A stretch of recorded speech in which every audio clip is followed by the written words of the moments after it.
Okay.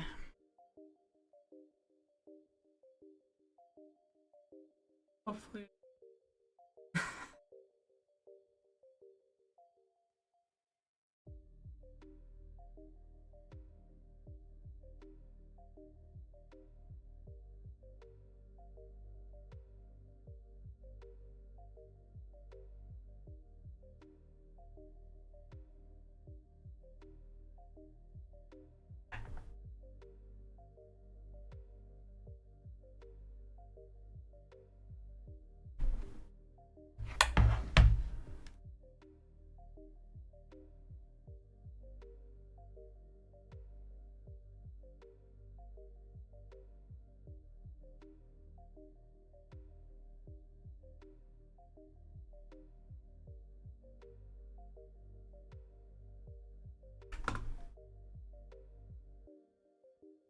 Yeah. Hope everyone's doing well.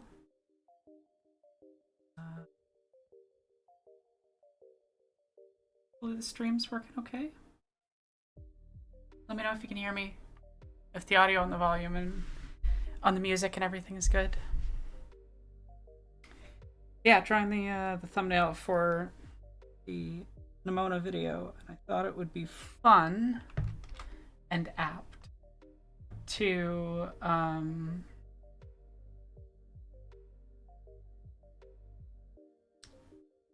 do the like Barbie mugshot meme, you know?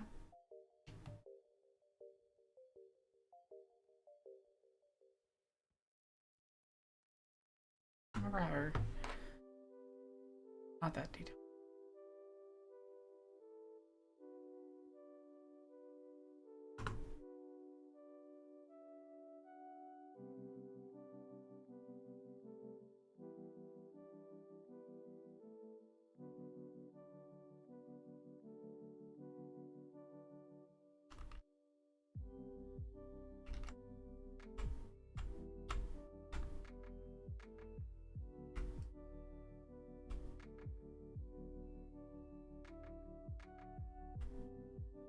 Long continuous curved lines are always a time.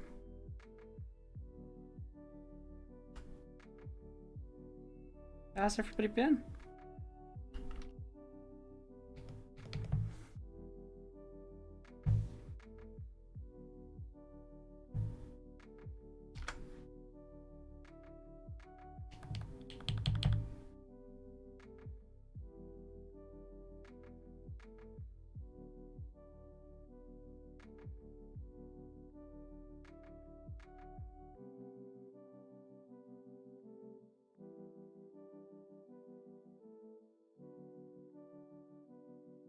Oh, they're more rounded.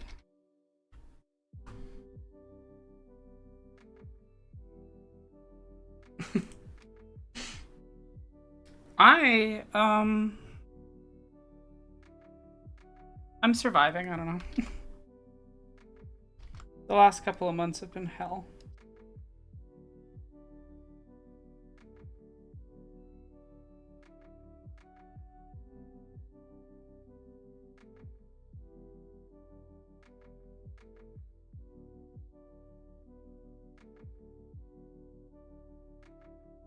That's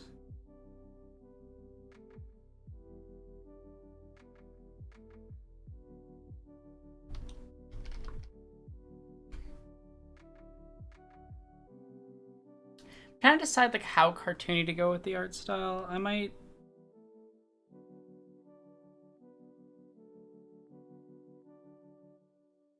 go pretty cartoony.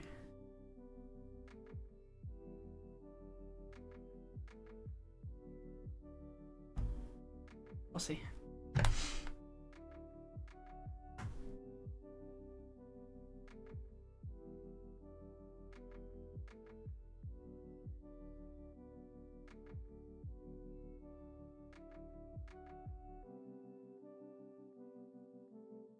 Yeah, for context, like immediately before recording this video, I kind of had to cut my grandma out of my life. She decided recording J.K. Rowling was more important for her than hearing about trans people, including her own granddaughter. Yeah, just a fair warning. A little bit of that feeling seeped into the Nimona video for sure. Because I wrote Nimona in August.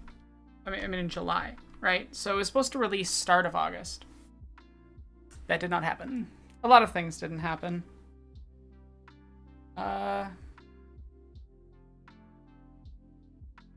Yeah, so it's just been a rough couple of months, and I just decide even like what the style of the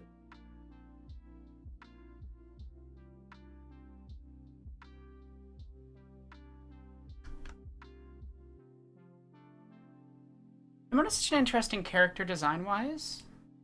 That's a total side note.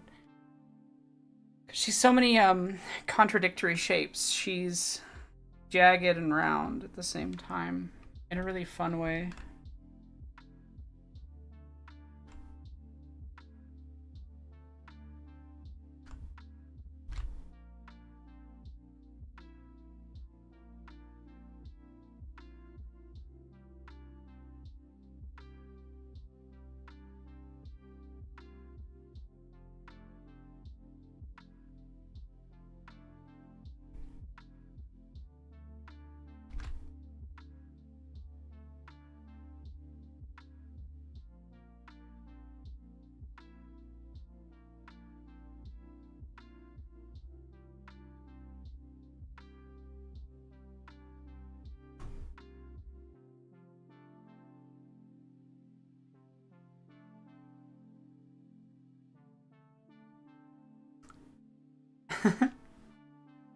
Truth, at least she is a shark.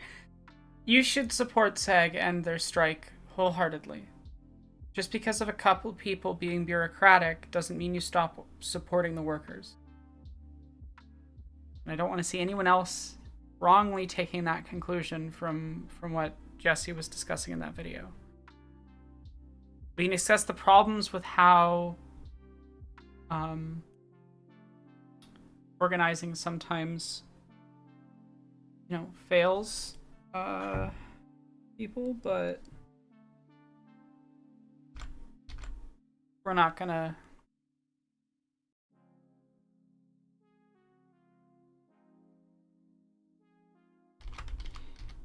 do that.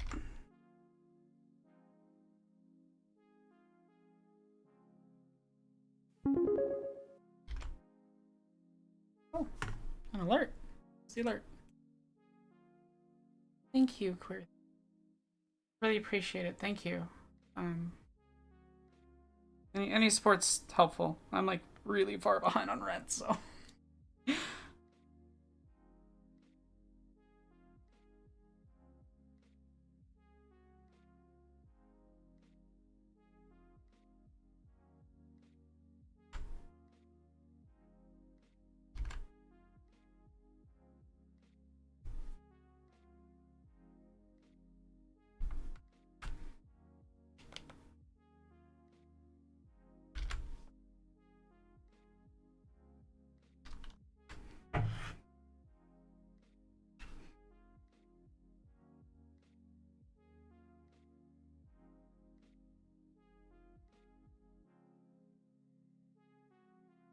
Before stream started, I got a couple of things done on this because I had a major export error. There was no audio, so I made sure to correctly show the heights.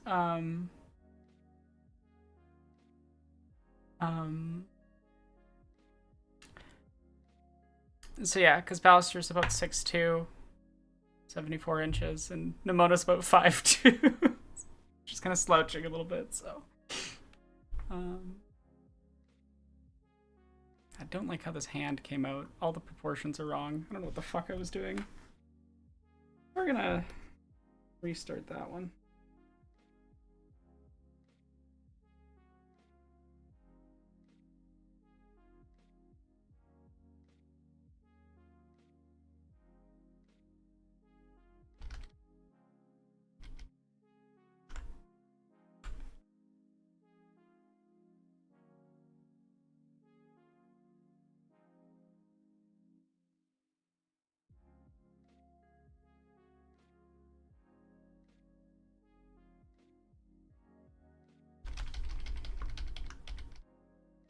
Yeah. I'm never happy with hands. I was using a pretty... I need to go refine it.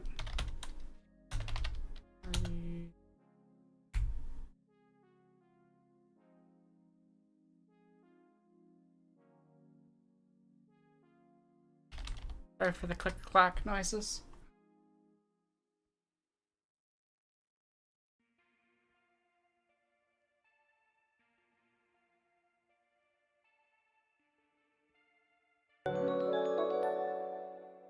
Oh, thank you for the raid on Nan. I appreciate it.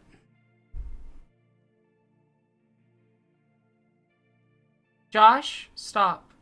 I've already told you twice.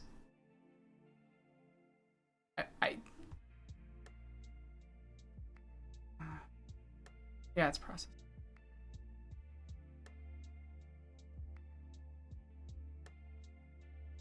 Getting a timeout. Like, you're not listening to what was said. In both the video or by me.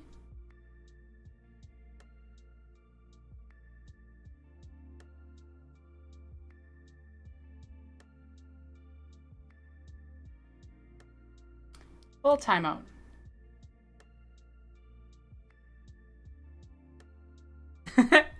True, Desi.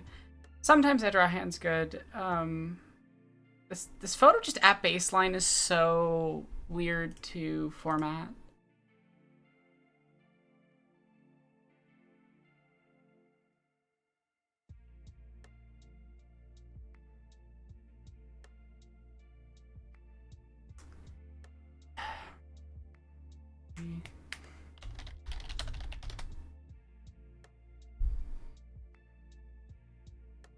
Okay. I think what I need to do is I need to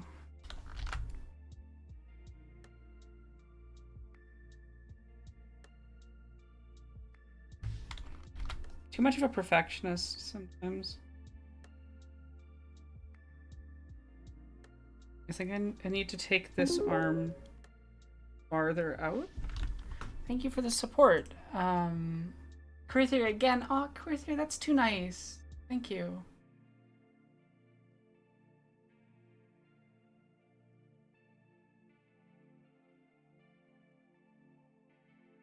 I don't have that many drawings of hands, to be honest. Probably less than I should.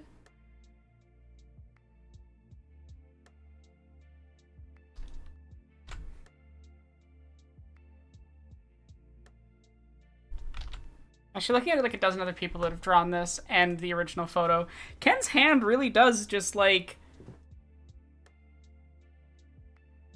How does he even... I don't know how he does that.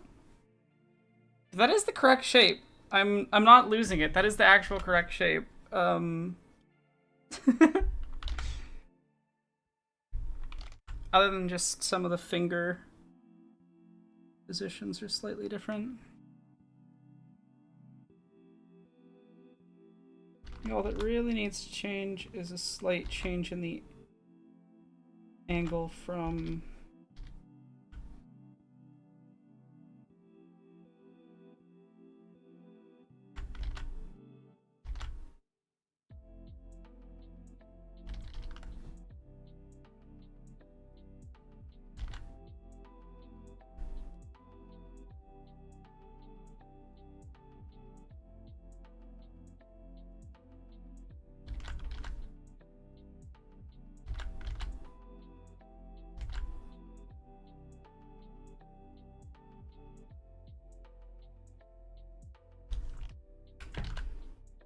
His hand's getting distracting now. I figured it's for you.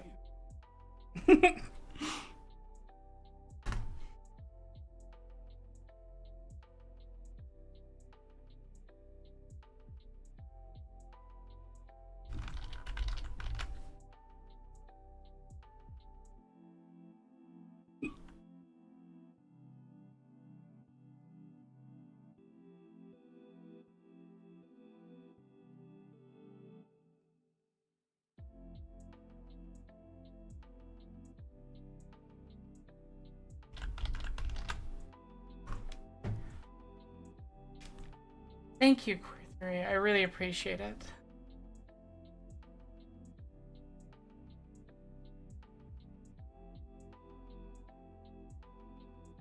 It helps a lot.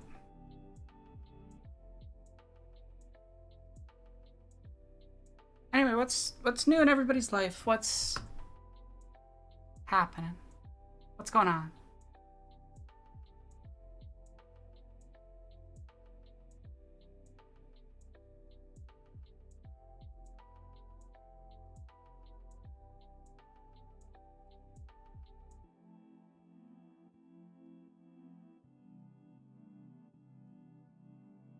There we go. Okay, I think I've sorted it.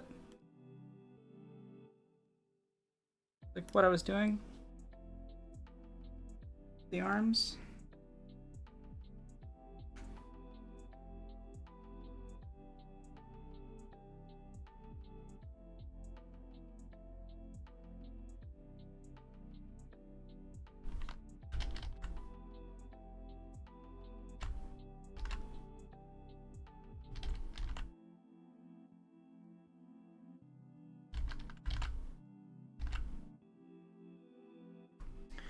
It's hard. I'm like, I keep thinking of stuff to talk about, and then I want to talk about TV or film, and I'm like, I can't. Because discussion's promotion or something.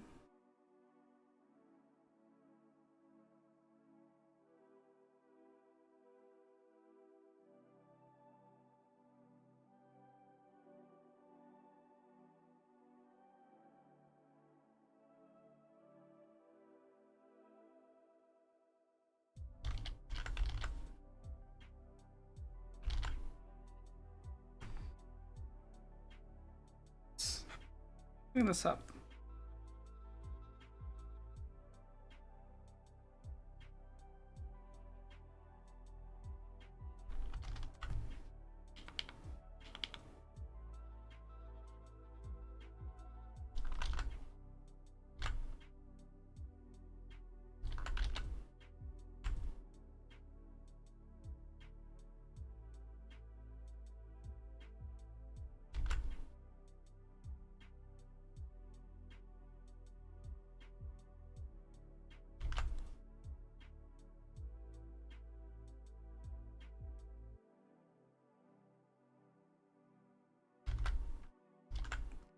Oh, I just while I've been finishing up editing, I just rewatched Action Button Reviews, Tokimeki Memorial 2? No.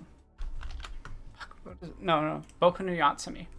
My brain is so you've been playing way too much. Oh, I fucking wish. I want Baldur's Gate 3. There's so many games I want right now. Like, yes, fuck Bethesda. Bethesda's a mess. Totally recognize that. But I still want Starfield, because even when those games are a mess, they're like a mess in a way that clicks for my brain in a pleasant way. Yeah, Action Button Reviews, Boku no Natsuyami, is why is Tim Rogers so fucking good at essays? I'm constantly just so impressed with his ability to weave all of these disparate threads together.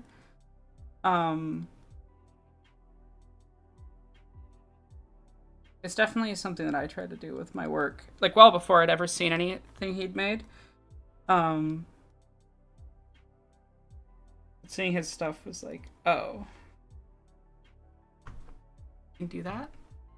Yeah, I'm doing Crota Zen tomorrow. I'm looking forward to it. console. Unfortunately, it's like it's coming at a bad time. My dad's like, um,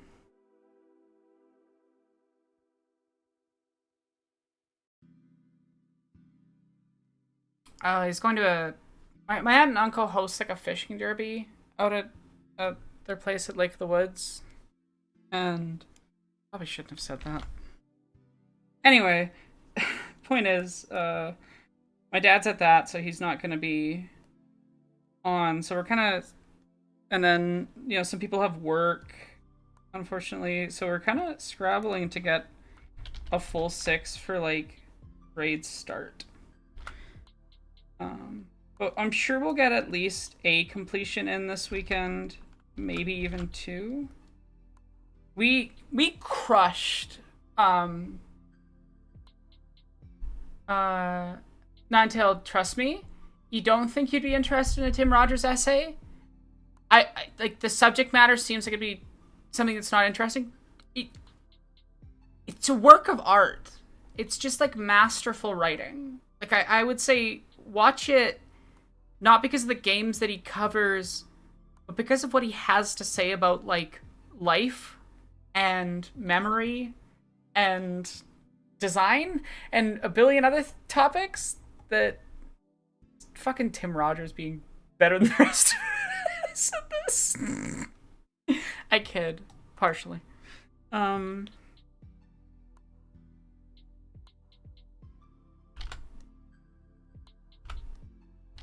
But like seriously, it's if you liked Queer Relativity, I think you will enjoy Tim Rogers' work. So again, I didn't watch his stuff until semi-recently. I want to say probably around when I made Bechtel. It's probably when I watched all of his stuff the first time. I'd heard a bunch of good stuff, but I bounced off the first time I tried to watch one of his videos. I didn't quite get it, but like when you get into it, it's so good.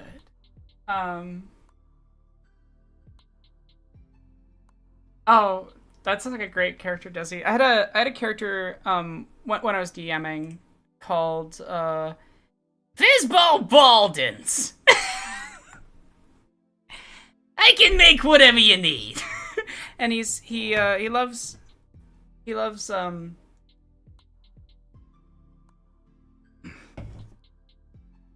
gambling games, and his best friend was a dwarf.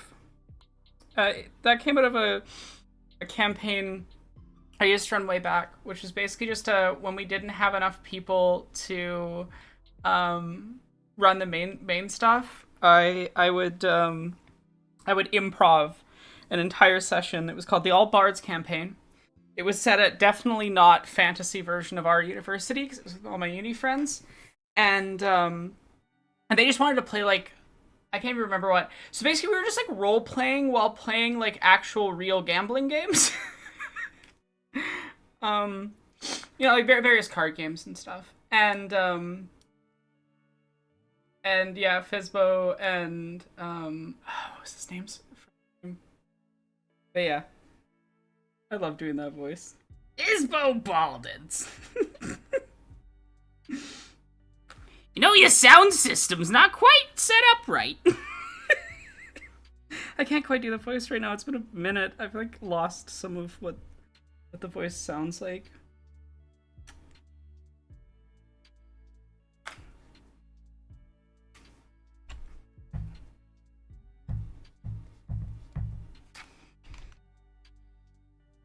Did I just have like one line go correct?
Thank you, Silver Samaritan. I appreciate it.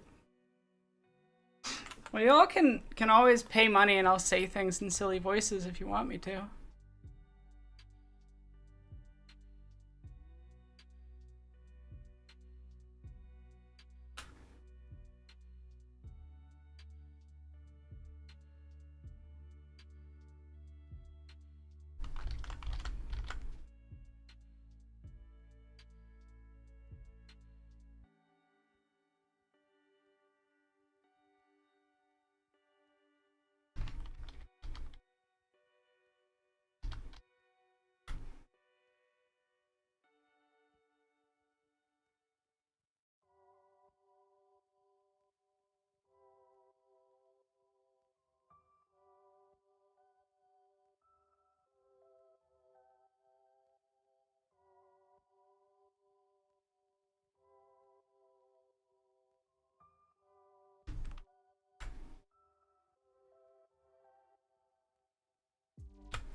Sometimes I get really focused in on the work. I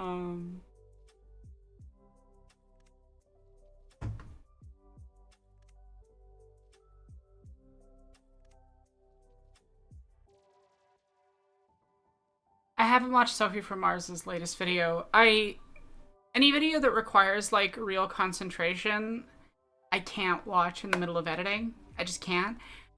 Something I've seen before or something that I can just listen to. Like the only recent essay that I've watched, I haven't finished, but I've had in the background was Noah Caldwell Gervais' very long form Fallout analysis.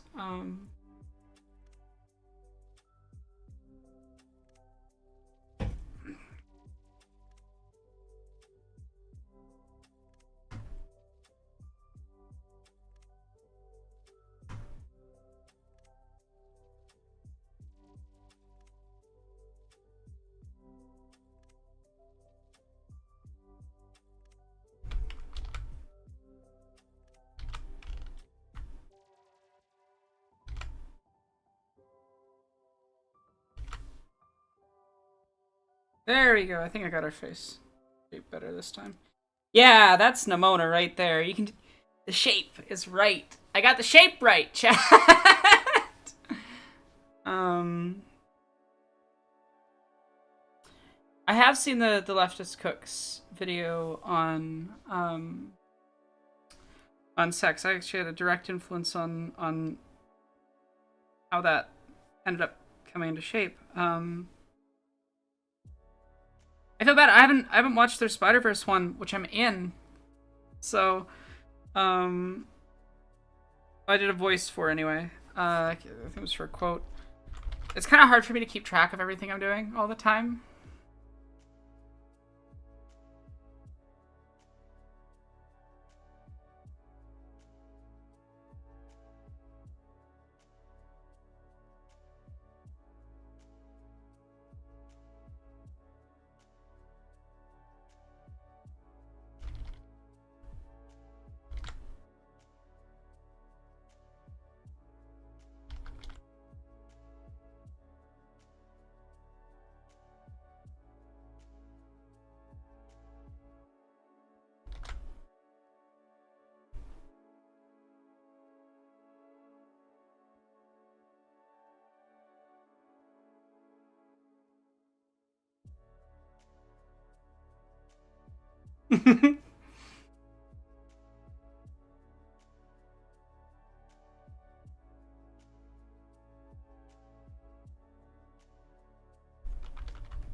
Thank you so much, Wesley. I really appreciate it.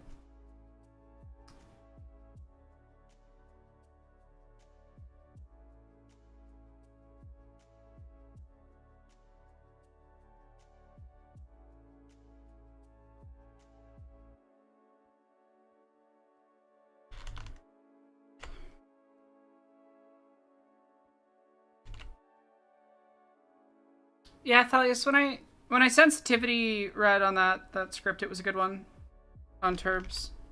I have no idea what they've been up to though. It kind of ghosted me for the last month and a half, so.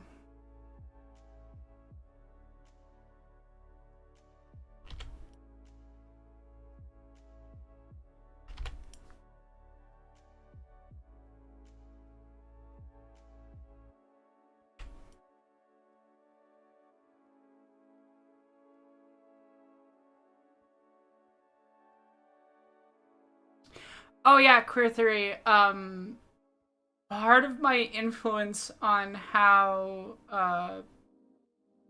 that video shook out was asexuality and how it got talked about. Um,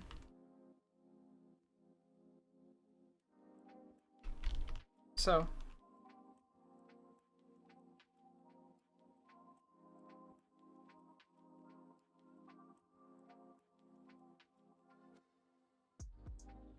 yeah.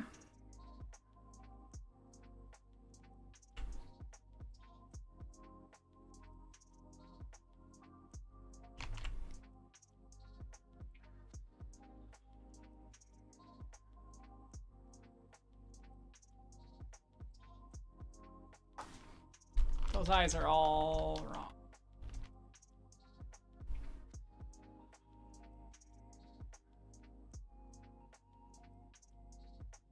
Oh, that's awesome.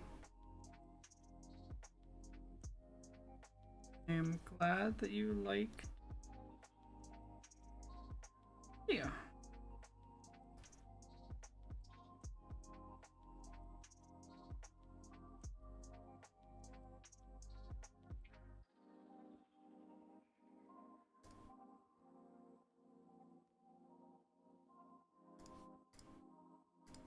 No, I think this Nimona drawing is coming together pretty nice.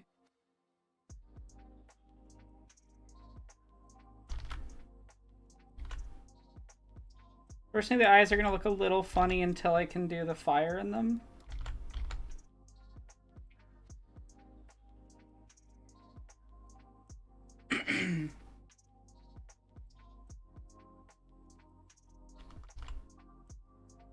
I need to go look at like what Ken's eye.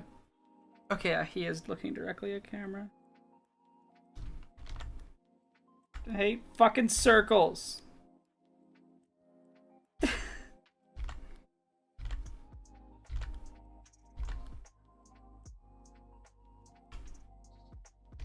Such assholes to draw.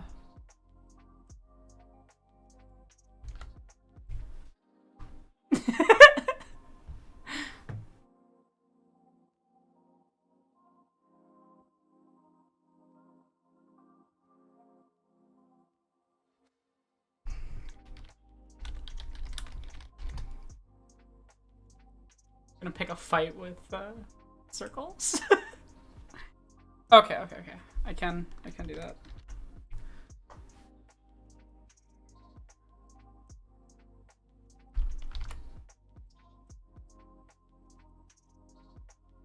Yes, that looks so good.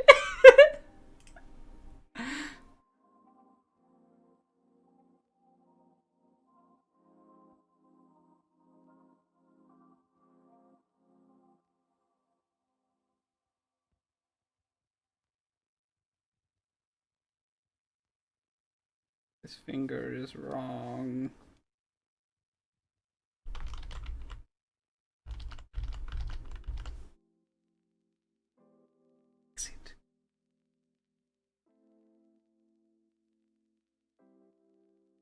That's not what I wanted.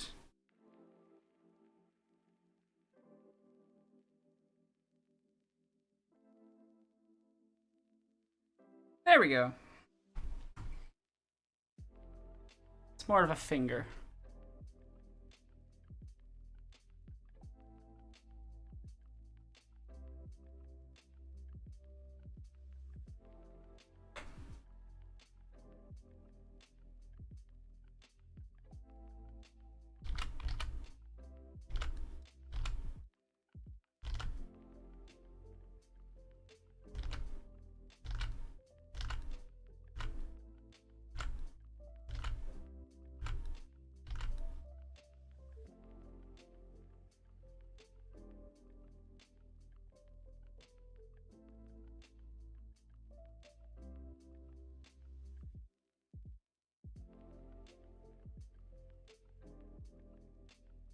Circles are canceled.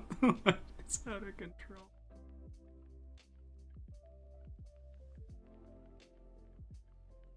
Oh, I know what the issue's been this whole time.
Gender envy is powerful. I'm glad that is successfully giving gender out.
Thank you so much for following.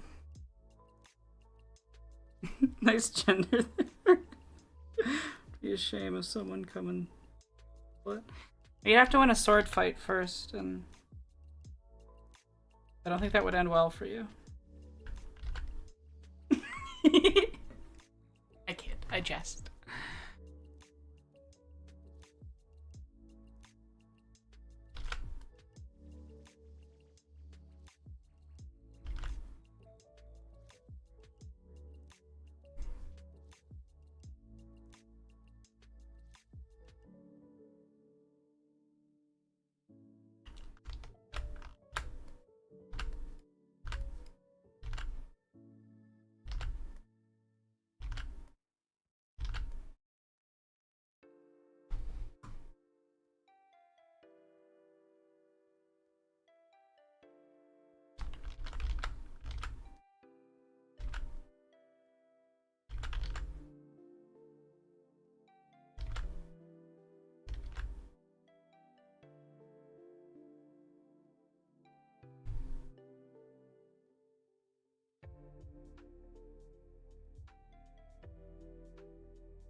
I was kind of making a joke reference to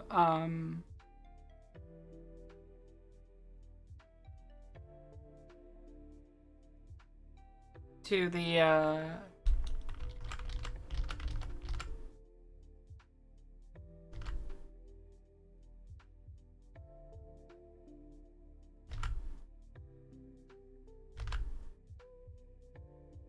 Highlander video.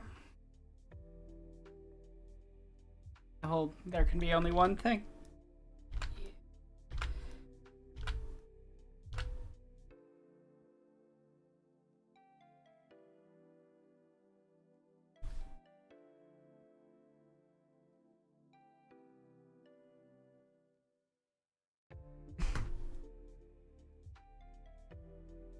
Thanks, Silver Samaritan. Have a good one.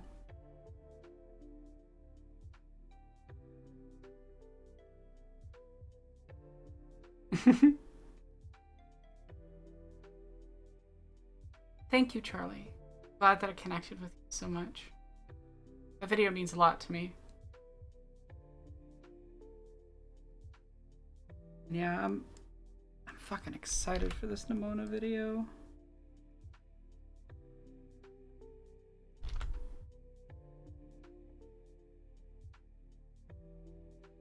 Sorry, anytime I see myself on camera or mirror, I'm like, eee! Tattoo! I spent like 3 years building up the money to get this tattoo. And then a bunch of shit happened like right after I got it, and I was like, fuck, I could've used some money. But oh well. You know, it is what it is, and as much as the last couple of months have been financially difficult, I'm still glad I got the tattoo.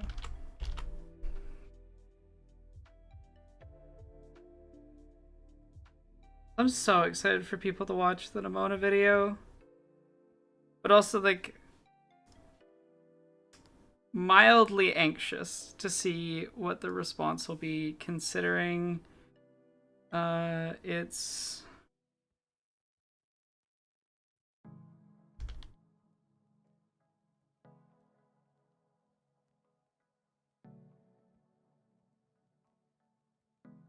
yeah. I made some interesting choices. I would say you could arguably call this video the I woke up and chose violence video of my Oofra. So it'll be interesting to see how people react. I stand by everything I say in it though.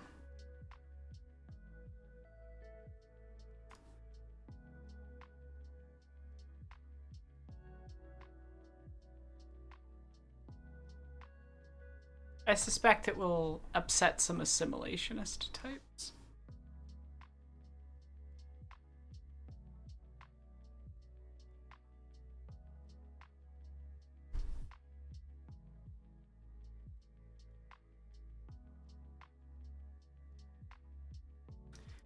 Yeah.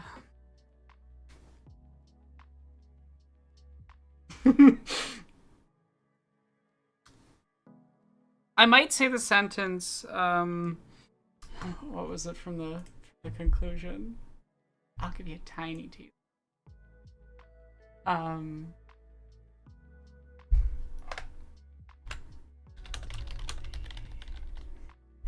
Violence is made necessary when the privileged give no other recourse. I would say that line probably defines a major chunk of this video. The other line that I think is the defining line of this video, if I was to sum up this video in 2 sentences, it is, violence is made necessary when the privileged give no other recourse, and if the universe cares through mortal beings, then you need to learn to care for monsters like me. Those are the 2 defining sentences of this video. Yeah. There's a lot of this video that I love. A lot of it that's just a little unhinged. A little. I've been having a fun mental illness time while making it. That definitely influenced some choices.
So, Disney wasn't making this film.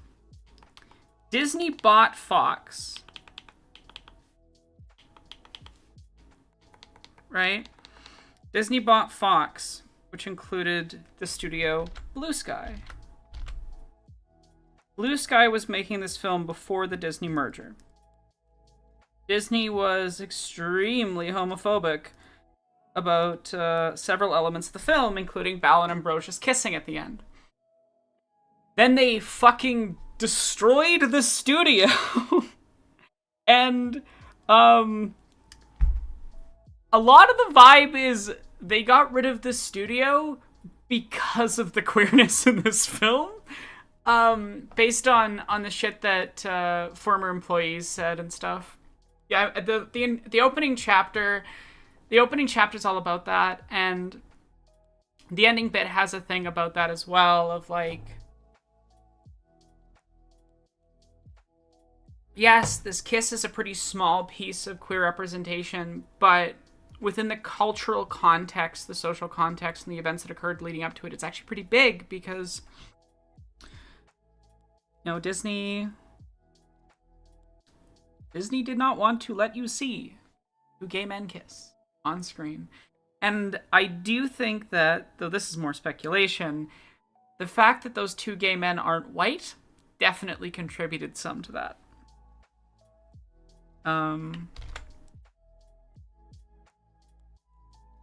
Yeah. Which is a side note. Shout out to Legal Kimchi and Lost Futures for being the primary sensitivity readers on this script. It wouldn't be what it is without them. Even just having the confidence to say what I like they pointed out a couple of things that I missed, because we're all gonna miss things. We all have limited perspective. This is why we all work together.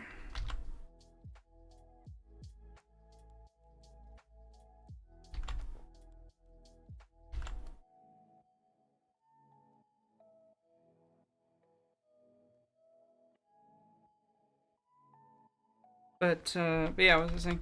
So yeah, big shout outs to Lost Futures um and Legal Kimchi for helping out with the script and offering their perspective.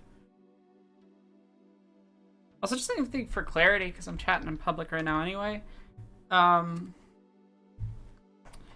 is that I always, whenever I have people sensitivity rated on video, I always offer to let them share their thoughts if they want to.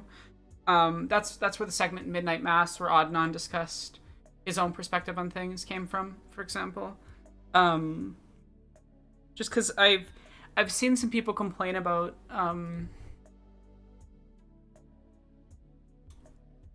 quote unquote tokenistic, which I don't love people implying weird things about working relationships between people where we're very in community with each other and supporting each other and working with each other. Like I've helped them with perspectives and things on videos as well. It's not a one-way street, but I just wanted to be clear that like I always give that space for people to give their perspective and share their thoughts if they want it, if they want their voice there. So,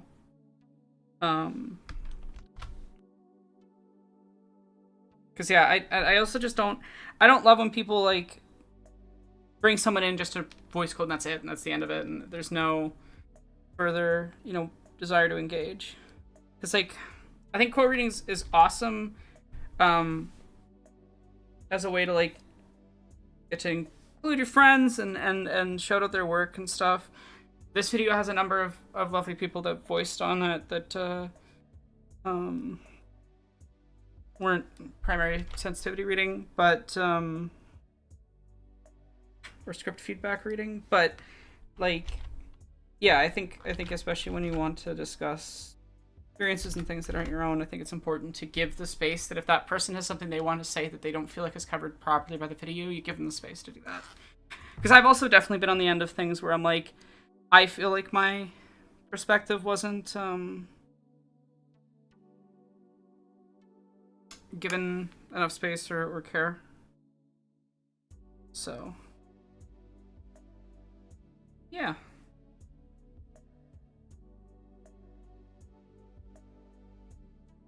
I also just like getting to work with cool people that do good work and say, hey, look, they're in this video. You should go look at them because they do good stuff.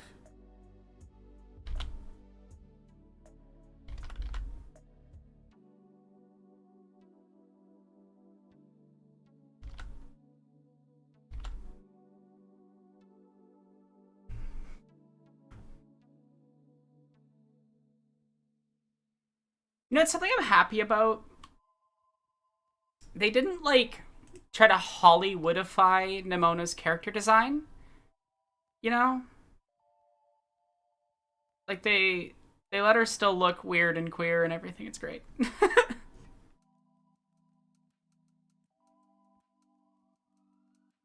Actually, I would say that Nimona is the least changed character design from the comic. Out of anybody.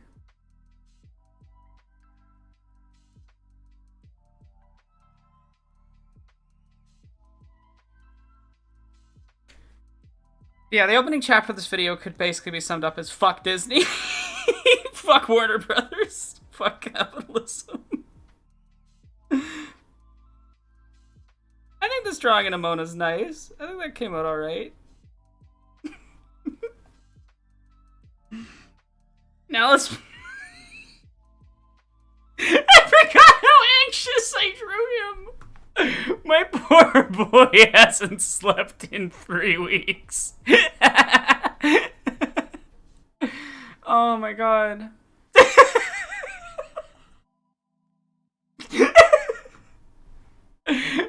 It's such a perfect demonstration of their characters, though. Like, Nimona with that mischievous smile and, like, energy, and then Ballister, like... He's just, like... He's got, like, sad puppy dog eyes. And Nimona has... Nimona's like a cat that's about to do something bad.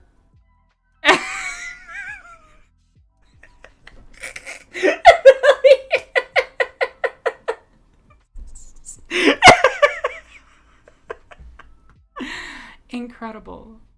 Amazing. Ballister's off the perks. Oh my god. Okay. Fuck was that screenshot that I took of him? For context, my reference point for Ballister here was this shot from the film. Look, he's so sad. He's so scared and worried, sad. Okay. So I need to get drawing. I'm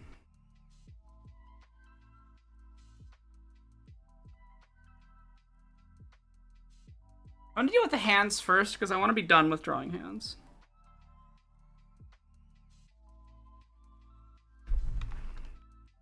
I also need to take a look at his prosthetic hand. Make sure that I'm accurately portraying that. Okay, so there's like a... That's him holding something. Very blocky, with like a rounded part, like right. Ugh.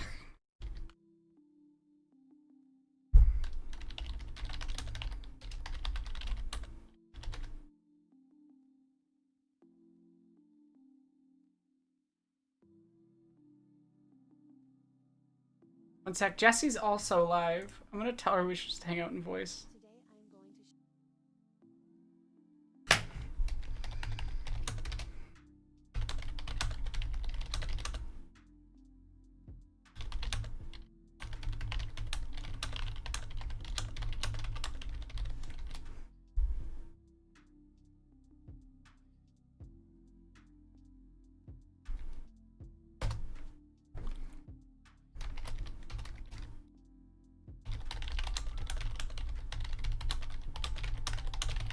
Alright, sorry. I'm bugging Jesse.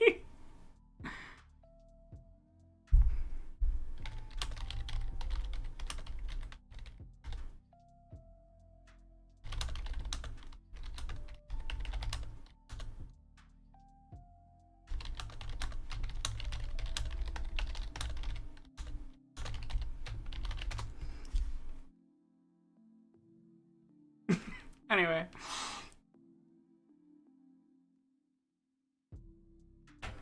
I think there's just so much I love about this film. Like, from the heavy topics to the light stuff. The scene where Nimona is making fun of Ballister while pretending to be him to make a distraction in the subway. 10 out of 10.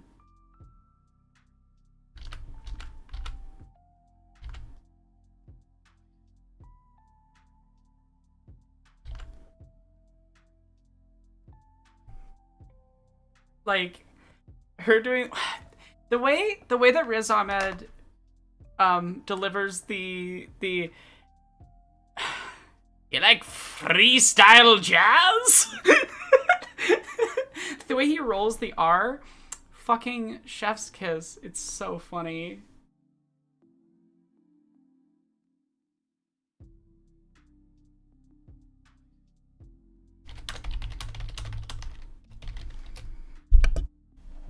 Oop, didn't do that. That should be fixed.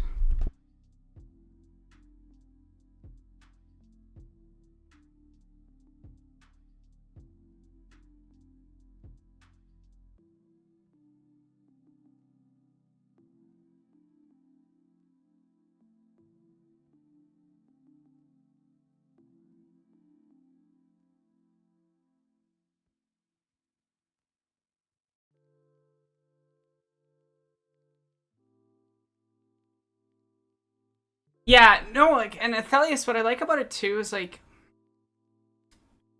there's so many things in this film where I've seen criticism of the film, and it's always so wrong in a way that really bothers me.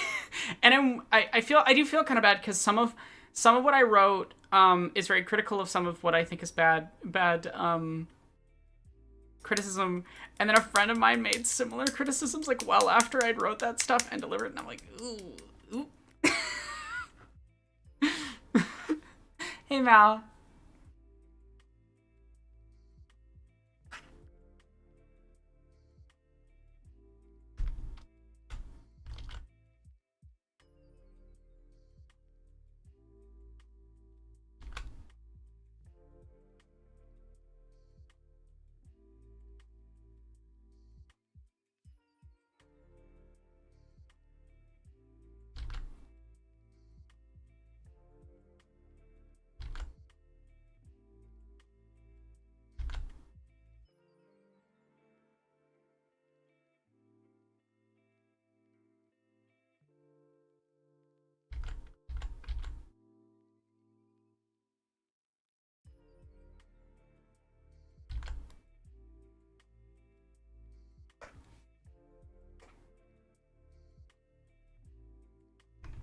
Oh yeah, I went off in the script.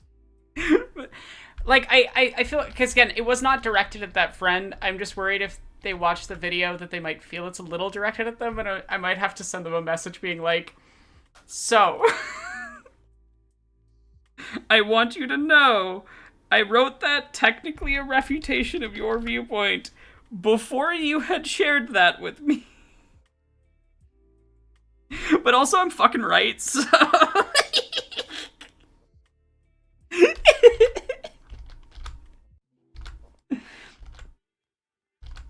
Like, a couple of ones that I found really obnoxious. How am I doing? I'm alive, you know, last couple. I'm alive. The last everything has been rough.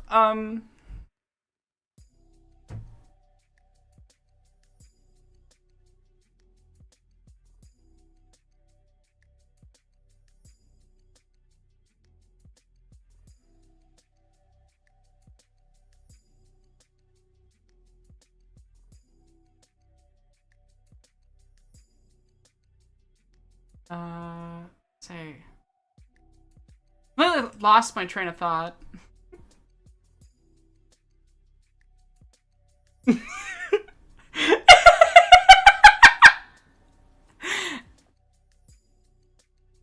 Oh, right. I was trying to look at Ken Barbie's hand. Right. Oh wow. No, she like really does just that's what the hand looks like. The thing about hands is you look at hands when you draw them and you're like, hands don't look like that. And then you look at a real hand and you go, why the fuck do hands look like that?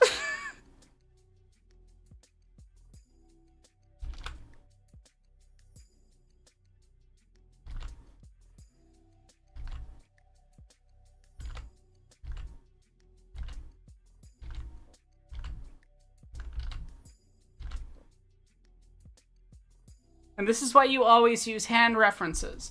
Always, always, always, always, always just use hand references. This idea that like, oh, you're a worse artist, you can't just like freehand it. No, use hand references. Use hand references.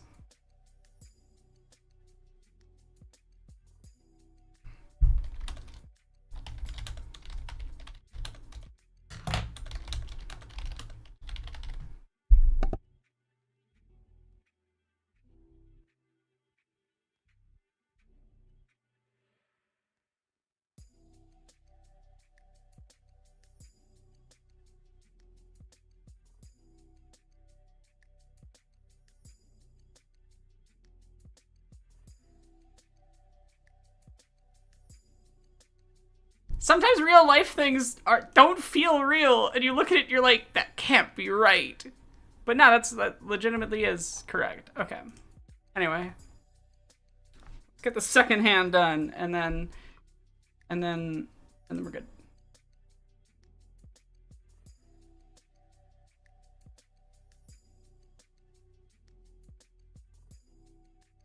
We're not like good, but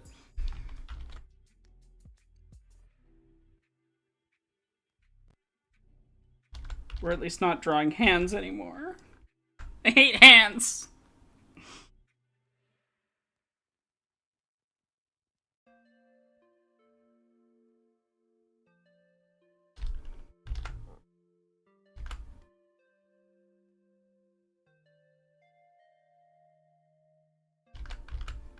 Hands were invented by Satan to torture me specifically and every other artist that's ever existed.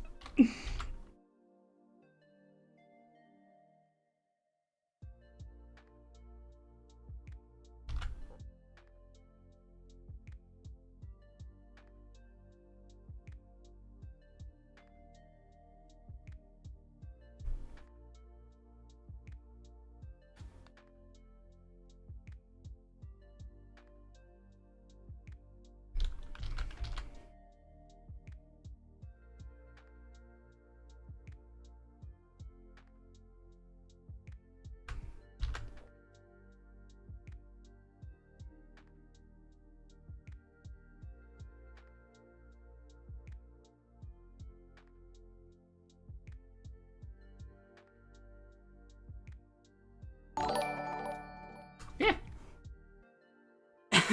Thank you for subscribing.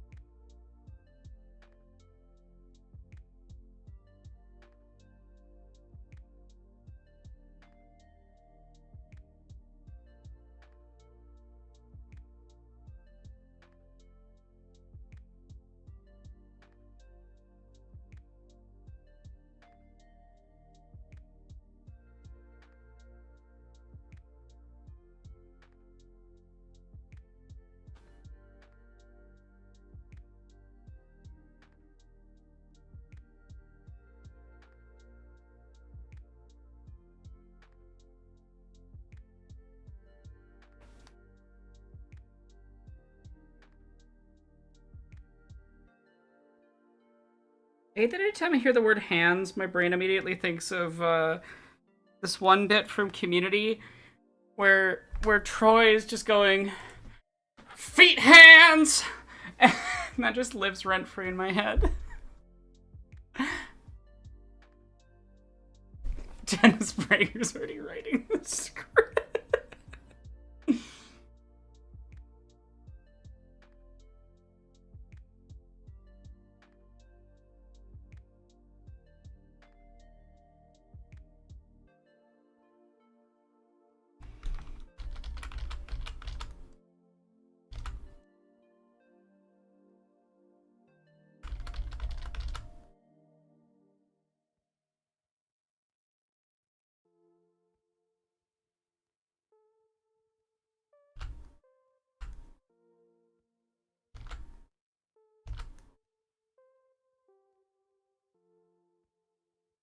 Hands are bullshit. Fuck hands. All my homies hate hands.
Yes, yeah, my primary foes, hands, Disney, and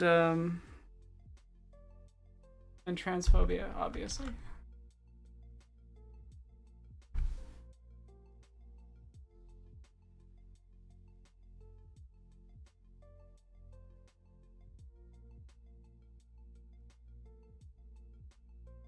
That's a really good pun, Queer Theory.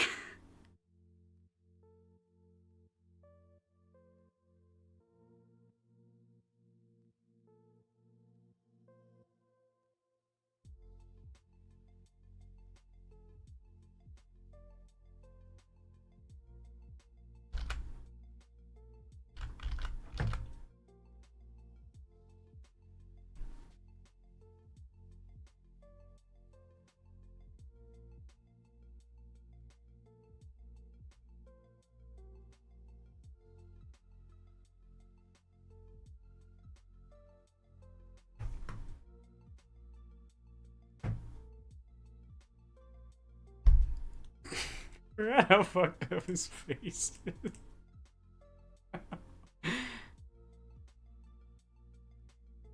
Okay. Let's draw his face next. My poor, poor boy. He's so anxious.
Yeah, Bell is just, he's just having the roughest 3 days of his life, really.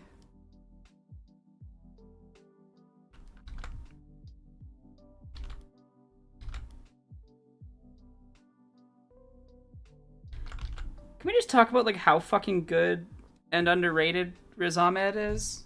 Like everything I've ever seen, him in, has been so good.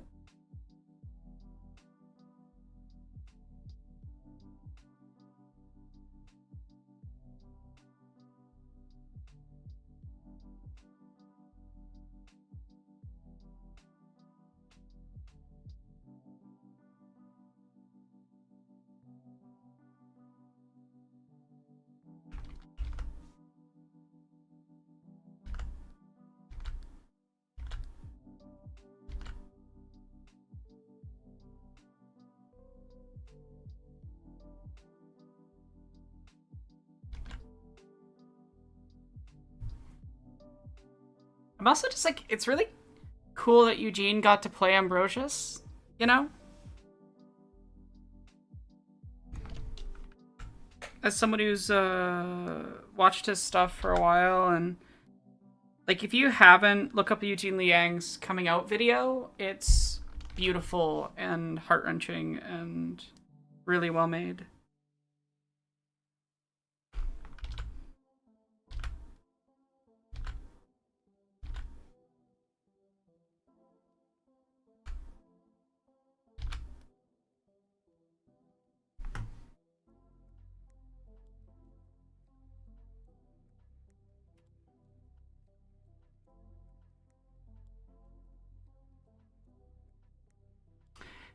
Eugene Liang. Here, I'll put it in the. He plays Ambrosius in the film. He's also one of the Try Guys. I haven't watched Sarah Zed's newest. As I said, I haven't really been watching a ton of new stuff while I've been editing. Editing always puts me behind on like what's going on.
Yeah, definitely Athalias. It's sort of like you just kind of disappear from the world for a minute.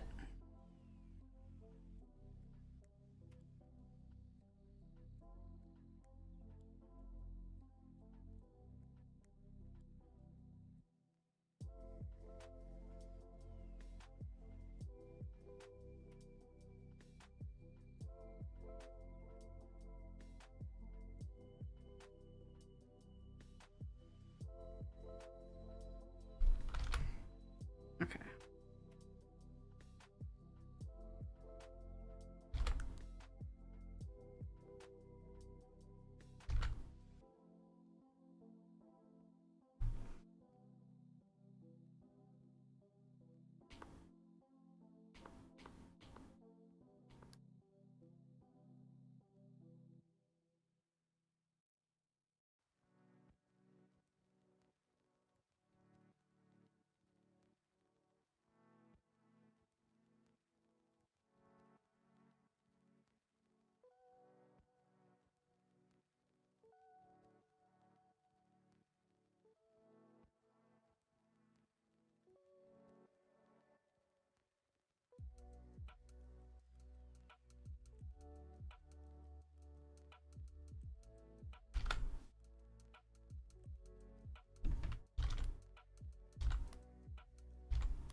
I hate circles.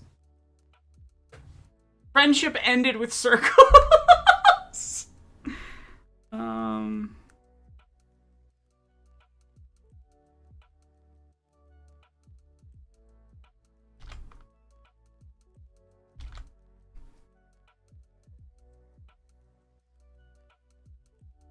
Maybe zoom out a little bit.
Slowly making progress.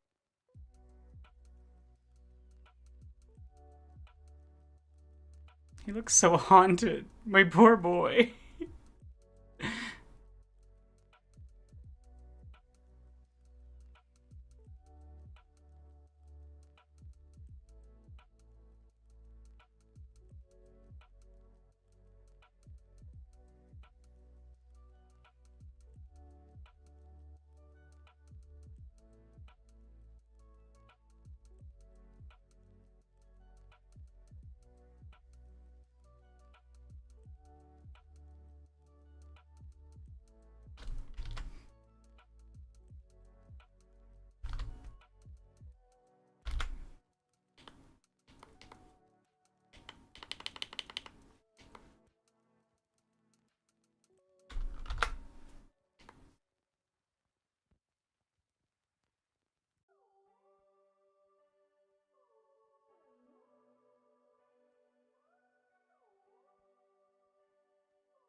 There we go. That's pretty good for his eyebrows, eh?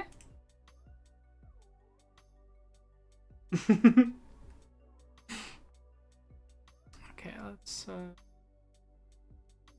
we gotta add his eyeshadow because he has this like thick got a line goes from about here.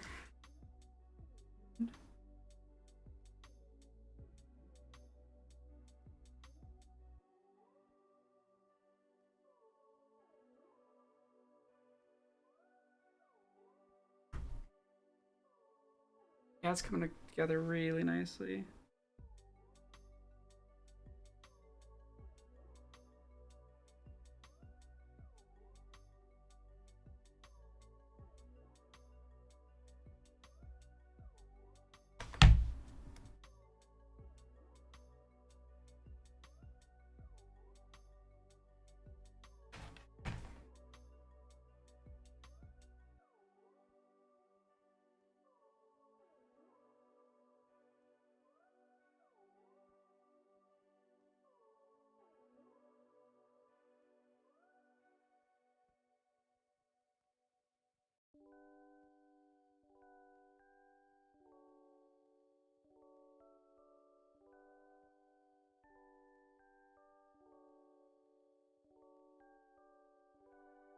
Yeah, capture that sad puppy dog look.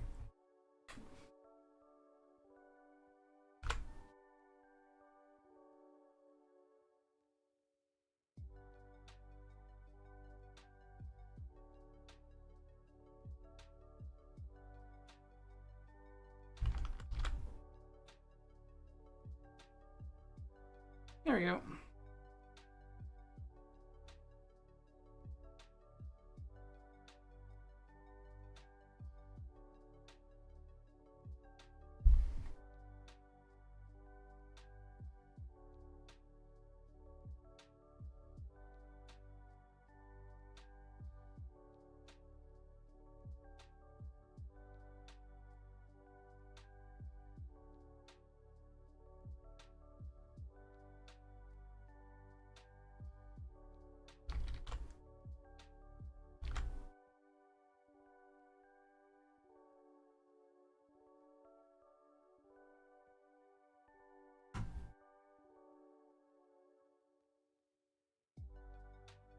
He's such a sad boy.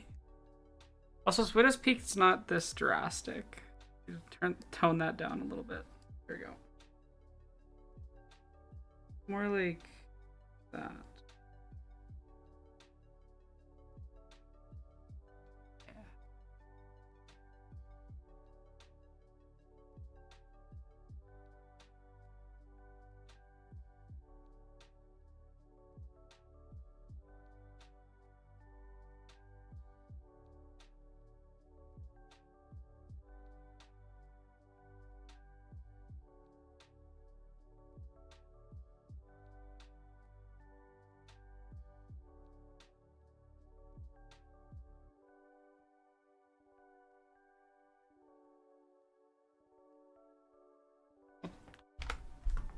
House in your hand doesn't slip funny. I was trying to bug Jessie, but I don't think she noticed my messages, and I don't want to turn the volume on. Actually, I can, like, and see if she was responding. It's fine. Unless one of you wants to go and bug.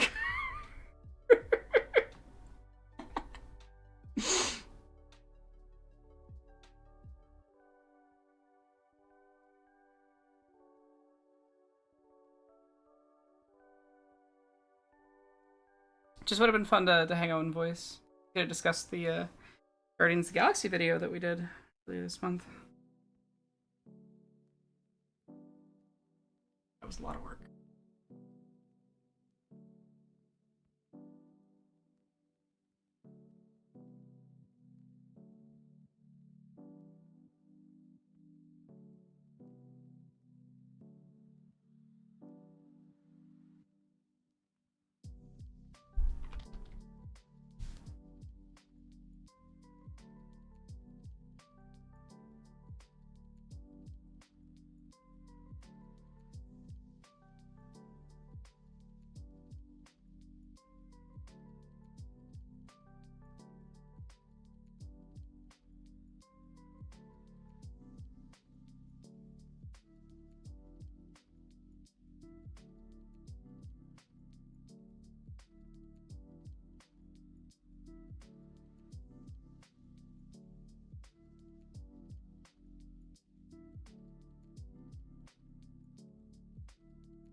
He's got to look a little disgruntled with his hair.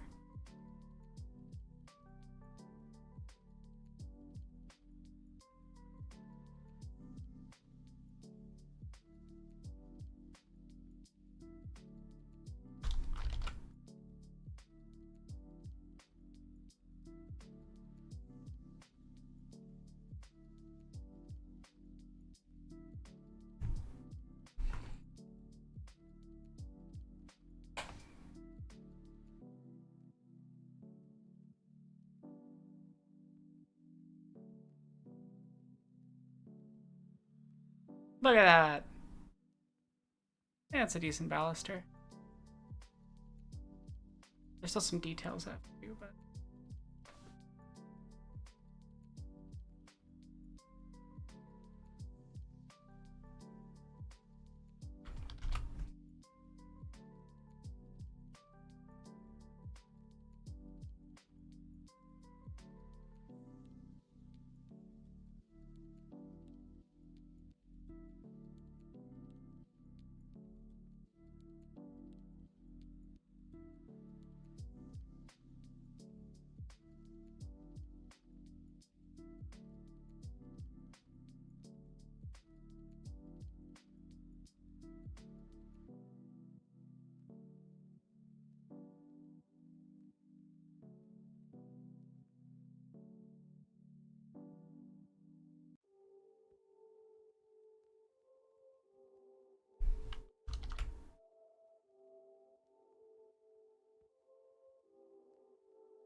Yeah.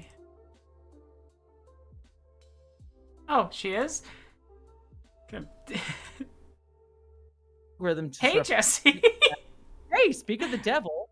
I said I couldn't hear you because I didn't have the audio on. That's what back on Discord. How are you doing? I'm doing good. You came in at the exact right moment because this is your field and not mine. Do you want to explain the difference between machine learning and AI? Because someone asked about it, and you are much better than I. How much of a lecture do you want? How about the 5-minute abridged version? Give the layman's difference. Okay. Currently... Also, hello everyone. This is Aeronok. If you most of you already know Aeronok, but Aeronok is my co-writer and lovely friend who also has an amazing video on Nimona coming out next week. I'm drawing the thumbnail right now. But anyways, AI versus machine learning. So, how do I explain this? See, Aeronok actually knows her shit when it comes to this. Yes, so. I am actually an expert. Anyway, I'm joking. I'm jokingly, but I actually technically am an expert in this field. Provably so, but okay.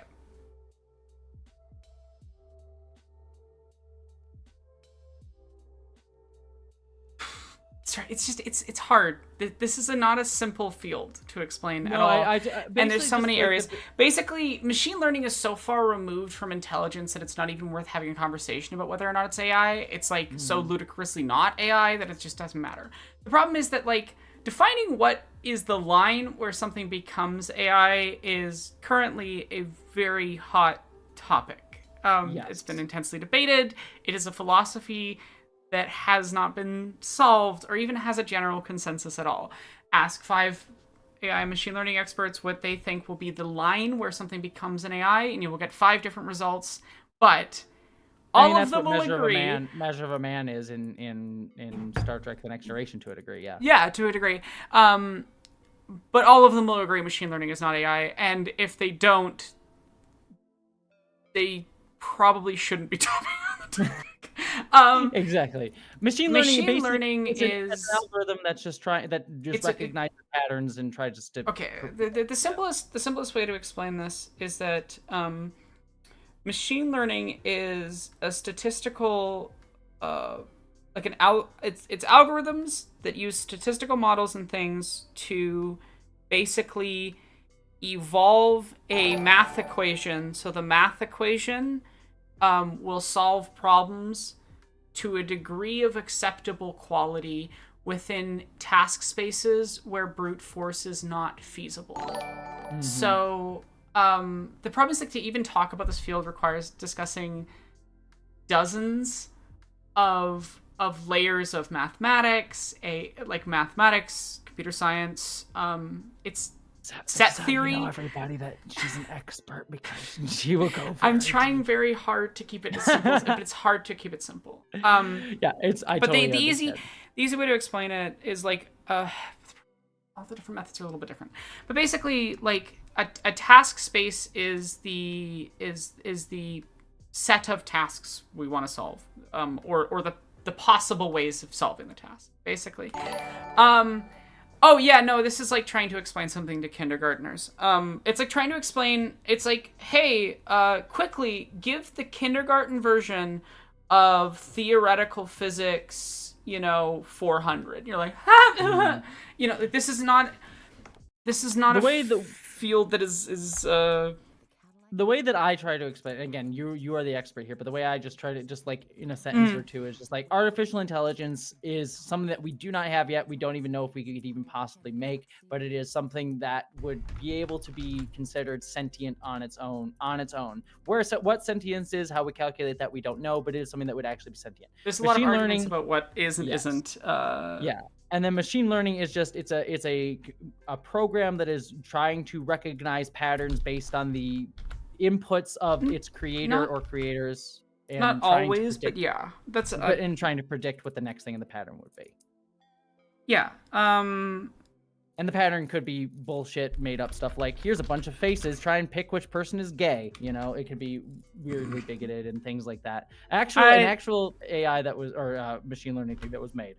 So like, yes. So that, I mean, again, oversimplified. I know you could talk about it, but that's the basic. Yeah. Idea. So, sorry, this is really hard to explain simply. It's not something that you can explain simply. Unfortunately, but yeah, we don't need to focus on it too deep, because I know you popped in on like a whole discussion on how are you doing, by the way. I'm very excited for your Nimona video. I'm alive, Fair, absolutely fair. I'm tired. I mean, I've been dealing with a lot the last while, so exactly. Yeah, I'm just hoping that I can in the next bit pay for July and August's rent, so I can try to play. That's hard to. By the way, Aeronok, did you just see the Team Rocket super chat? I didn't.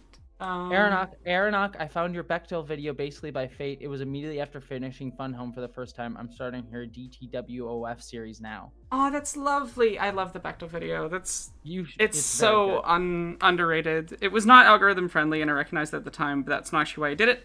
That is actually an academic paper. Actually an academic paper. It was graded. I got a 90-something% in my women's gender studies class. Yeah, it was a very good video. So, I mean, by the way, everyone here, because I'm probably gonna wrap up the stream in 5 minutes because I actually need to go and eat dinner. But I want to just let everyone know, you should all go check out Aeronok's channel, and specifically the Bechdel video is great, and then her Nimona video, which is coming out on Monday. You said you're gonna release it, right? Whenever you're releasing Strange New Worlds, remember we're gonna do a Strange New Worlds. I'm releasing premiere. Monday. I just didn't know if you're gonna release same day or next day. My thought was like to put the premiere right after yours. Okay. If you're doing earlier in the day, right? Yeah. Yeah. I will let you know when I know exactly when, but my video is going to go up Monday, so then you should go check out Aeronok's video on Monday. But also, if you're looking for good Aeronok stuff now, go watch, was it Queer Temporality? Is that what it's called? Yeah, Queer relativity, do you mean? Queer relativity? It is about queer temporality. Yes. But go check out Queer Relativity, because it is one of the best videos that I have personally ever seen. And it is extremely good, and you will cry. But it is an amazing video, and Aeronok did an amazing job on it. So all of you should go check it out. Also, I'm just going to make sure I check out. Oh, Geek Filter, good to see you. Just popping in to say howdy. Got a clean bill of health for my transplant doctor. I'm in good mood. Yay, good, Geek Filter. By the way, Geek Filter, and actually this will go towards ending off the stream soon. Geek Filter, few things. Geek Filter, who is my friend Aaron Harvey, just is starting off the Drawn to Trek podcast, which is an amazing podcast talking about animated Star Trek.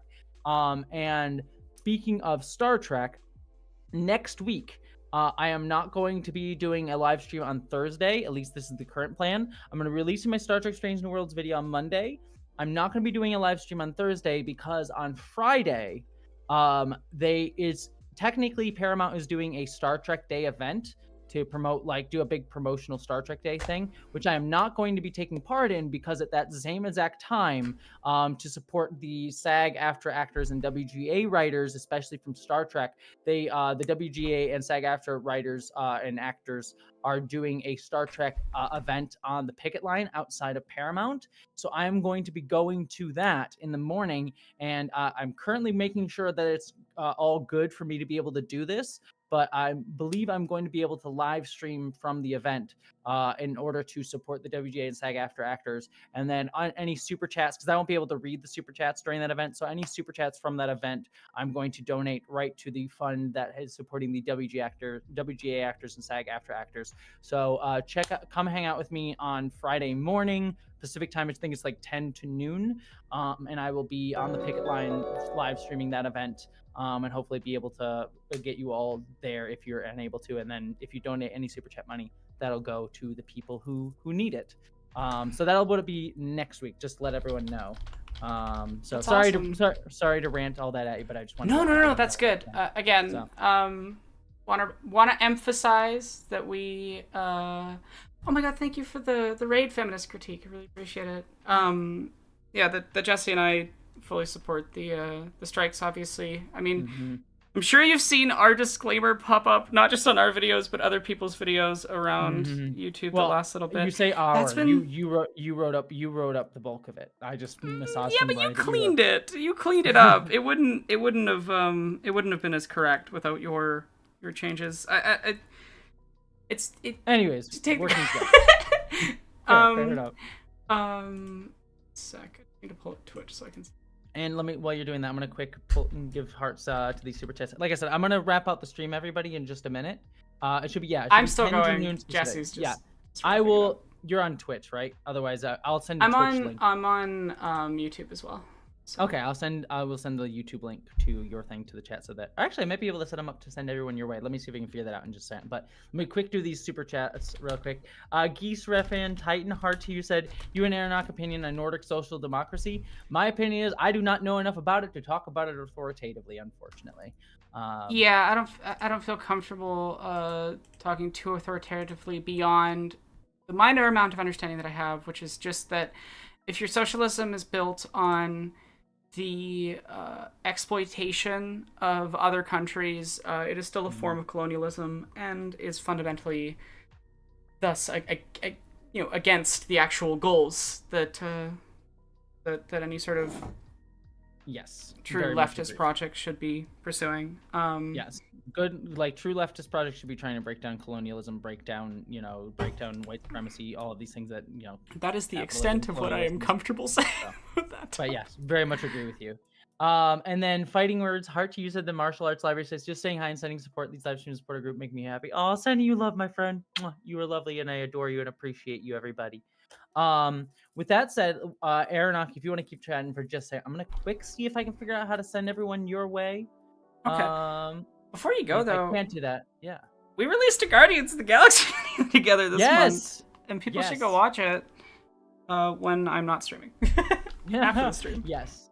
You all should, because yeah, sadly the Guardians of the Galaxy video didn't do super well in the algorithm, and I We don't knew expect it was a bit of a gamble. Yeah, I knew the Guardians video, and I'm pretty sure my Star Trek video, which I am super proud of, coming out Monday, will also not be doing great in the algorithm. So that's why I'm working on this anti-trans documentary video, because it's not fun, but it'll be algorithm friendly. So please support those videos, because they are better for my and Aeronok's mental health to make. They really are. And unfortunately, the algorithm likes mentally damaging videos, because that's what it likes. So if you can support me and Aeronok by watching those videos, or on Patreon and all that jazz, it does really mean a lot to be able to do this.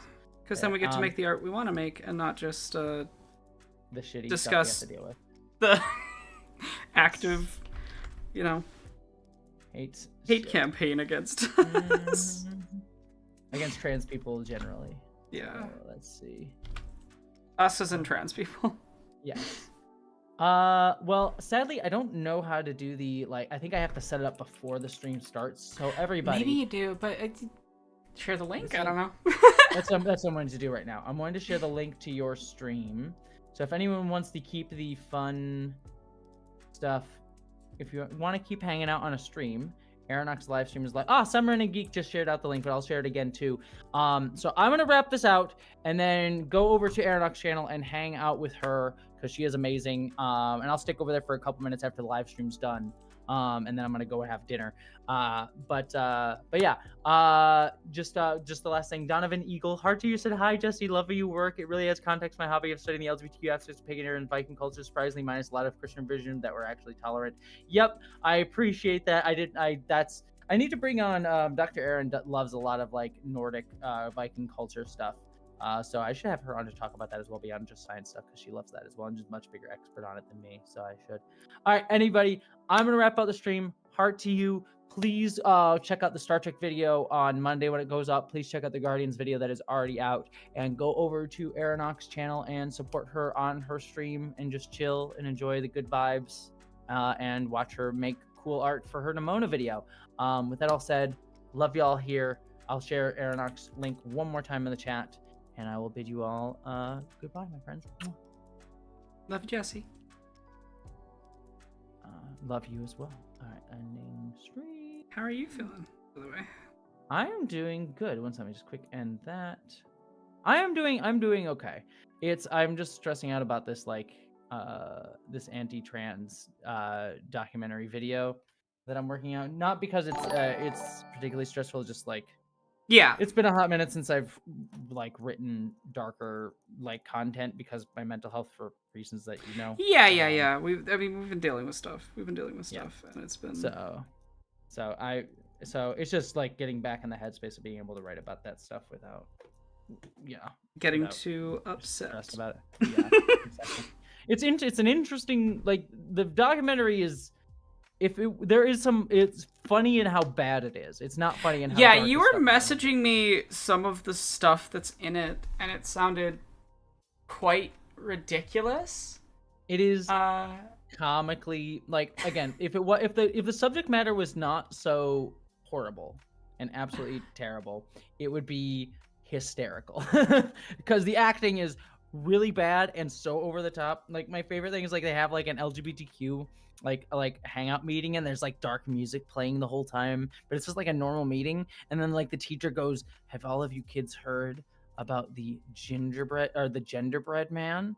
And it's the genderbread thing that the right vilified for forever ago on the board or whatever, and it's just this evil boom boom boom evil music playing to the genderbread man.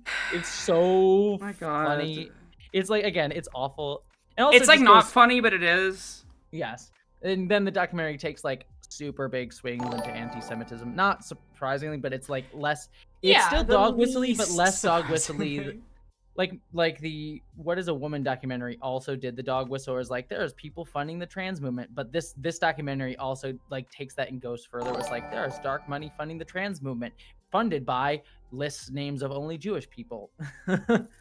Yeah. So yeah, it's pretty bad.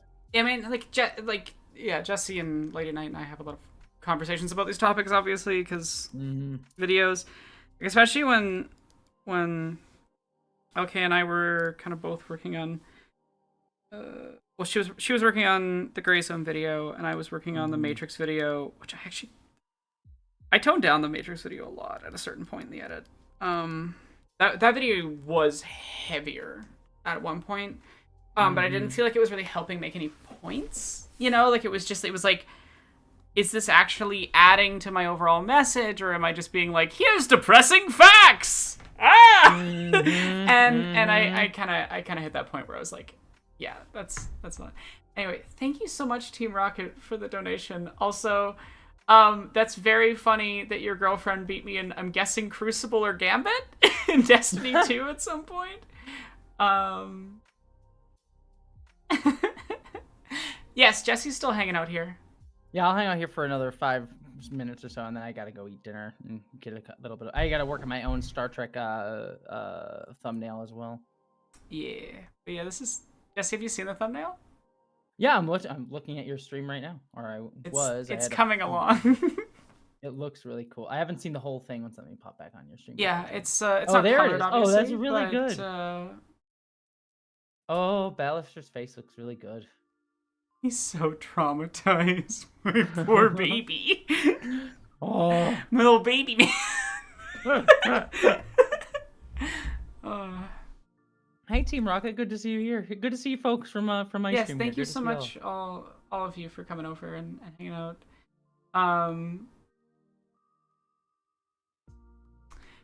Yeah, but I'm slowly making progress. Obviously, like, it looks a little wonky because I haven't colored them in yet. So the background, you can see I got their heights correct and stuff. Oh, I love that. Yeah. This is very good. Yeah. For people who couldn't tell, I'm going off of the like Barbie Ken meme, and then the video title is going to be probably something like the film Disney didn't want you to see, or some other clickbait nonsense. That'll be the title on YouTube. The actual title, I'm still a little undecided on, actually. I don't know. I've oscillated. At one point, I had the title as Nimona Queers and Fuck You. I love that. That one's my personal which, you know, is a slogan of mine that pops up a lot for good reasons. Mm-hmm. Yeah. So okay, I need your help here because I'm trying to do this. I need 4 Strange New Worlds characters, probably that are like clickable. So Pike, obviously, Spock, obviously. I feel like your strongest bets are Pike, Spock, Una, and Mbenga. Mbenga? That's my thought. Because I was thinking, I'm trying to think of like who gets used the most in the advertising. You know. Yeah, that's true. That's true. I feel like Uhura instead of Una, to be honest, or maybe even Lan's pretty. Yeah, I'd go with either Lan's of those. Lan's. I guess Lan isn't super popular, but Lan's my favorite. I love Lan. I love Lan a lot.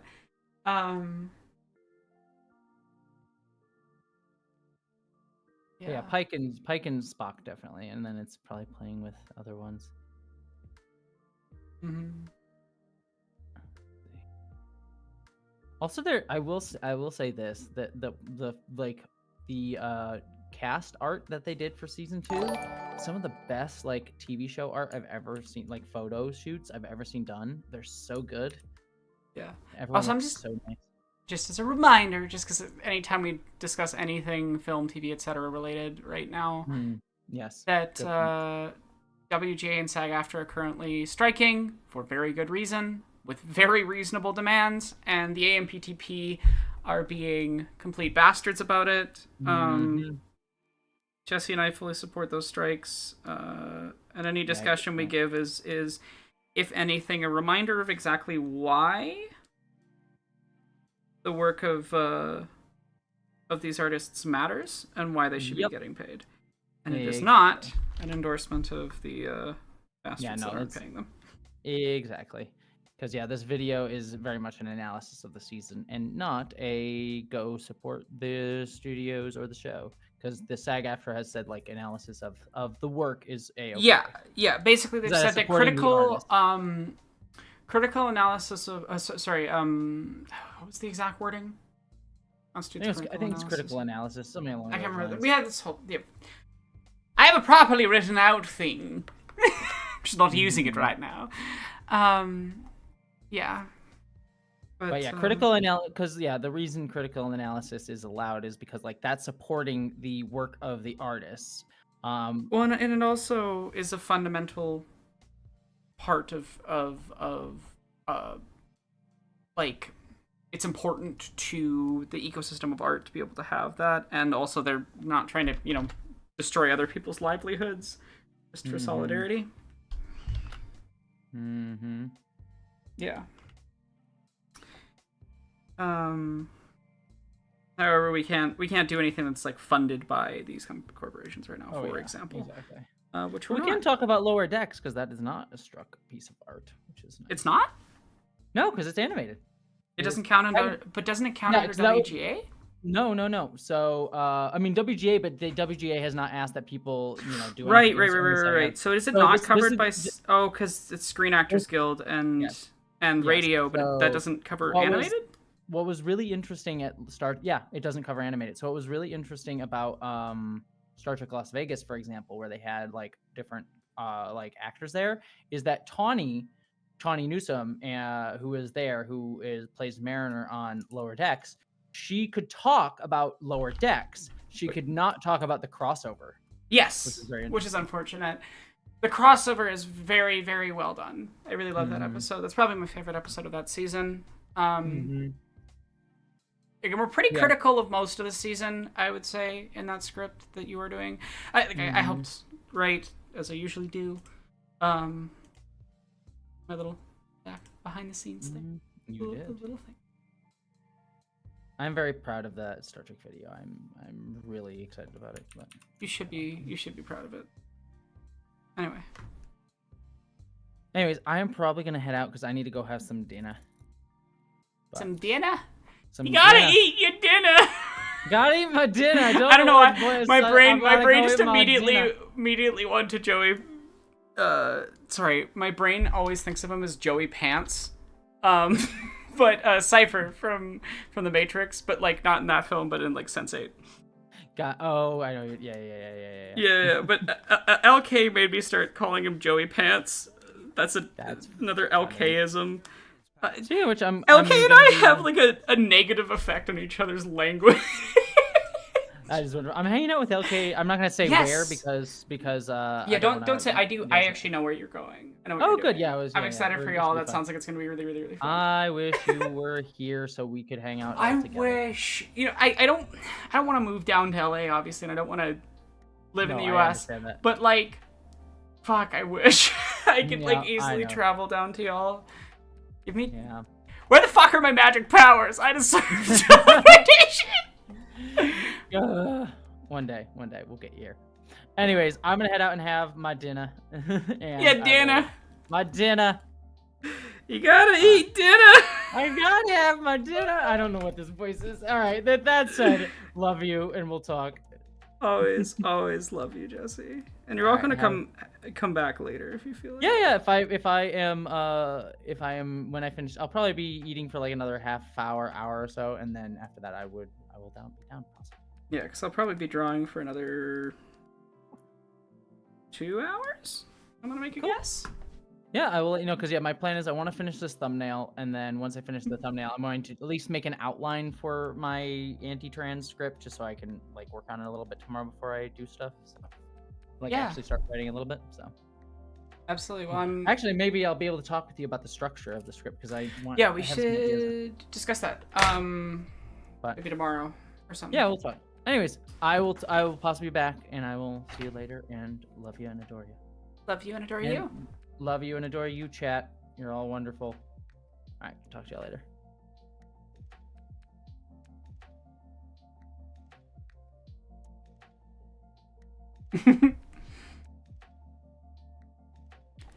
I want magic powers, but I don't want magic powers that like let me have power over anything. I want them more just in the like, I'd like to be able to teleport down to my friends. You know what I mean?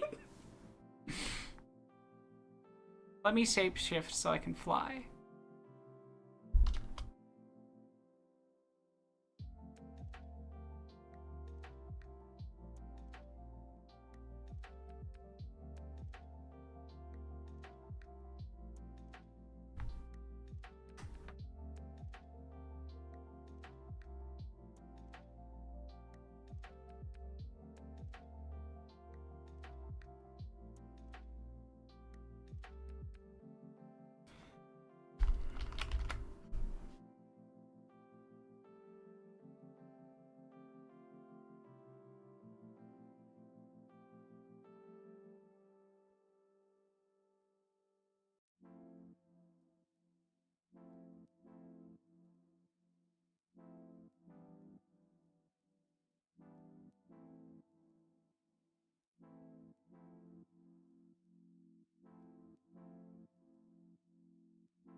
mechanical arms little.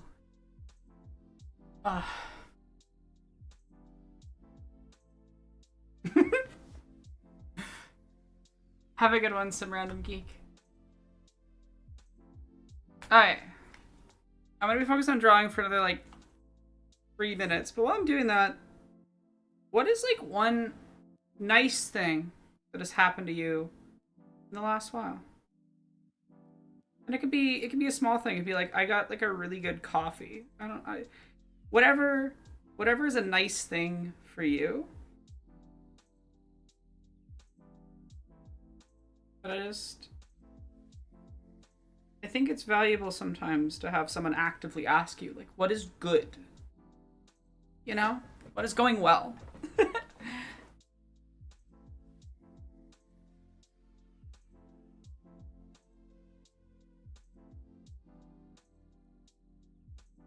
My fear always with like absolute power or having significant power is having the hubris to believe that I know what is best for other people. And that even if I had good intentions, you know, it could still do.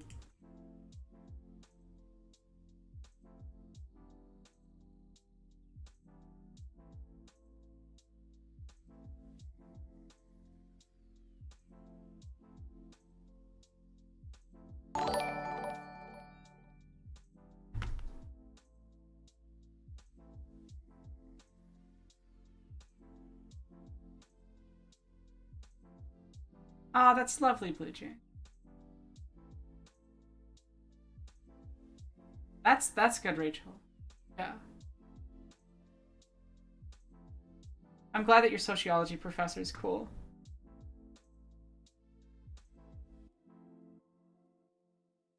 Oh, congrats, Spanker. That's awesome. HRT is lovely.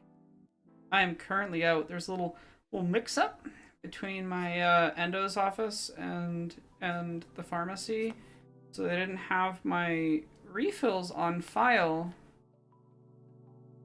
So I'll be getting them like in a day or two.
I mean, it really depends because different neurodivergent people are gonna have very different things that will help us, you know.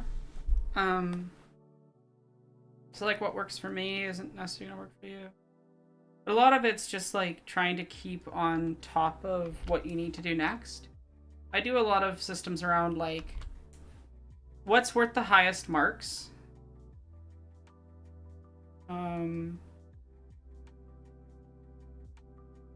And what's due next, and you focus on those like based on that, and you just you try to keep a list of what you need to be doing. And one of the things you have to accept with university is that you're going to lose marks on stuff, and something's going to fall by the wayside. This isn't just like a neurodivergent student thing. This is like students in general experience this. So and like learning to be okay with that, it's hard, but it is what it is. And you can still get really good marks. It's sometimes better to take a bad mark on something that's unimportant than to waste massive amounts of time on on something that wasn't worth the time that you spent on it.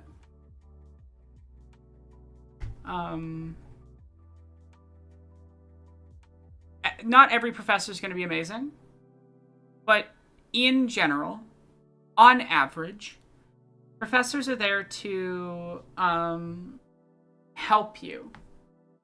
There are some bastards, absolutely. I'm not going to pretend like there isn't asshole professors, because I've dealt with some.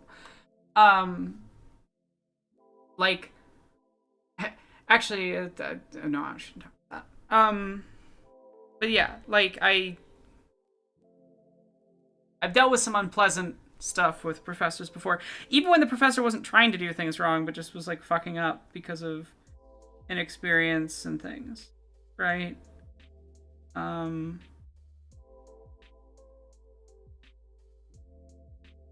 it.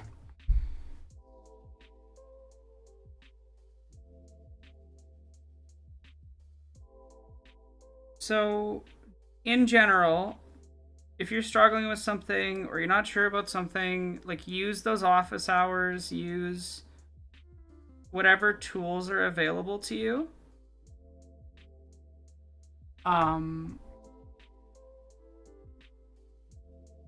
The second thing I'd recommend is and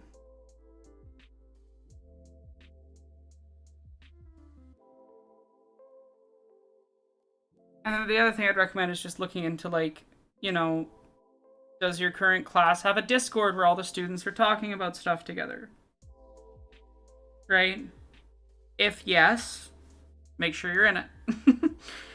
That's they may use like WhatsApp or something. It depends what program you're in. Obviously, I'm in comp sci, so we used Discord religiously. How some of our profs would actually be the ones that would set up the Discord for the year. And yeah, just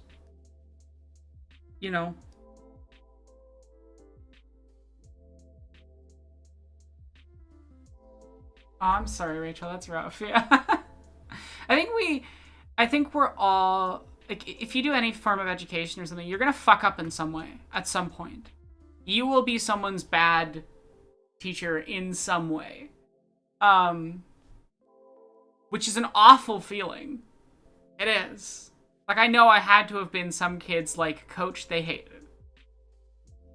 I did my damn best, I definitely didn't do anything awful, but, like, still.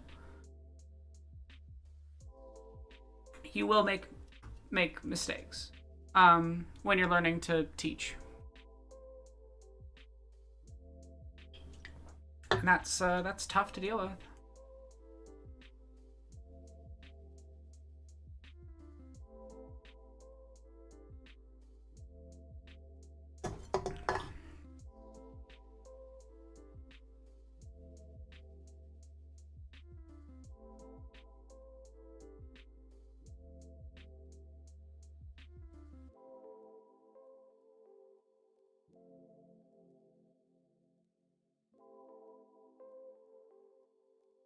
I hate that there isn't a lot of good shots of, like, the hand part of Ballister's hand. There's a lot of shots of, like, this area, but not a lot of this area that's any sort of high detail.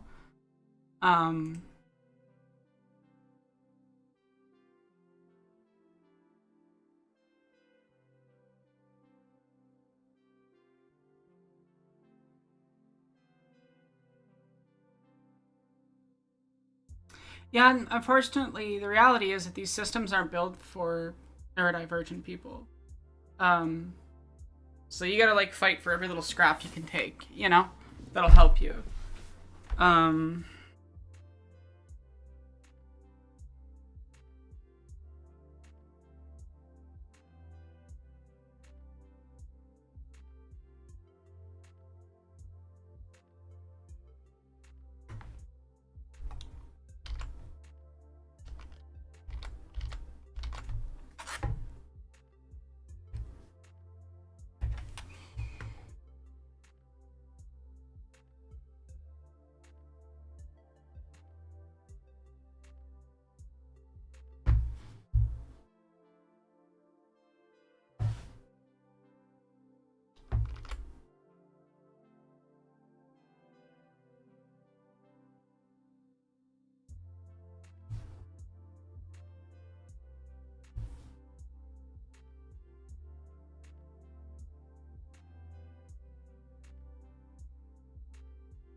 Getting this bit right is gonna be tricky.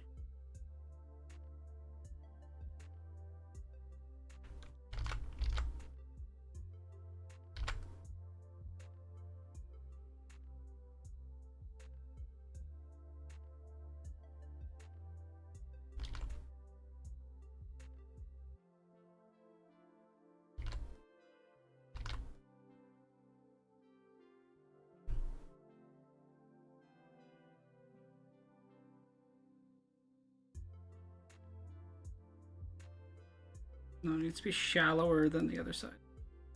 Same height though.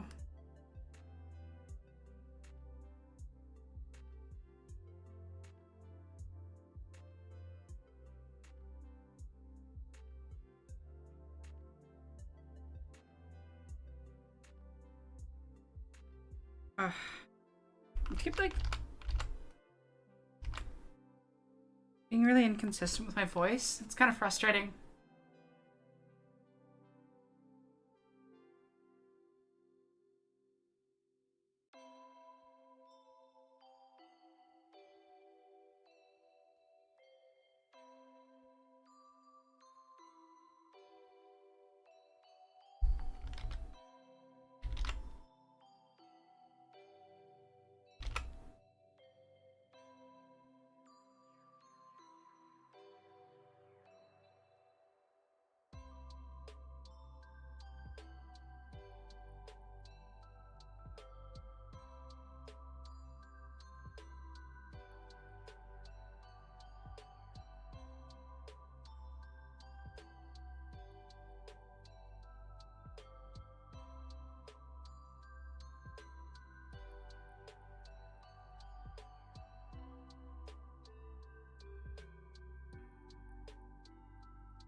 Oh, I'm sorry, Ninetail. That's rough. Yeah, I'm almost done my college, and I've basically continuously had to slow how much I was doing at a time throughout the process because of my chronic health issues. So.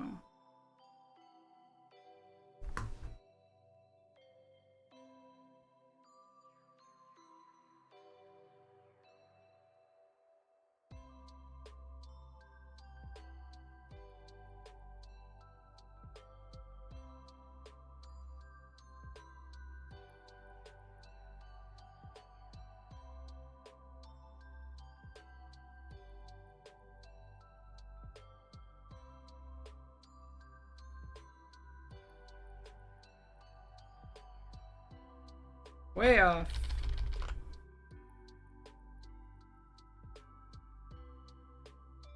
Doing a little freestyling.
Make my life just a touch easier.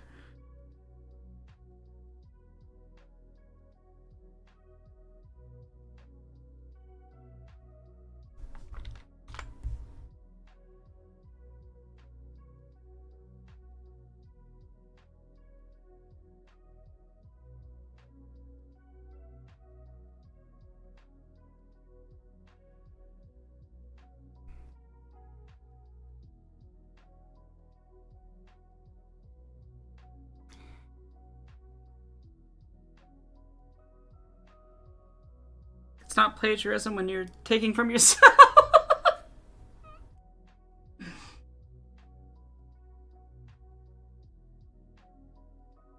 Not much. I've just been drawing. We were chatting about dealing with neurodivergence and being in university. The other thing I'd recommend is, like, if you can get access to accommodations and stuff for testing and exams, if you need that, look into what the process is like for your university and consider it.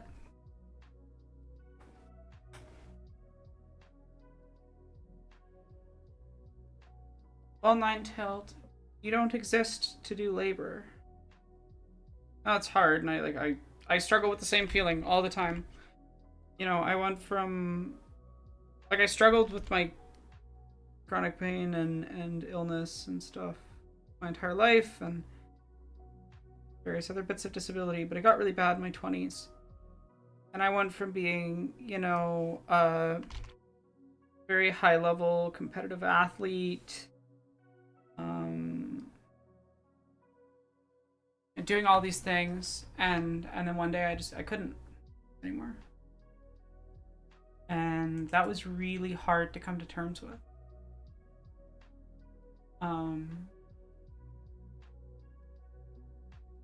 But part of coming to terms with that is just coming to terms with, like, you don't exist for systems.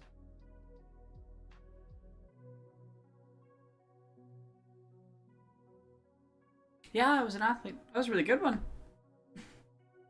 Quite good rower.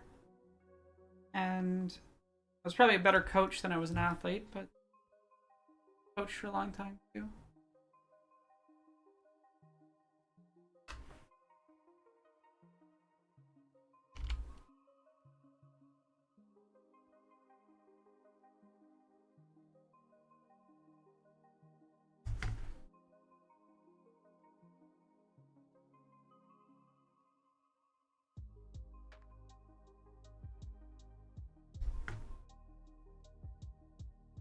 Oh. I think that's basically line work done. Oh, Nimona has some details.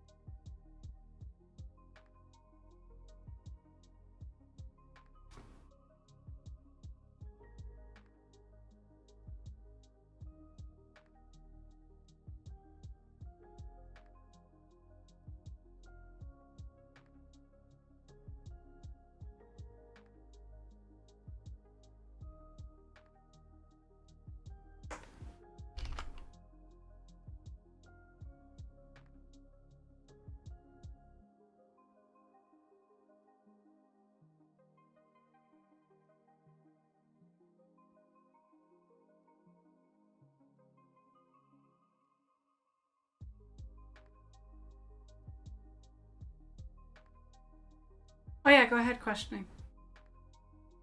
What's up?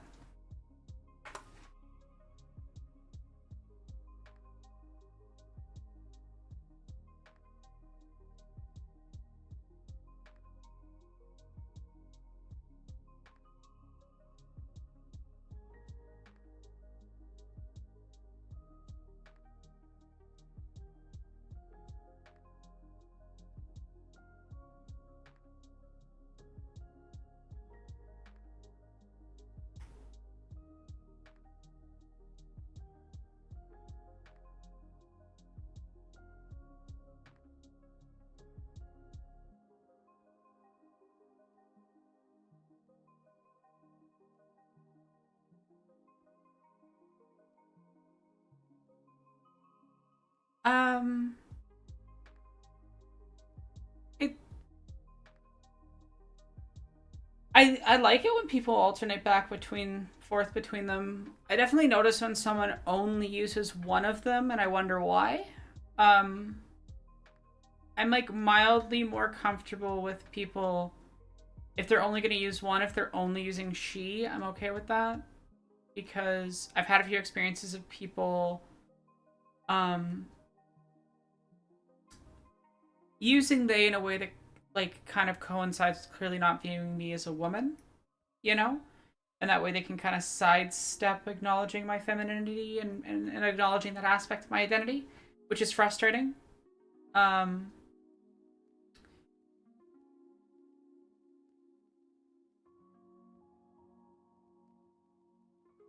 and yeah, so I definitely notice if someone's only ever using a single set of pronouns. But I don't really mind. She, they, they, whichever one. I don't put my neo pronouns in as many places because people are assholes. So I don't super care to even like give them the chance to do that. You know? But yeah.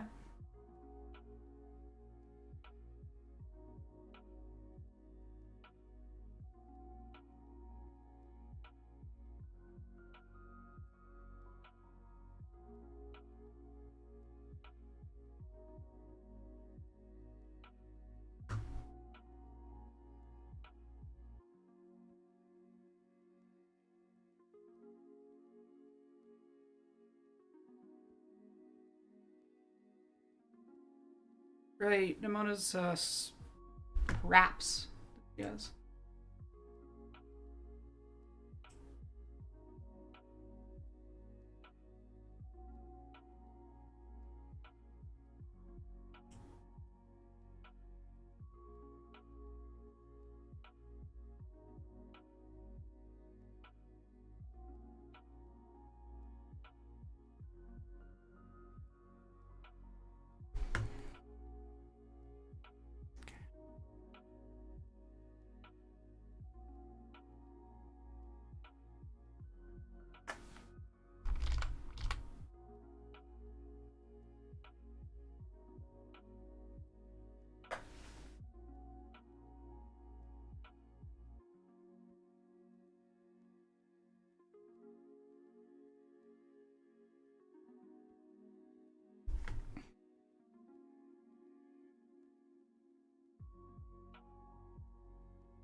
Oh no, I'm sorry questioning. I hope you can re-find whatever set of pronouns that was.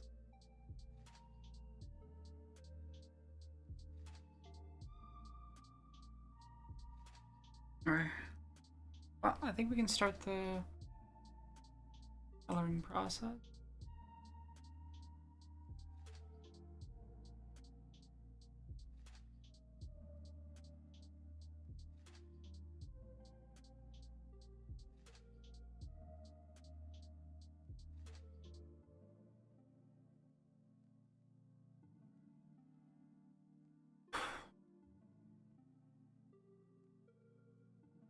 I should probably do the signage, I guess.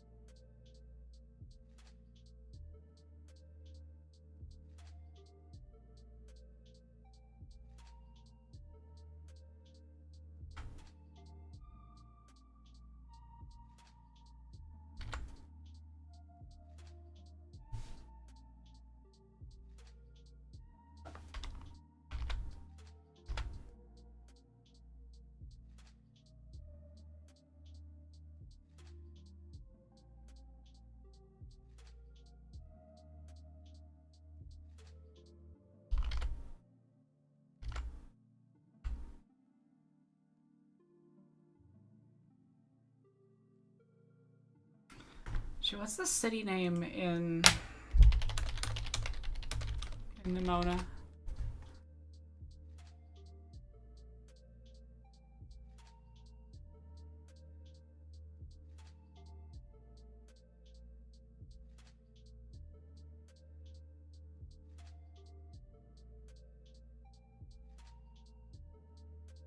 It's just called the Kingdom. Okay. TKPD.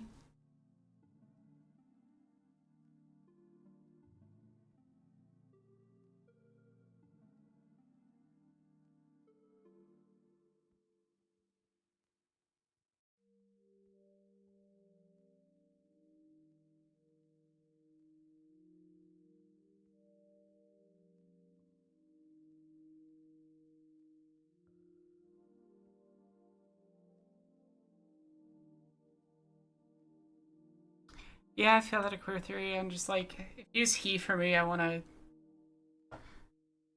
Eh.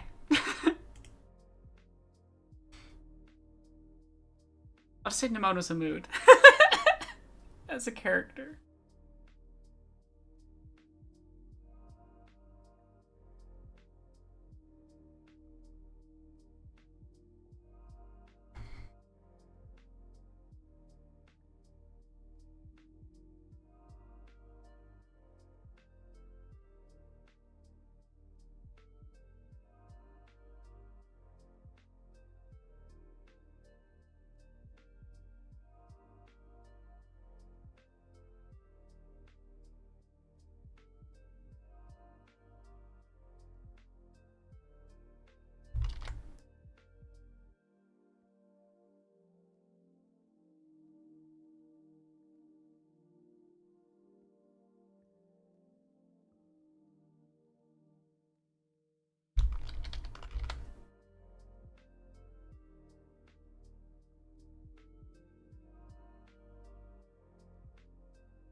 Well, I can draw this stuff, but the instant I have to do lettering, it's like, it's a bad time.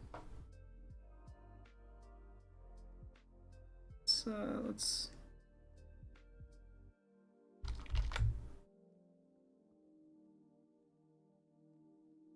clean this up.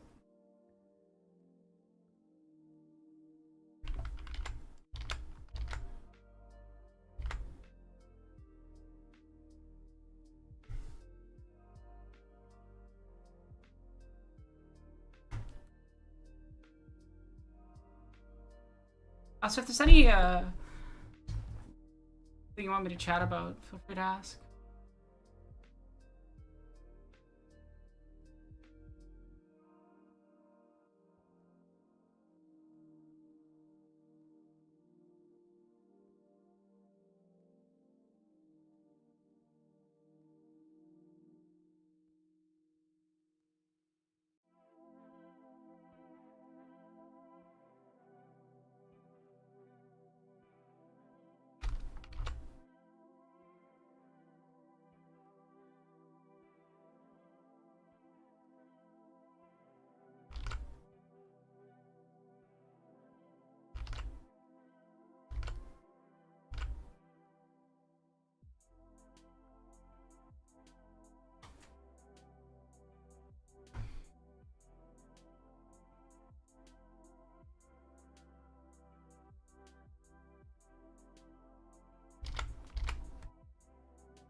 I love musicals.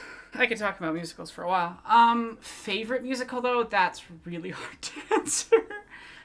Depends today. I'm not much of like a favorites person. Like I don't have hard favorites. I think the stuff that I've watched recently with OK that I really enjoyed. Uh,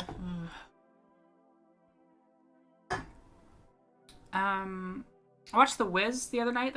It was a camera filmed, production of The Wiz. It was quite good. Uh,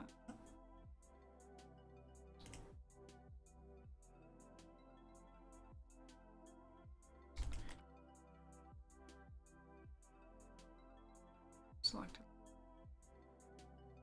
Now I can do color.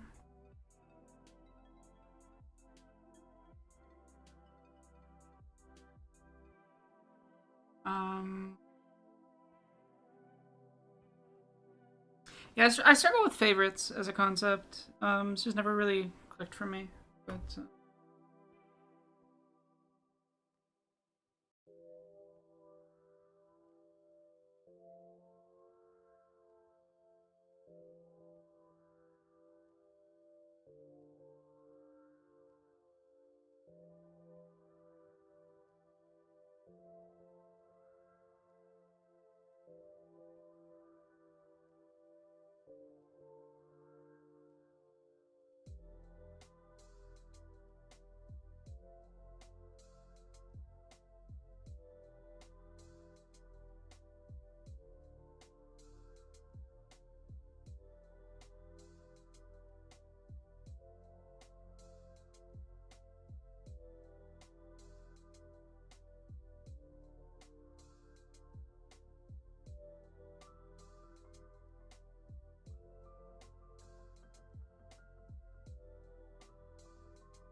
I'm trying to think of some good ones that I've watched recently.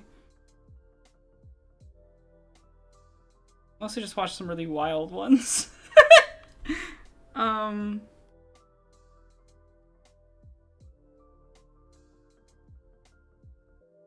I'm bad at remembering things.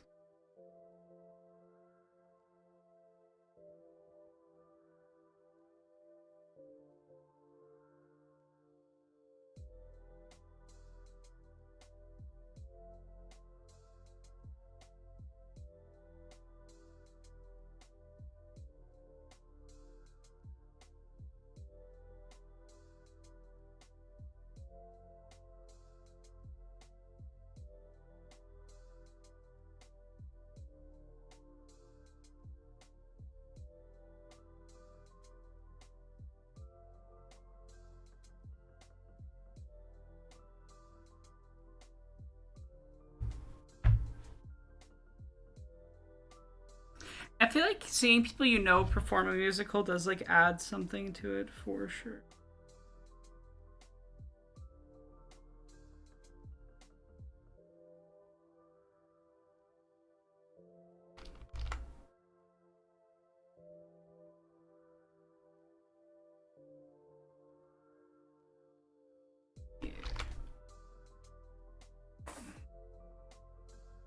Alright, first.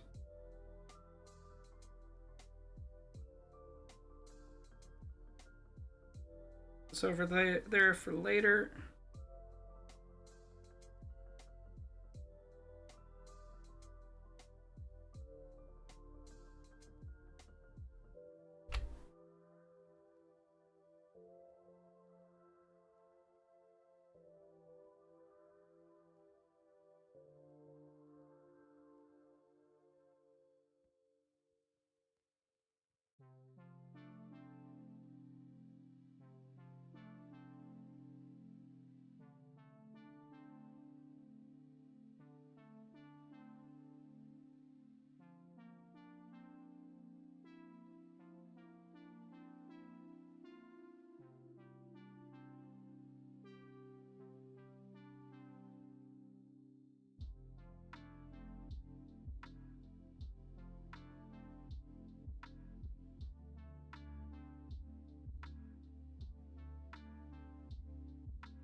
Why did I decide to do wood grain? Chat, why did I decide to do wood grain?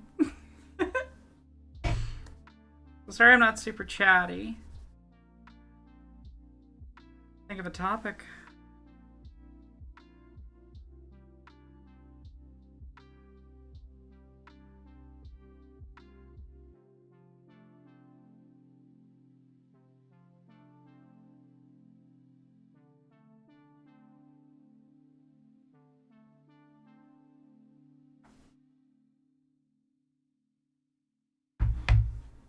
I don't think a topic would distract me too much.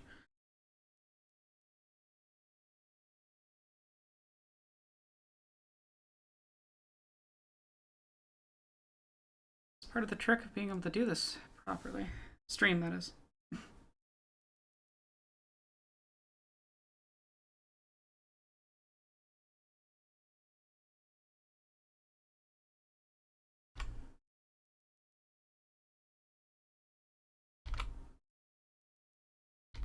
I can talk and do most things.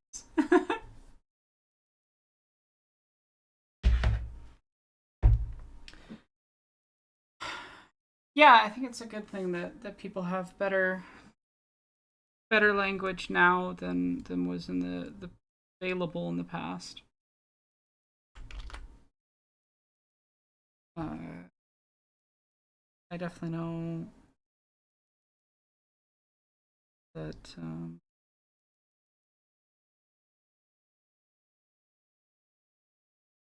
I would have benefited from having that when I was younger.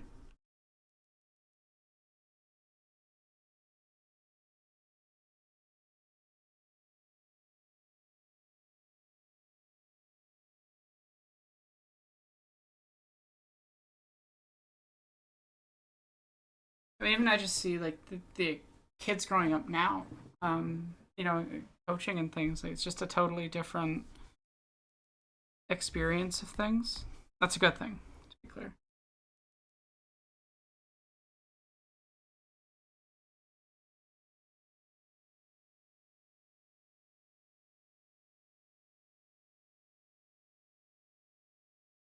Okay.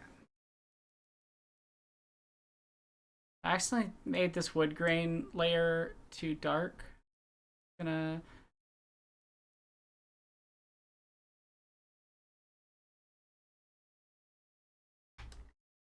There we go.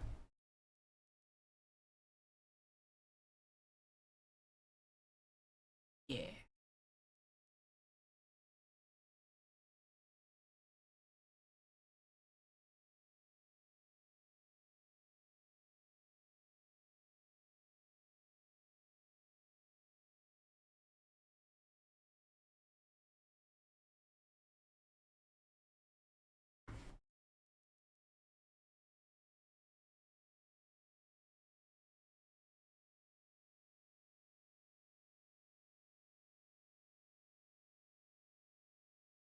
Okay.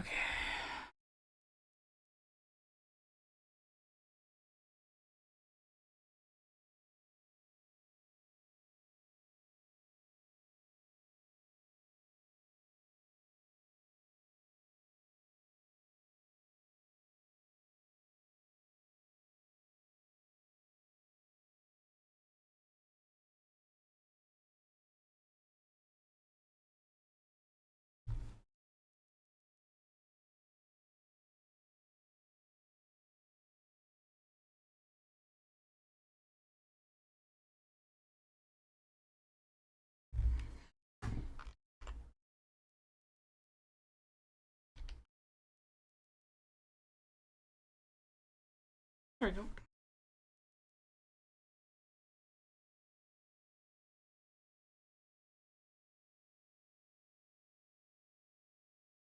That is the wrong layer.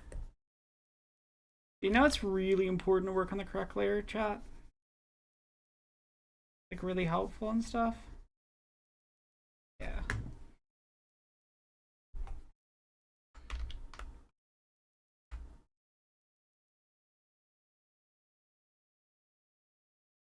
So I want to go with the lighter green.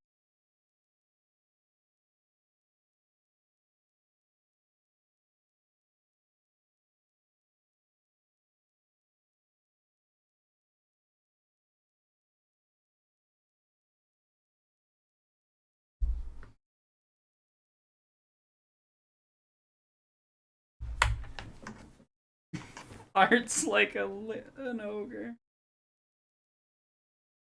Art is like an ogre. It's got layers. To be clear, I'm not doing a Scottish accent. I'm doing a bad impression of Shrek. Which Shrek is a bad impression of a Scottish accent?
Oh no, I think the music stopped. I was like, feels quiet.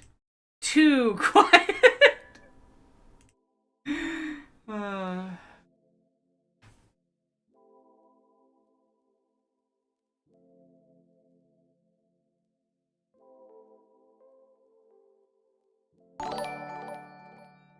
Thank you so much for following.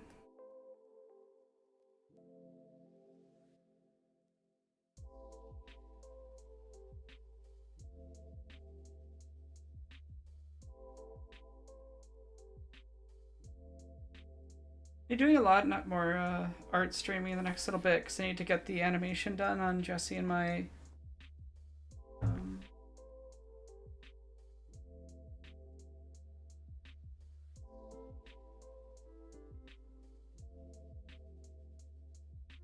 Jesse and my Star Wars video.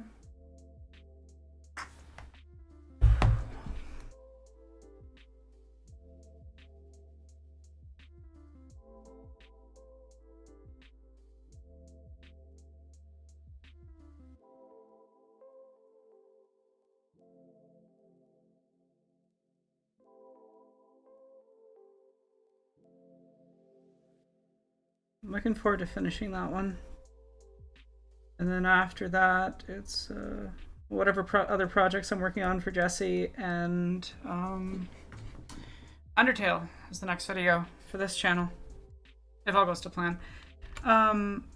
Something else might come out first. We'll see. Depends if I get the motivation to do one or the other. But I'm really excited about the Undertale video and what I have of the script so far. I've posted some of the script to Patreon, actually.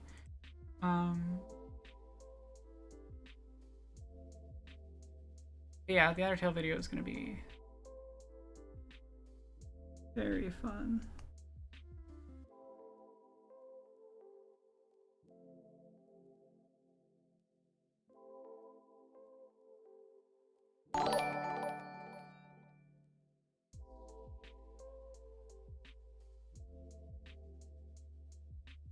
Have a good one, Team Rocket. Thanks for being here. And thank you for the follow, Uberwill.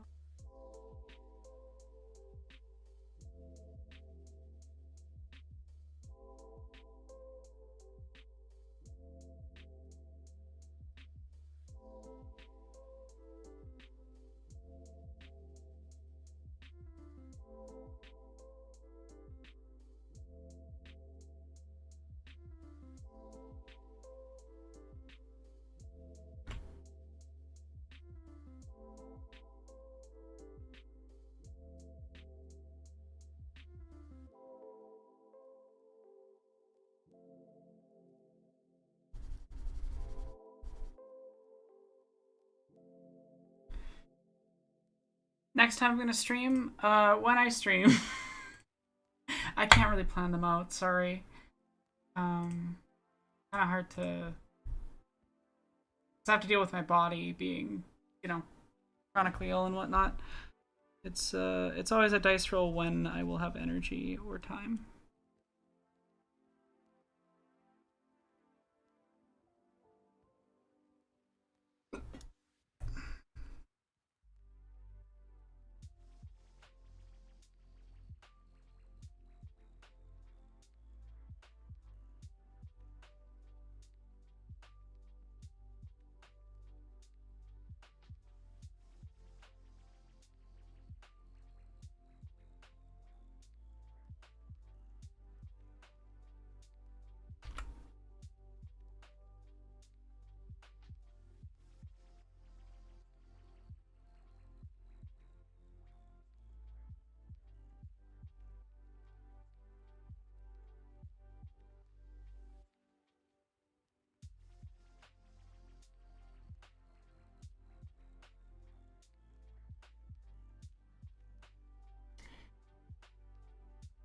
Yes, Undertale the video game.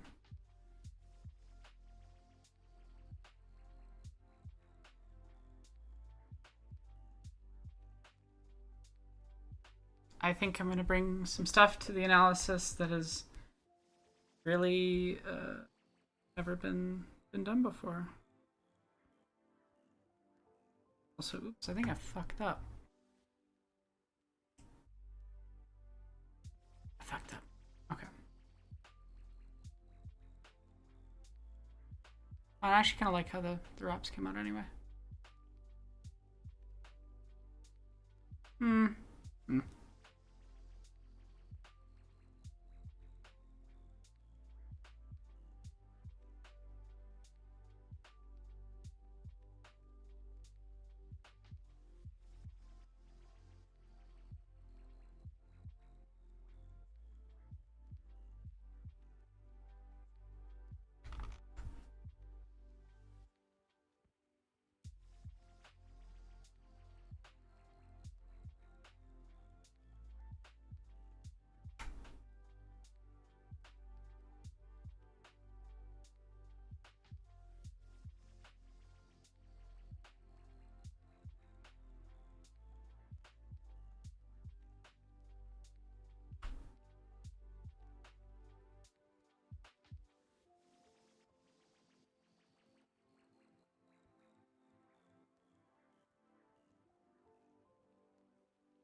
Weird.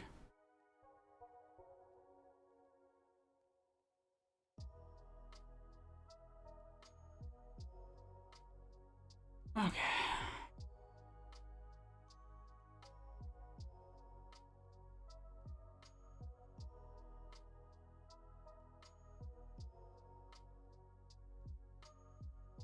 There we go.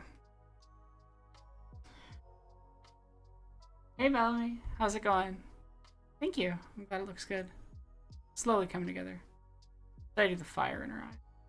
Hope it'll be. Okay. What am I doing?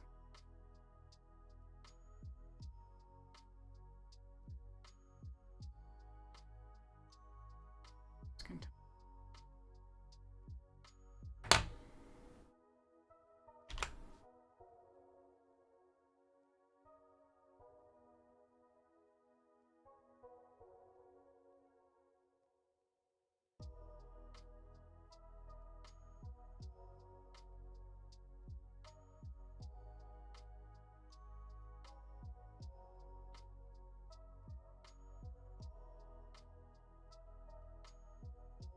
Actually, no. I can use Val from this as color reference as well.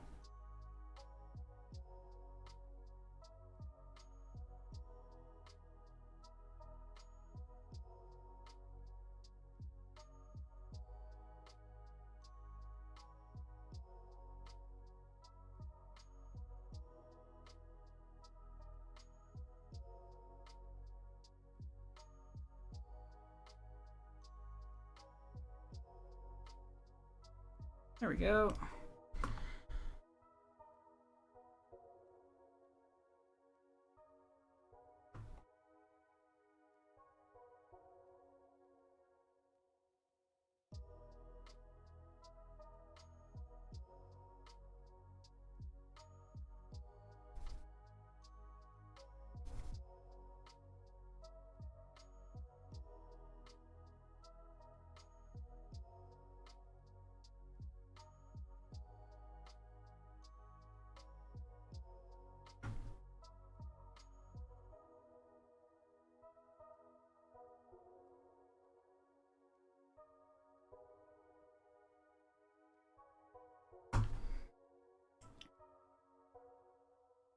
How do I keep my hair this fabulous? Wake up? I don't really do much with my hair. I mean, like, you know, I shampoo and conditioner correctly. I only shampoo probably twice a week. Because I don't want to damage the hair by over cleaning it.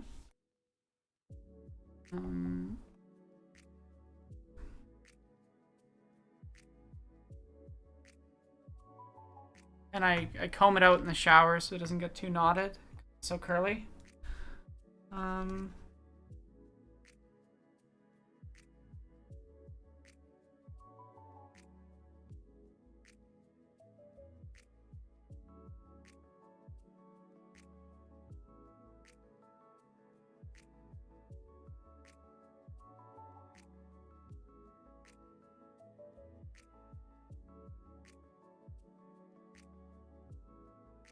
The word for trans without dysphoria is also just trans, because, like, dysphoria isn't inherent to being trans. And being trans doesn't necessarily mean you have dysphoria. I don't know. I don't know if you need a specific word for that experience.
There are certain people that are going to feel a certain way if you say you don't have dysphoria and are trans. Those people are dumb and wrong.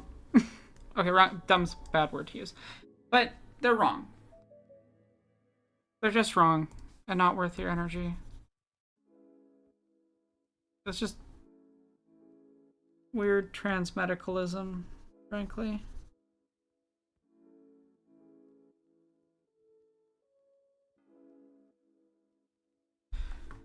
And frankly, as someone who suffers with, deals with dysphoria, I wouldn't want that to be an inherent thing, the transness, you know?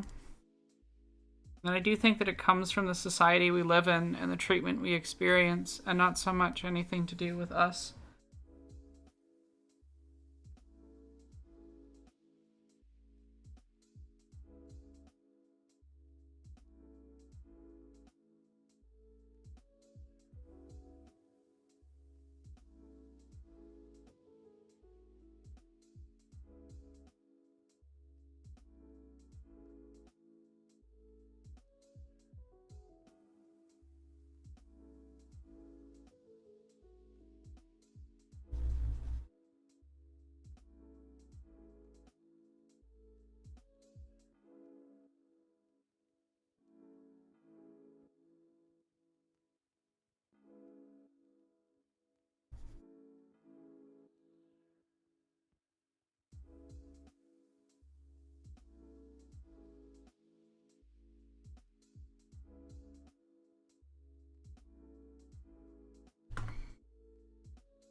really like how this image is coming together slowly.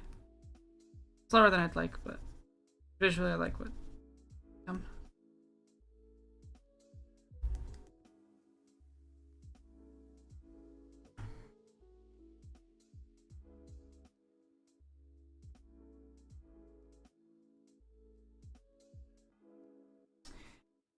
Oh.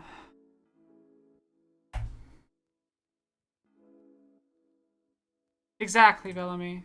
Exactly. Also, now I want to see what your beard looks like. If you're fine with sharing.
Yeah.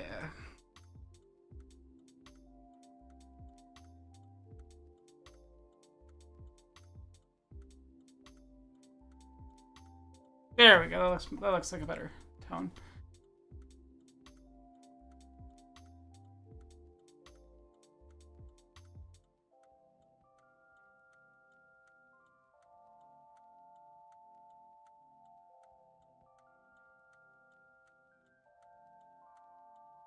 You're all gonna come hang out in a voice chat if you want, Bellamy. Here, I'll just go to the one on the server.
Hi, friend.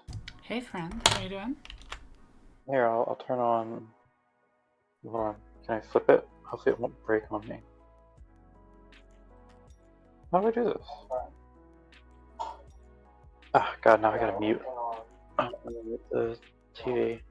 There we go. Oh no. No, I don't want to hear myself right now. Oh yeah, don't. Yeah, make sure you mute the stream before you. Oh, okay. Well, here. There's my beard. That's good. I can't fit. It looks great. You want to show your chat how fucking hot I am? If that's what you want, Bellamy, sure. There you go. I mean, you know, I know I'm hot. I mean, like, look at me. I know what I look like. There you go. How you been? You're on the stream. Oh God, I was actually up there. Okay, let me turn it off. Oh, well, here I'll put it back. Like the stream's so delayed. Actual trans person, by the way. Hi. Yeah, I have my beard's like salt and pepper now. I like my beard. it. I like it though. I think it's fitting. Thank you. Yeah, It's distinguishing. It's distinguished.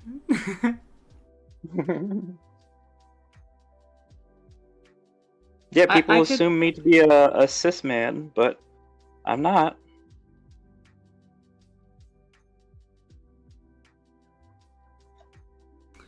Did I lose you? Oh, No, you're there. That's so shitty. The I idea mean, that it is like, what oh, it is. beard man, like it's. I mean, it's very silly. It is very silly. Because I know But, you so know. many lovely, non-binary people,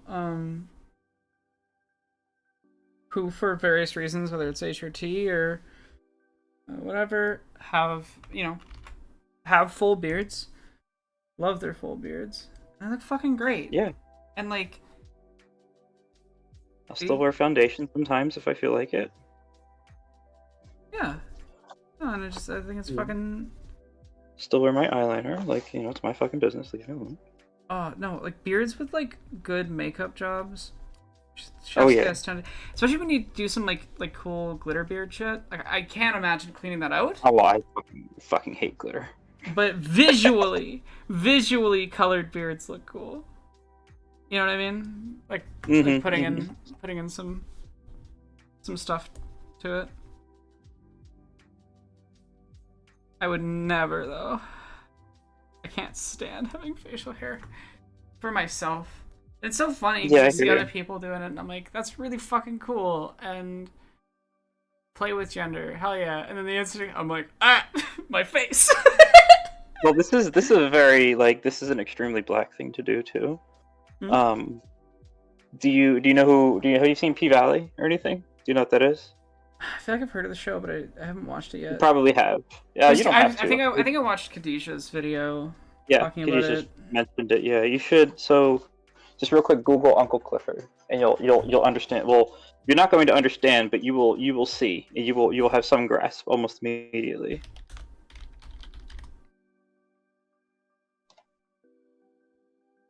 Oh yeah. Yeah. Yeah. No, I get what you're talking. Yes, exactly that. Yes. Yeah. Yeah. No, I know exactly what type of like queer vibe you're talking about. 100%. Yeah. My gender is whatever the fuck I want it to be. Leave me alone. Yes, and I fucking love that.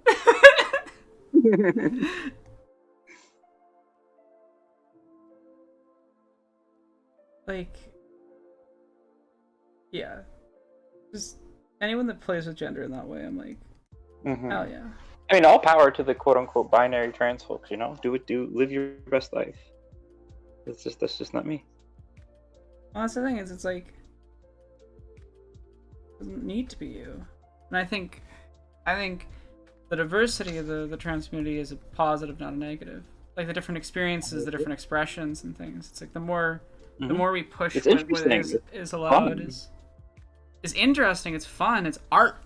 Like, yeah, body and existence as art is something that I really believe in love. And like, and it's funny because I don't like generally presenting masks most of the time, but then sometimes I kind of like it for like playing a role or, you know, like I've done some drag king shit in videos before. Probably will again in the future. And because to me, like, to do drag, I feel like I need to do that. You know what I mean? Yeah, I use the term like non-binary, right? For everyone else's benefit. But I mean, you're not going to really understand this, but you'll have some grasp because of who you're in community with. But like, basically, my gender is nigga. That's my gender. My gender is nigga. That makes sense. The reminder: YouTube does get real grumpy if we use certain words. I still can't with the league stream where everybody was discussing a certain term that's, you know, it's an animal, but not an Yeah. you remember that whole situation. YouTube's okay with the N word in the way that I used it. Yeah, you have to be careful though, because it's like I know Turbs talked about this, like they literally told them like you get 2. You get 2? Yeah. You get 2 N-words, and anything more than that's too much. Fuck you. YouTube's Well, I'm gonna use 15 now. I'm just gonna release a video titled that. See that you can't tell me shit like that because I will ruin my fucking career. Like, really? Very You think I won't blow up this YouTube channel? Like, okay, fine. I will do it. I don't care. It is. You're not so gonna tell me I frustrating, can't do though. it. It's like I had to censor a word because I was just like, I'm not gonna fucking risk it. I want to talk about this topic and I don't feel like getting flagged. In the Nimona video because like, you know, Nimona is about how bigotry can make you, you know, want to end it. So, and I wasn't gonna drop trans adapt. I'm trying to like say it without saying the start of the word, and my brain. I know what you're talking about. You but you know what I mean.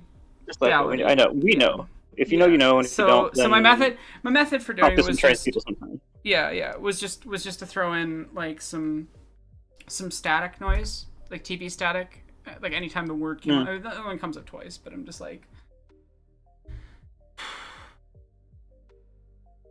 feel like Bowser's skin tone's too dark. I'm trying to find good skin tone like reference for characters sometimes.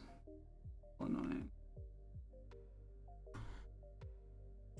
Play around with it because I wanted to generally match how their skin tones appear in the film. On the right, that looks closer. I think that's more correct. Thoughts, Bellamy? Looking at the stream. Like I haven't added shadows and stuff, right? But I know that's closer to his baseline skin tone. Okay, that's better. And I will add shadows in it. I'm putting down like a layer of color first, and then I'll add shadows. You know?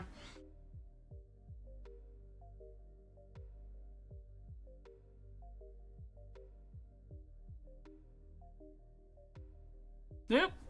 Didn't need that. It helps when you switch to the right tool.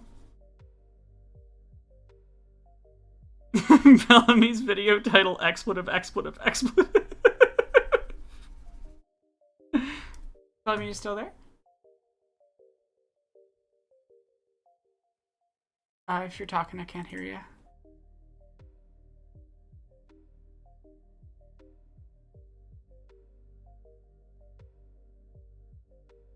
Oh, I think we lost them. Ow. They'll come back in a bit, I'm sure.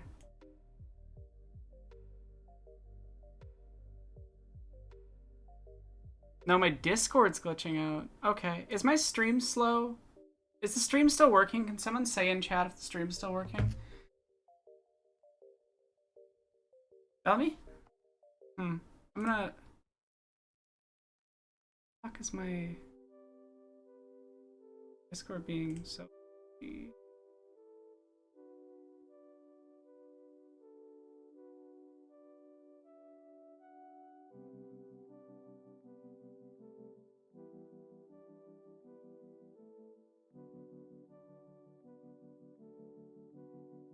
Weird, like Discord's just like freaking out. I'm gonna quit Discord, I'm gonna reopen it. Thanks, Discord. Fucking Discord. Those eyes are haunting. That was the goal though, so.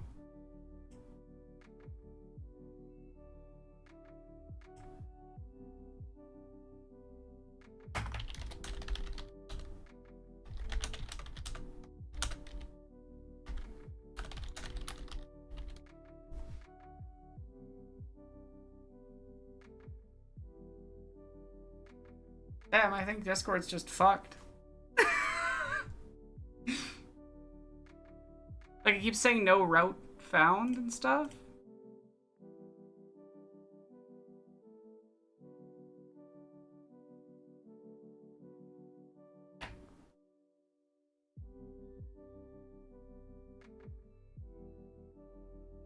Oh my god, you had access to digital drawing in the 90s? It's fucking cool. So 97 was before I was born.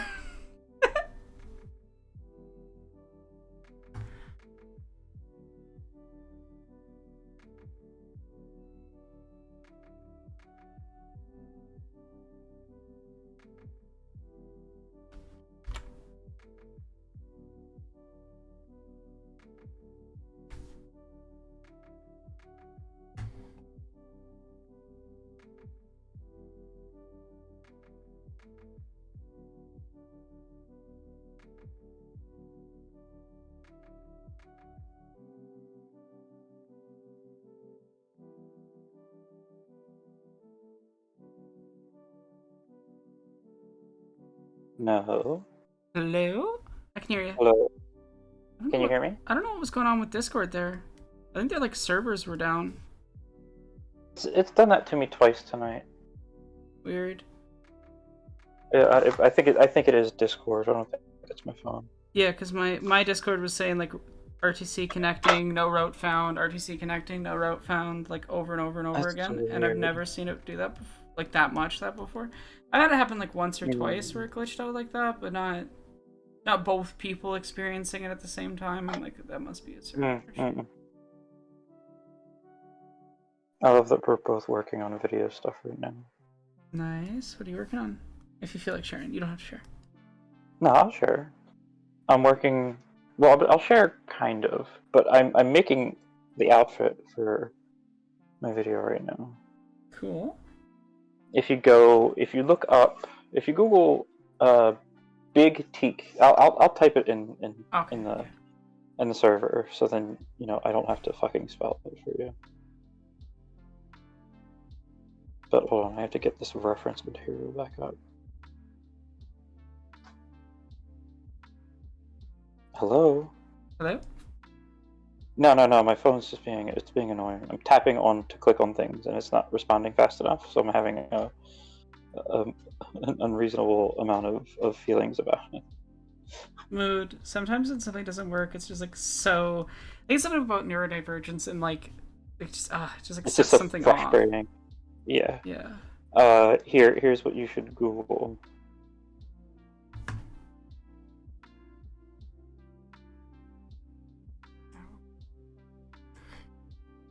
And he's wearing a sweater that you should be able to see. Okay. It's a red sweater.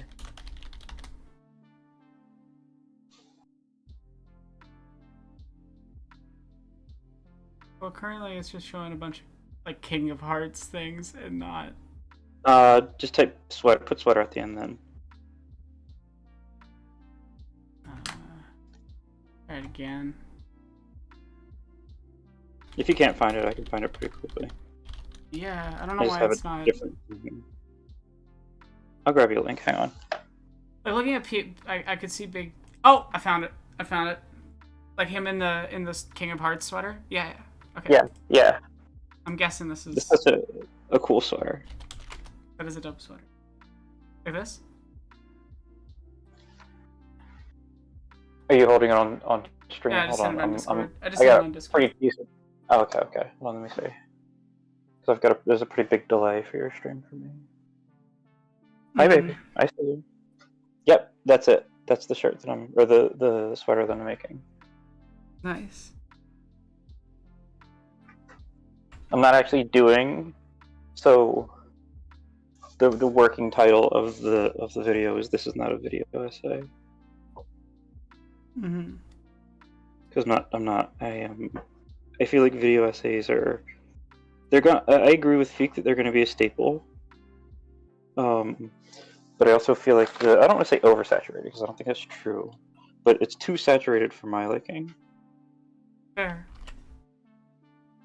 So I'm deciding that I want to do something or try to do something different.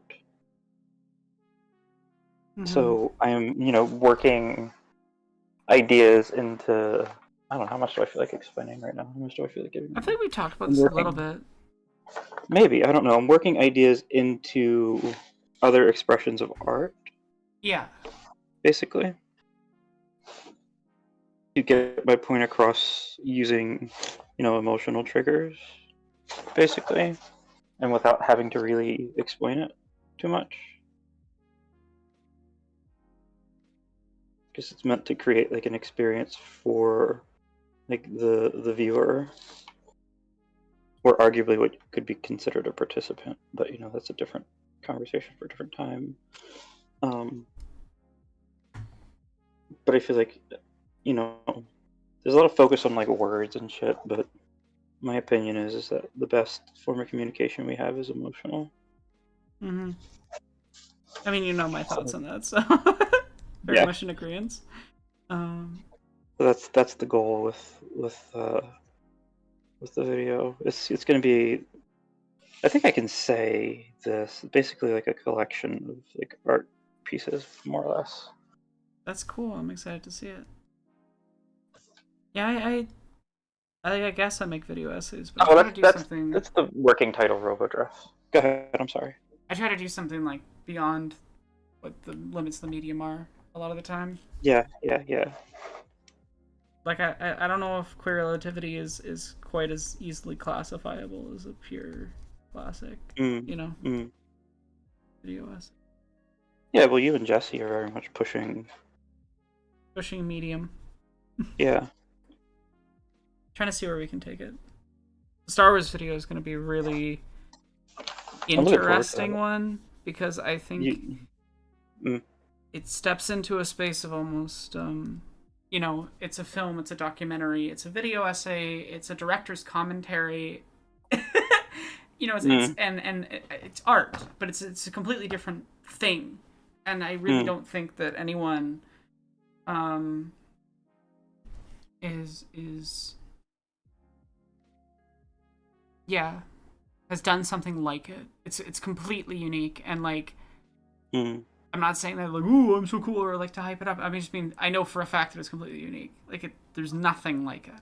I don't think you can. I think you can say that. I feel like that's reasonable. Like if it's true, then it's okay. It's just true, but it's like it's not. Yeah, I'm not like doing it as a like as a bit or because I think that inherently makes something better. I'm cooler than you because I made not a video. No. Yeah, but more in just like I do think it's a really unique thing, and I'm not really sure how to classify it because it's doing a lot of unique stuff. But I'm really proud of it. That's awesome. And like I can't wait to finish up the animation. And if you've been around for any of the others, like I know some of the people in chat have, like if you've been around, you've seen like what I'm working on with the animation. It's like, yeah, it's gonna be an 18-minute animated short film in there. Good lord. Oof. That I did solo. That's a lot of work. And a lot of work. I mean, Jesse and I have been working on it for almost a year now. Oh wow. It's a 55-page script. That's ridiculous. Yeah, that doesn't include the animated stuff. That's just the primary essay things. And then on top of that, 55 pages, there's another, whatever of that, and then this other thing that won't be scripted, but is going to add more. So it's even longer than a 55. Like it's 55 pages of written, but not including the animation stuff. It's a little harder to. Oh, sorry. It's astonishing to me, like, and obviously, I'm saying. I mean, I don't need to say this to you, but I'm saying this for the audience. It's different and better are not the same words. But it is so interesting to me. Like my video essay, literally the only one I have. Yeah. Is like was less than 8,000 words. and Feek has written, like 20,000, 40,000, 50, like, an absurd amount of words. And you're talking, you and Ed Jesse's got like 55, and it's just so funny or 55 pages. It's just so funny to me, like how differently we all communicate and how much we still get across either way, Yeah, I mean it's valuable. It's astonishing. I mean, like, I think relativity was 18,000 words. Undertale's currently at 21,000. Ungodly. Too many words. It's just so interesting to me how, like, differently people do things. Well, it totally depends the project for me. Mm. Like, if you look at my projects, none of them are the same length. None of them are quite structured the same way. I'm always kind of doing something different. I don't think... Yeah, I would agree. I don't think anyone quite shifts up form and style as often as I do. I'm not saying that's a good or bad thing. It is a thing. It's just a thing. Again, different and better are not the same. Yeah. They're not the same words. They mean different things. But, switching up your style too much or doing it in, like, I don't want to say the wrong way, but I don't have a different word. But, without purpose, without intent. Yeah, it can feel really disconnected and disheveled, Yeah, like, just trying to do something new for the sake of doing new is bad. Almost always. It always ends quite poorly. But, like, for myself, I'm constantly trying to push myself to be as best I can. But, like I think Nimona is probably the most traditional essay I've done in a long time in many ways. I mean, I say that there's a lot of weird shit in it, but no one quite structures an essay quite like I do. The magic of mental illness. I'm not kidding.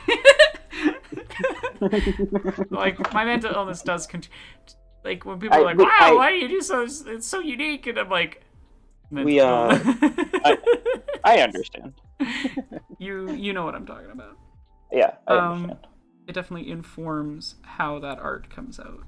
That makes perfect sense. So, in a really unique way. A lot of that mental illness stuff I'm never going to talk about publicly, but Jesse knows my shit, and Bellamy knows my shit, and OK knows my shit. That's actually something that I hadn't considered, and it sounds really fun. What you were just talking about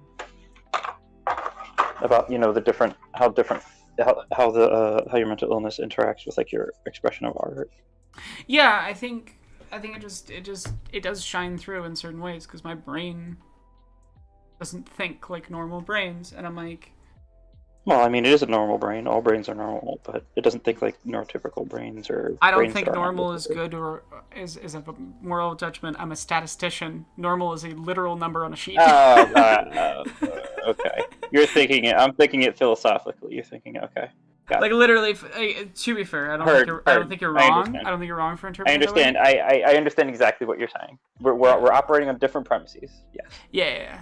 And so this is semantic disagreement. We have a conversation about it, and we just connect right back. It's easy. But, like, yeah, definitely for me, when I think of normal, I just mean, like, someone who fits within those bell curves in a specific position. Heard. And that is an eraser. That is not the pen I wanted.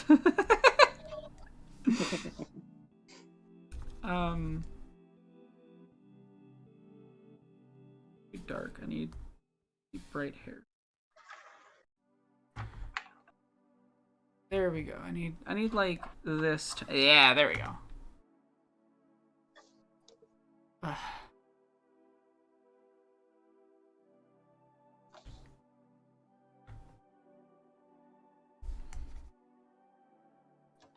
Yeah, that looks right.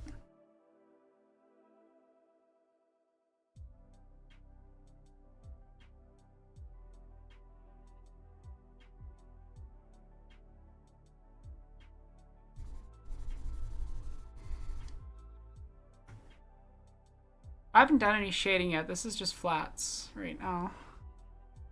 But I'm glad you're liking it. Slowly coming together. Flats are better than drums. What was it? What was I saying? Yeah. So like, cause I think I struggled for a long time with just like, you know, if I'm not falling into that idea of like the artist must suffer bullshit, but then I think I was almost going in the opposite direction, which is like I wasn't allowing myself to explore certain things because it engaged with that element that and I'm like, actually it's okay that I make heavy art, like that's okay. It's part of life. Because I've lived through some shit. It informs my experience, and I'm like, part of life is in fact suffering. Who knows? Imagine. And maybe I have something valuable to say about it. I agree. I think you do, and I think you should say it. And that's what I'm doing. But like, yeah, like at some point I'm gonna enter into the Signalis script. It was starting to bum me out, and then I'm like, that's not productive. We're gonna take a break. Come back to it. You know, it's like when it stops being cathartic release and becomes sitting in the hole, I guess. Yeah, I understand. That's when I usually stop. So there's a lot of half-finished scripts that I'll get to eventually. It's an entire script on death that I partially wrote, and then I just kind of hit a point where I was like, I am realizing that a lot of this is not so much becoming about processing death, and it's becoming more like tinged by the complex feelings I'm having right now with, you know, my nana who's dealing with Alzheimer's, and I was like, I need to take a break from the script. It's like not in the headspace to process these emotions, and I probably won't come back to that script for a while. But like, yeah, I mean, even this Nimona video, which I feel like is mostly fun. I mean, chapter 3 is, as discussed, about a really heavy shit, and it got only more relevant to some lived experience. Because it was like, when I wrote the script, I was writing about stuff I'd experienced many times. So I got trauma related to it. And then, my dad's mom pulled the bullshit that she did. Do you know the details? I'm not gonna. Yeah, heard. People don't need the details beyond, grandma's being transphobic. Well, being a shitty person, not is a shitty person, is behaving like a shitty person. Yeah, I'm like, I'm sorry, but if you're fucking choosing defending somebody who's openly advocated for genocide against your fucking grandkid, you can get fucked. Like at that point, you're dead to me. And I think it's fair to have that as my line. I think that's fine. That seems pretty reasonable. I don't hang out with people that don't like black people. Yeah, wildly enough, not a fan of hanging out with people that actively disrespect not only myself, but the people I love. Shocking. Shocking. Oh, but I'm so cruel and unforgiving and part of the evil culture that our society has entered, where you can't even openly be bigoted anymore without mild social consequences. Mild social consequences. Somebody got mad at me. Like, well, someone was upset with me. Yeah, you're being a transphobic asshole. Like, what did you expect? Like, oh no, black people yelled at me on Twitter. Like, well, yeah, you were being racist, dude. Where I'm from, you get put on your pockets for that shit. I can't with the fucking reverse racism bullshit and the. It's very funny. Them calling like, I think the funniest, like one of the funniest things to me, is them calling like people like you and Turb and stuff like anti-white racists or whatever. I mean, you know what? Fuck it, I am. Do something about it. But the funniest part to me is with some of it was just like, some of it was based off of certain videos I'd worked on, and I'm like, who's gonna tell them that I helped? Oh my god, I'm like, you're in too deep with the Negroes. You better watch yourself. Oh, so scary. I was laughing about that with like Noah and like you, not with Noah, but I was laughing about that like about Noah and like you and stuff. And it's like you showed yourself to be safe for us, and now you're basically around like nothing but Negroes. Well, I mean, it's true. like You're obviously around more than just us, but I think like most of the people I tend to be around, there's some combination of Jewish, queer, black, or otherwise marginalized for race, but mostly black creators is most of the people that I hang out with, just because that's just who I've ended up hanging out with. Like, well, I don't know. I'm gonna put you on free game here. Yeah, go ahead. How many viewers do you have? Let me see if I. 25. You have how many? 25. It's fine. Okay. You can say whatever. Right, you can call me out. I don't care. No, I don't actually have to call you out. I'm explaining something cultural, which is why I. Okay, so obviously this doesn't. I'll say obviously, but like if you're here and you're listening, that's all you're doing, and that's all you will do after this. You understand? Okay. I mean, you can explain this if you want to, I suppose, but like, I'd really just rather you not, because you're gonna fuck it up. But essentially, like, when it comes to Black Americans, at least, and this isn't true for literally every single one of us, because not all of us, are brought up within our own culture. Yeah, but not all of us are also brought up in our own culture. There's reasons for all that stuff, right? Some of us are separated because of where family is and isn't, etc., etc., etc. But more or less, every Black person, every Black American you meet is a gateway to other Black people, because Black people tend to be in community with Black people. So what's happening is if you are not Black and you are talking to a Black person, you are being evaluated for your safety to Black people. So for you to have been brought in means that we, or somebody among us, has already determined that you are safe to be around, and you were introduced on purpose. That's how we work. You were given access to a community that you otherwise would have been from had you proven yourself unsafe. And I mean, I think that just happens with marginalized people in general. It especially happens when those marginalized people are connected by a deeper cultural element. But that's what I'm saying. Like, because I've noticed that like with trans people, that's kind of a thing, but it's not really as much. It depends the type of. Like, I think there's trans people that are engaged in trans culture very actively, and there's trans people that happen to be trans. Okay, that's probably fair. I think you're right in that if there's like a strong cultural tie, be it trans or Black or what have you, then that's probably going to be a thing. Because there needs to be the social interconnection part for this type of dynamic. But it happens in disabled communities. It happens in mental illness communities. It happens in queer communities. And I think like it happened more in queer communities when we talk like 90s and 80s, where there was much stronger sense of that cultural element. Well, it was before like assimilation, I think I can say. And that's not to say that all queer people have been assimilated, but they started passing marriage and stuff like that, and there's no reason for that. Yeah, like I think but often trans people were the central hub of those spaces, whatever they were, right?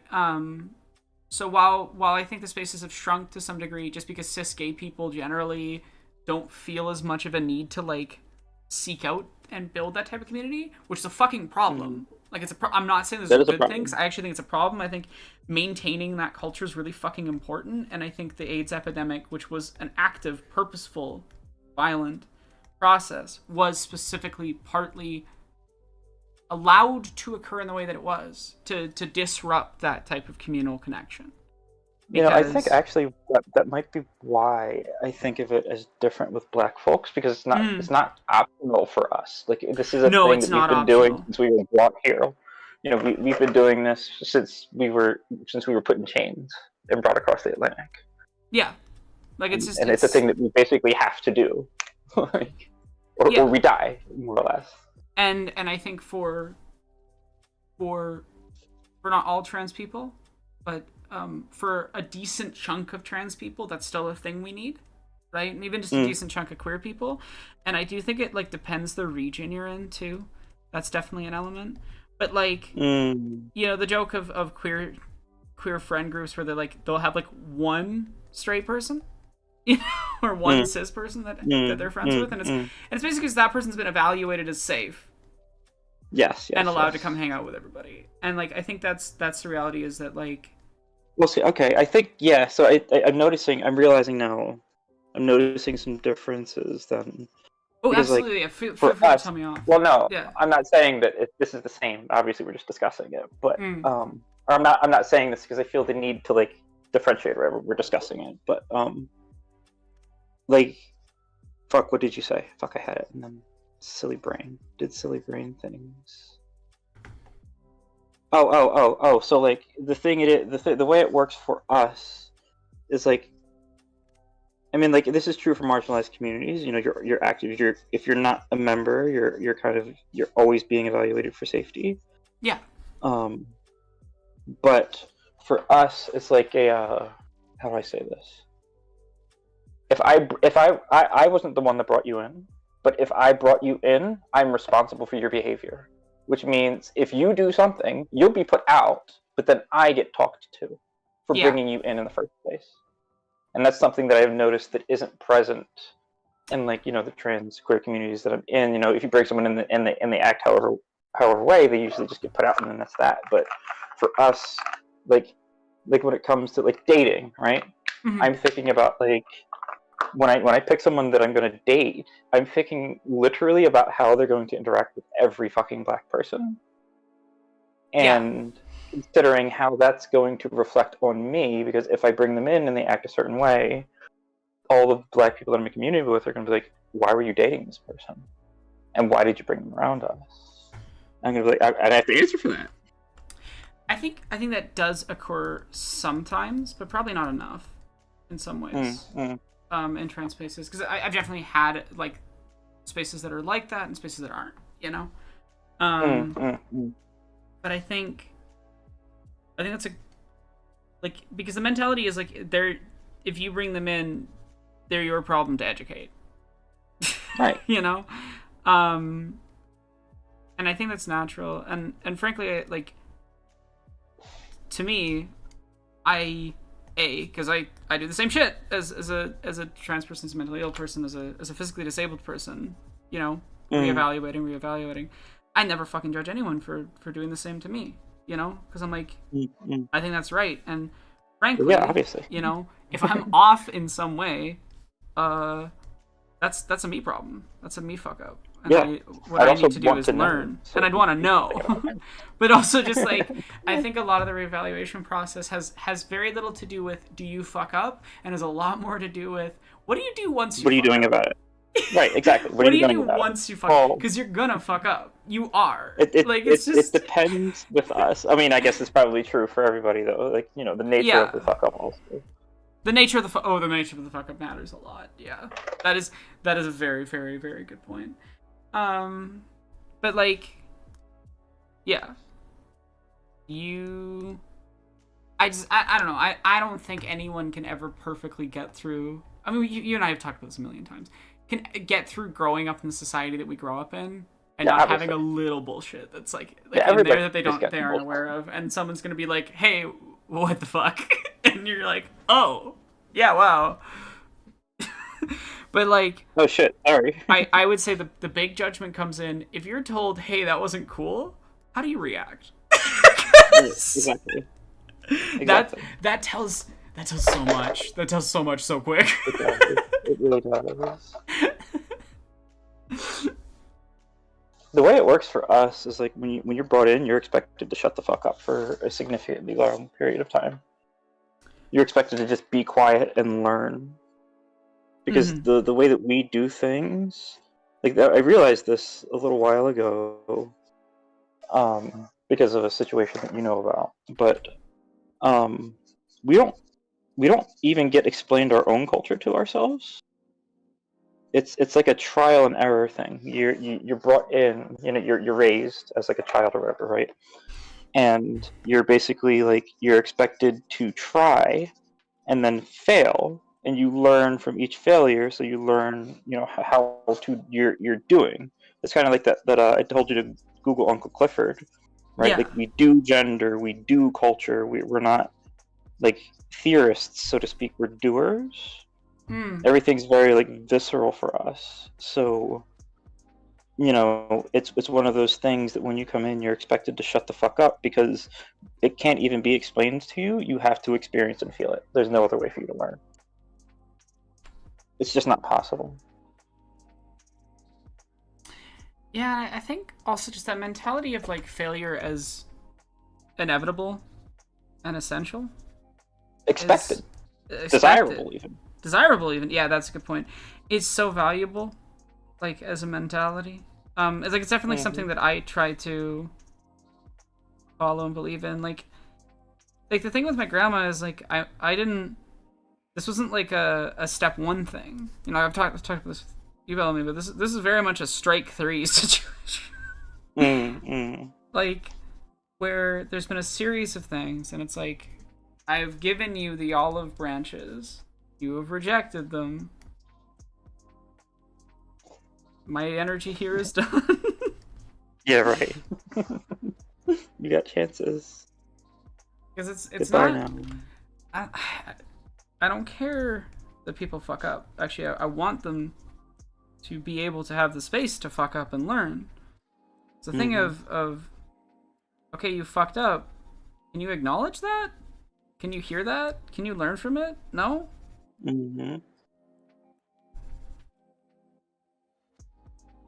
Yeah. It's fucking frustrating. Like, it's upsetting and it's frustrating. It is very frustrating. Because we've talked about this before too, correcting people and stuff like that. That's a fucking gift. That is an act of trust and kindness that is saying, hey. If I didn't think you could learn, I wouldn't correct you. I'd just walk away. Yeah, it's or I'd like... punch you in the mouth. Yeah, like it's like if I didn't think you were worth having this conversation with, I wouldn't bother having the conversation. Exactly. I'm gonna read through chat 'cause I haven't checked chat in a bit. Sorry. You're fine. I mean, we're just chatting. Saying, You're the one sharing. Yeah. The closer you are to privilege, the more the privileged audacity you'll carry of assuming everything's about you. That is something I think I learned a few years ago because I did that myself. And that audacity also causes people to insert themselves and get offended in unfair ways. Instead of understanding that marginalized people talk about their oppression, they feel like they get blamed. And therefore get defensive even when it's just literally isn't about them. If they just get out of their own way, they won't need to be so offended. Yeah, no, it's like, it's always like, please just get out of your own way. Like, stop being... stop. It's fucking annoying. It's fucking annoying. I don't want to deal with this. Can't you just not? Right? I'd much rather go back to playing video games together. Can you stop? Yeah, exactly. It's like, I'd much rather be having a chill, fun time than dealing with whatever this bullshit is.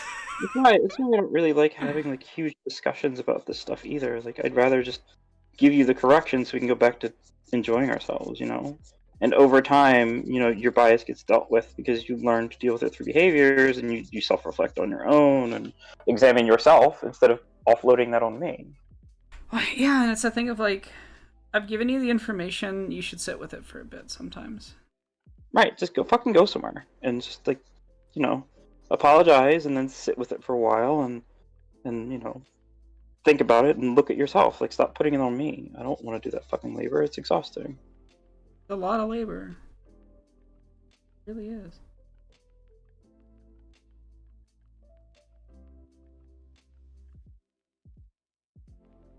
Didn't expect to be streaming, so I was planning on starting way earlier, but then I exported the video, right? And then there's no audio. I had to re-export and re-upload before I could stream. So obviously you can't stream and upload a video at the same time. Discord being fucky again? Bellamy, you're still there?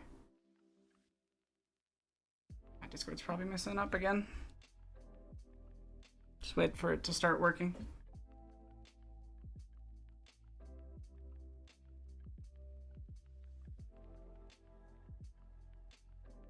Yeah, I don't know why it's being so glitchy, and I'm sorry to you, Bellamy. Bellamy can hear me, but I'm gonna exit and rejoin. I'm gonna restart the program. Fuck. Why is Discord being shitty? I find like simple things like not functioning just like so upsetting. Probably to a degree that's like unreasonable. Like it shouldn't upset me this much, but it does.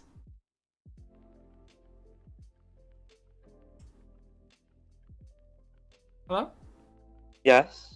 Weird. Okay, clicking on another channel and then coming back fixed it like instantly. Oh, really? Okay.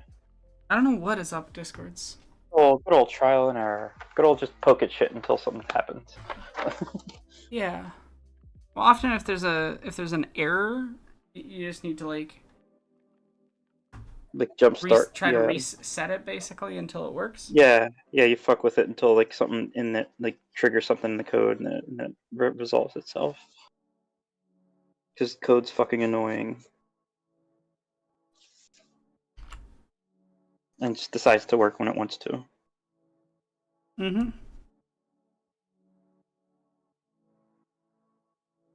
Code is a fickle thing. Truly.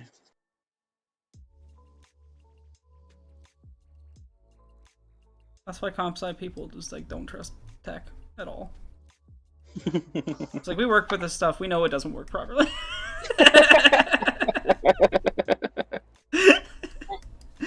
It was such an eye opener for me when like a friend of mine, like he's been working on computers since we were kids, and you know I was always like really intimidated by coding, and then I watched him do it, and it's literally just him googling shit. Oh, that's 90% googling shit. The thing is, you can't he's memorize just all going that through stuff. like Stack Overflow or whatever, looking for whatever it is. I'm like, oh, if this is what coding is, then like it's not a big deal. A lot of coding is just like knowing where to look for the information you need. Yeah. And then applying that information. Mm-hmm. Mm-hmm. And yeah. That's fun.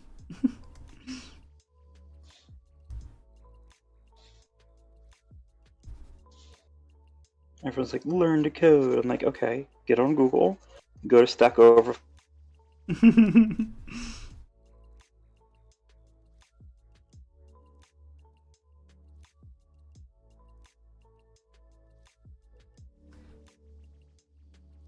Yeah, I don't know. Like I have a pretty advanced or whatever knowledge of things, but you still end up looking things up anyway. Like back in the day, you just did it with manuals and stuff. It's faster now to Google it. But like you have to have a lot of knowledge of what to look for, or why you're looking for it, or how to solve the problem. You know, and often what you're looking for is like the little specific details that you remember. Lillian, stop crying. You so whiny. I go, no, Ottoman. What?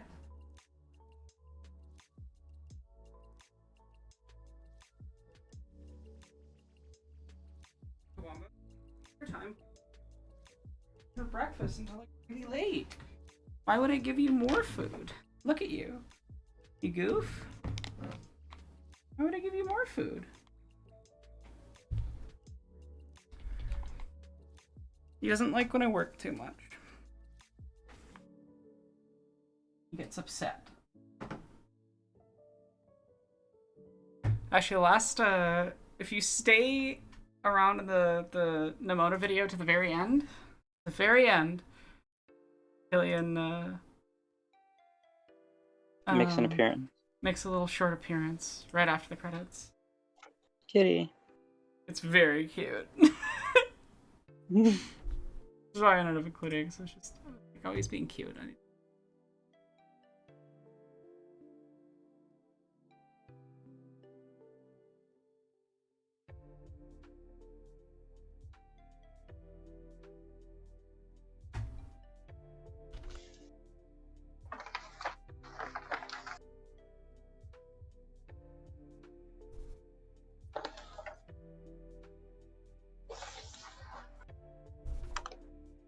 going back to the reference materials, a pain sometimes. Yeah. Are you coding right now? No, making the shirt.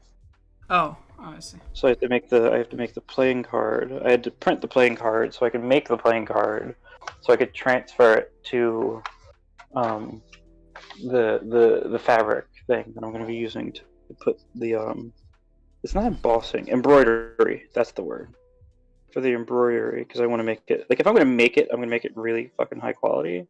So I'm not. I mean, nothing wrong with prints, but I'm not interested in ironing on Yeah. a print. I'd rather do something that's going to last. So I'm going to embroider it. So it's, good and it's solid. It's staying there for a while. And it's going to look a lot more crisp than an iron-on, That will look a lot better. But that does sound like a task.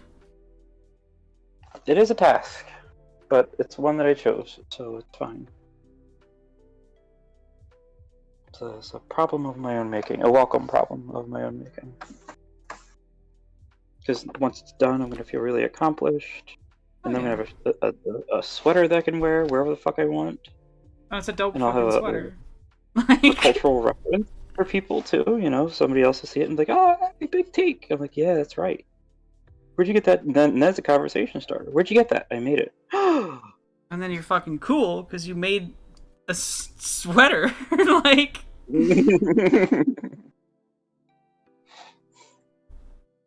So you're also being impressive. Yeah, my daddy taught me to sew when I was a kid, and I've been sewing ever since. I really should learn to sew. There's a lot to learn. It's a lot. Yeah. And I don't even know like half of it. I still Google shit. Like, how do I do this? Somebody else has done this already. Someone teach me.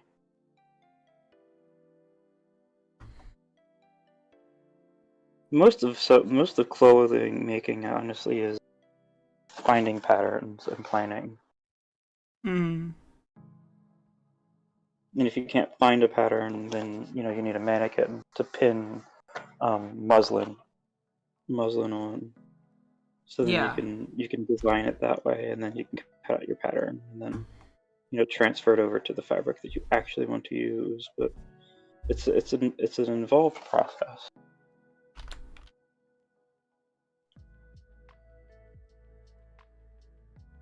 Is that all the coloring? Am I done finally? That's how I'm feeling right now.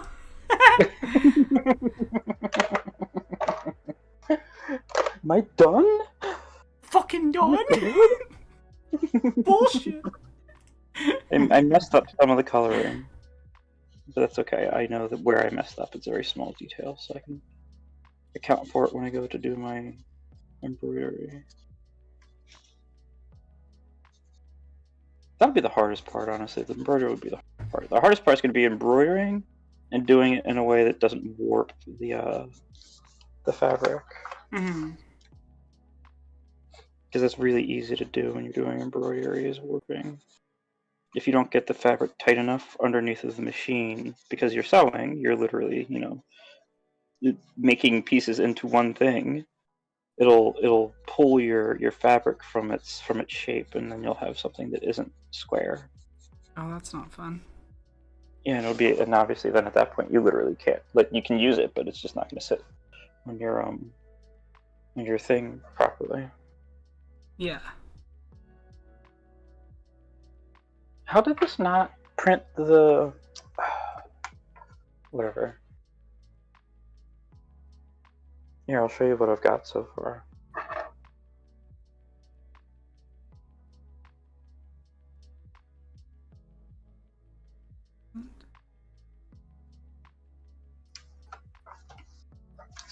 I had to put it on. I had to put pieces together and then glue it so I could.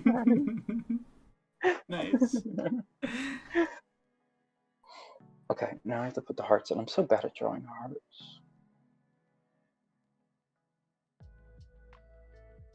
Does it come right? Let's see. If I use reference for where the tips are, then I can probably do this a lot easier. So here, One.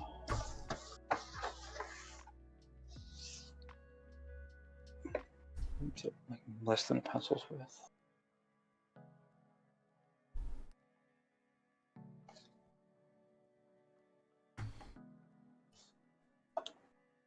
Basically a pencil's width above, roughly. This one's a little too low. There we go. I think coloring's done.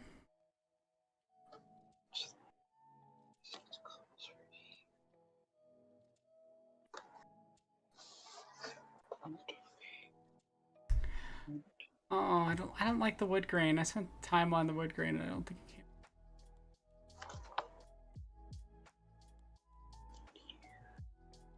came. Here? I'm just gonna replace the wood grain with like flat white. Wow. With white? With white Aeronok? I mean, it's the little cop cards for their mug shots, so that's ain't exactly flattering.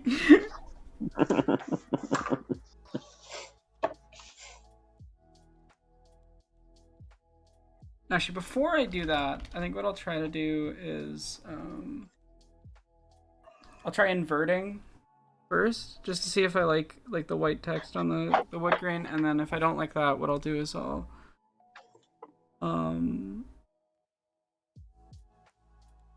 invert and go with like the actual like, because again they're in like a cyberpunky world. I can get away with making it look like the actual mugshotty thing. I just thought it'd be fun to make it look like semi-fantasy, you know? Mm. Well, no, that's not the center. This is... Whoa, wait a minute. See, I already fucked up. I'm already fucked up. Damn it, chat.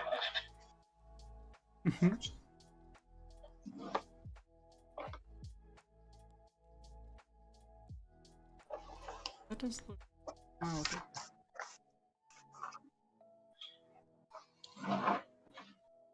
Actually, I think that looks all right. Take a look at it on stream.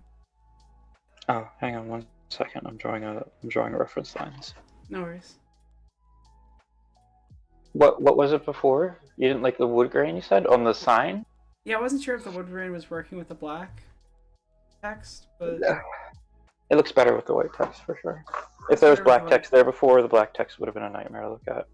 Yeah, but I think I'm gonna switch it to you know, like how the like those signs look on the actual thing. I think I'm gonna switch to that. Yeah, I've been to jail. Yeah, I know. I know.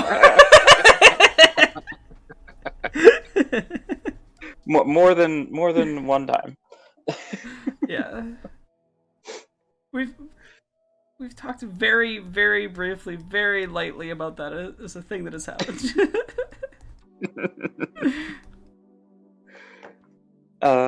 For context, for chat, I almost went to prison for 25 years. So yeah, I've been to jail before.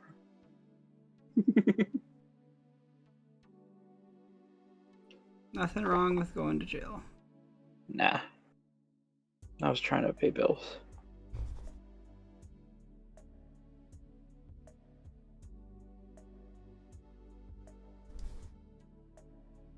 Nothing wrong inherently with going to jail. Agreed. There are some people where I'm I disagree with I disagree with the prison system in and of itself, but the reasons why those people went there, I do understand. Yes. But I don't know. I think the system is mostly just designed to fuck over people. No, that's all it's for. Considering the people that I got locked up with, yeah, that's all it's for. Yeah, and the thing is that most of those people really did not need to be there. The small number of people that you can make an argument for don't love punitive justice, but like I can see an argument for. They're so small. It's such a small number of people. It really is. And the way that we do that just isn't Yeah, it's The like vast majority of the people that I was locked up with were just like kind of there. yeah, Like they just kind of most were of us were just there. minding our business. Nobody really wanted to cause any problems. Nobody really wanted. Like, you're in fucking prison. Like, you just want to get the fuck out.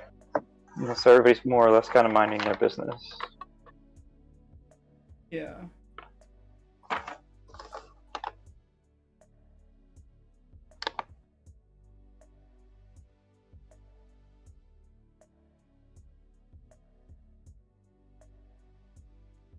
I don't know. I've met enough ex-cons where I'm like, actually, why the fuck were you?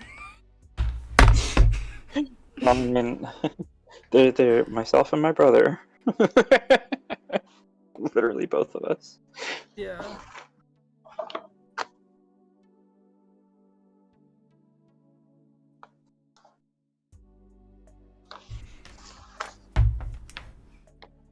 Yeah, this looks much better.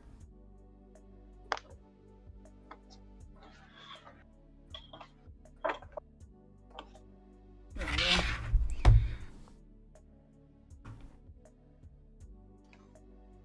Yeah, vast improvement. Okay.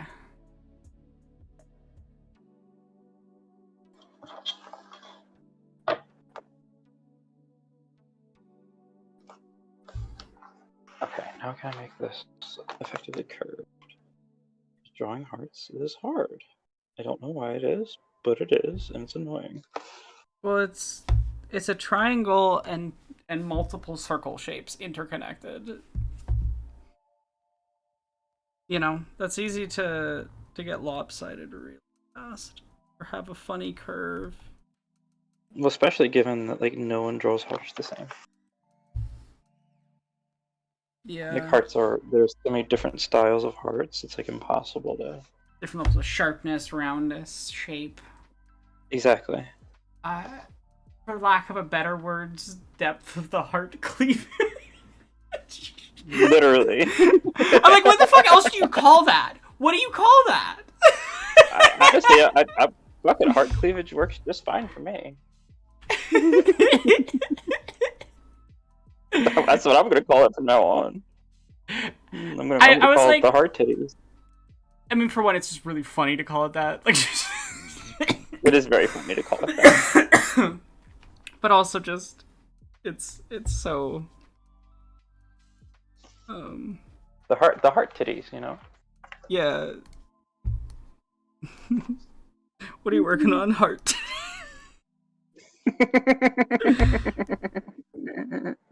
It's in the heart of the titty. It's no longer in the heart of the cards.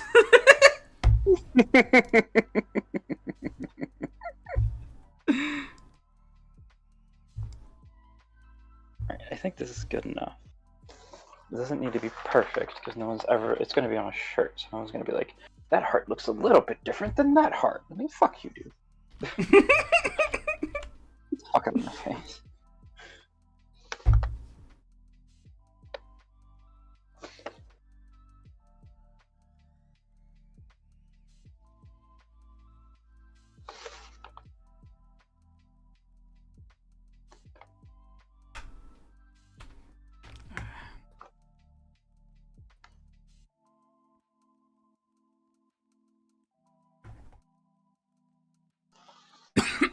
I'm so close to done. Shading goes fast. Shading's easy. Okay. Do I just want to make like a? Maybe I'll do that. Maybe I'll trace this. Can I do that? Oh yeah, I can. Shading's such a no, it's all good. Shading's such a like head empty, no thoughts, whatever activity. You know, you just kind of relax and.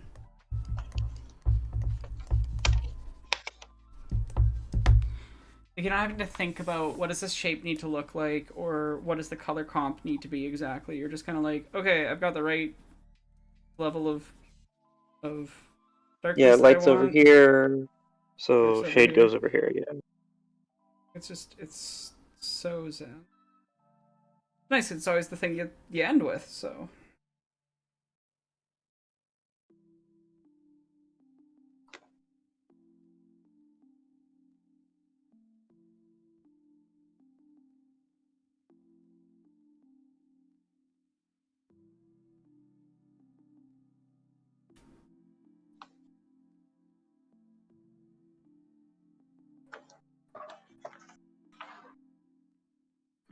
good enough, honestly. I'm gonna bump the side up a little bit. Yeah, that side just makes me slightly. I feel like drawing the Barbie meme for this smart decision for a thumbnail. I think it's gonna. I need to go see that. I have to find a time where the theater isn't like. Still haven't seen it, even though like I think I'm gonna be more critical of it than a lot of people were. I'll probably end up. I stopped watching the video, so I was like, I don't want to be too spoiled, and I don't want it to affect my opinion too much. But I started watching Bro Additional's video, and I'm like, I feel like I'll probably end up somewhere around there, because like I don't love the jokes that were made that were kind of not like kind of insensitive to Indigenous people in weird ways. Oh no! Oh god! Okay. Like it's nothing. You know, it's not like outright awful, but it's just like okay. It's shitty enough, yeah. It's shitty enough that a lot of writers called it out, and I'm like, yeah. I just want to go and like I wanted it to be one of those movies where I could brain off, you know. Yeah. That's what I wanted, but maybe that's not gonna really. I feel like it's a pretty chill film to just. Yeah. Like I'm not gonna go see Oppenheimer. I don't need to hear about. Fuck Oppenheimer. My other people getting fucking genocided again. I don't need to hear that. Like I was actually having a lovely conversation with my dad about like the like historical, I guess, what's the word I'm looking for? Oh fuck, it's like right on the tip of my tongue. I can't think of the word. But irresponsibility of the way that it engages with the story, right? Yeah. Like it doesn't. Like Oppenheimer made a fucking bomb that killed hundreds of thousands of fucking people.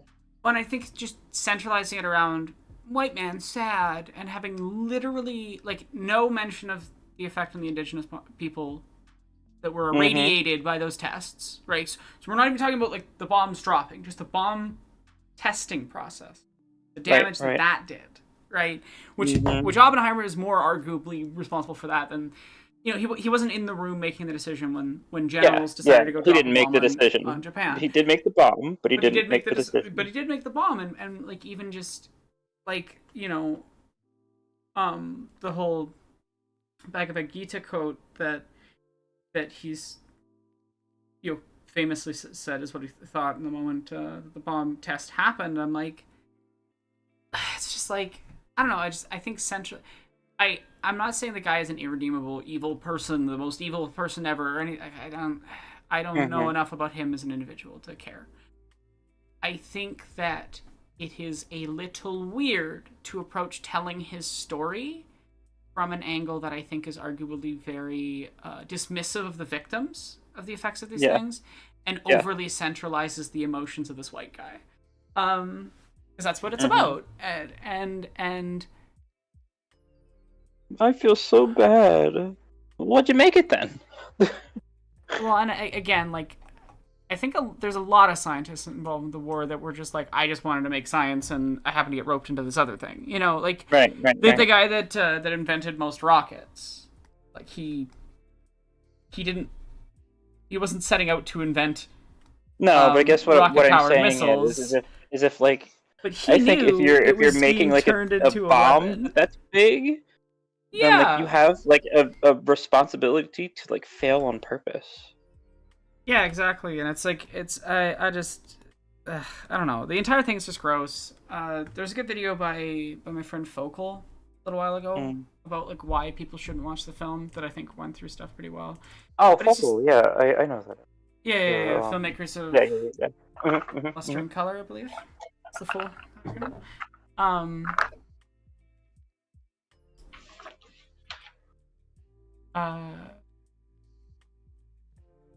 Yeah, I just...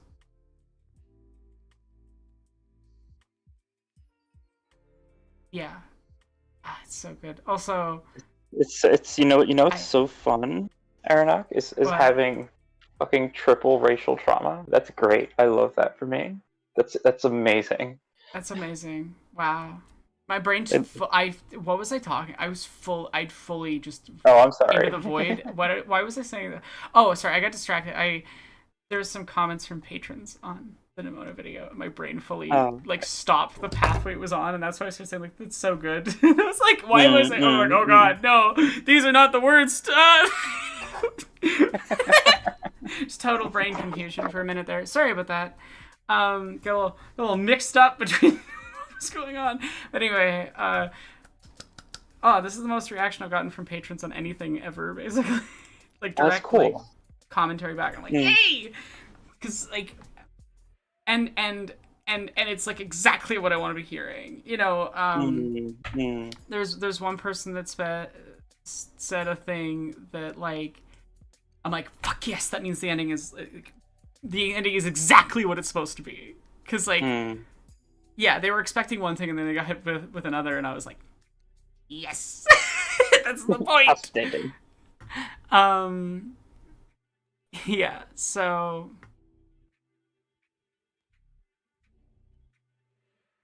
I feel like Nimona, I think I made her too relatively to Ballister by accident, even though like their height marks are measured as different, but it's I think it's fine. It's whatever. No, it's good. Nimona needs to be that tall anyway to get over because you know how the little number thing's always in the bottom right corner anyway, so you want to avoid having any details. The fire in her eyes looks so fucking good. Oh, I do need to do one more thing with black color, which is Ballister's eye color, which I think is a sort of green. I've been looking at so many freeze frames of this film and I've forgotten the color of the fucking character's eyes.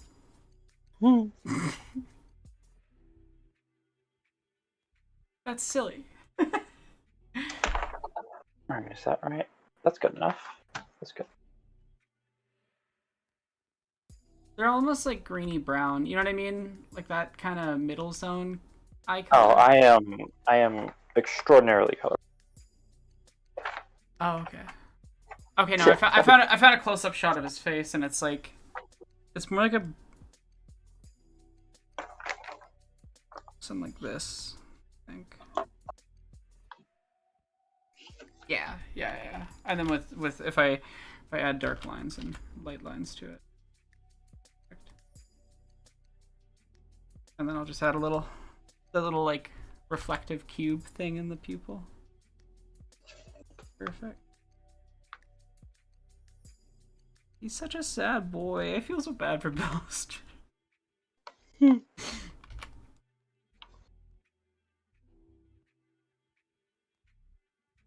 But yeah, I love this film.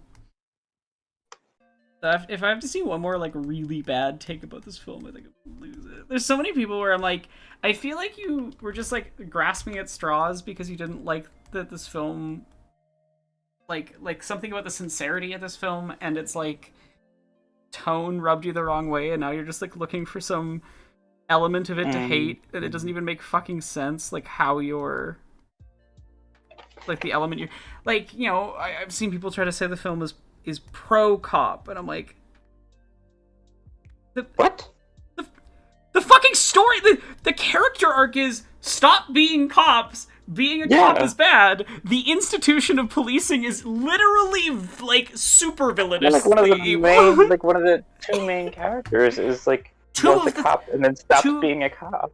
Two of the three main characters' arcs, right? Ballister and Ambrosius's character arcs are learn that the institution is fundamentally bad and you need to stop being a cop. Like that is their character arcs. I'm like, if you want to argue that the film could have gone harder, right? Okay, right, yeah. I'm fine with that. I make the same argument. I straight up say like in chapter 4, I'm like, I think this film is really good. I think it is doing a good job of arguing against policing system. I do think it could have gone a little harder in the last act of being more explicit and not just using visual information, but also you're watching a fucking film, so that is a fundamental aspect of the medium. The medium, like, it is communicating to you, hey, they're literally demilitarizing. All weapons are gone. Like, you see one dude in armor, but like, he doesn't have institutional power. So I'm like, I think that one shot is a little messy, but I think I get what they're trying to do, which is like, hey, look, swords are gone, right? Without having to do like a, we got rid of the swords voiceover. And I'm like, maybe that level of subtlety wasn't the right choice. And I see that argument. I definitely see that argument. I think it could have been more explicit, but I'm also just like, could it have gotten away with being more explicit? I don't know. And still be released. You know what I mean? And I'm like,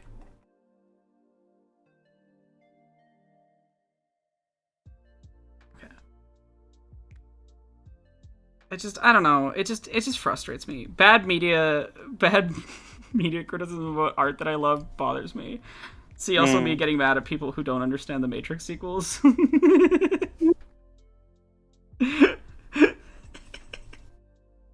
I'm like, you don't have to like them, but you at least have to be good at criticizing them.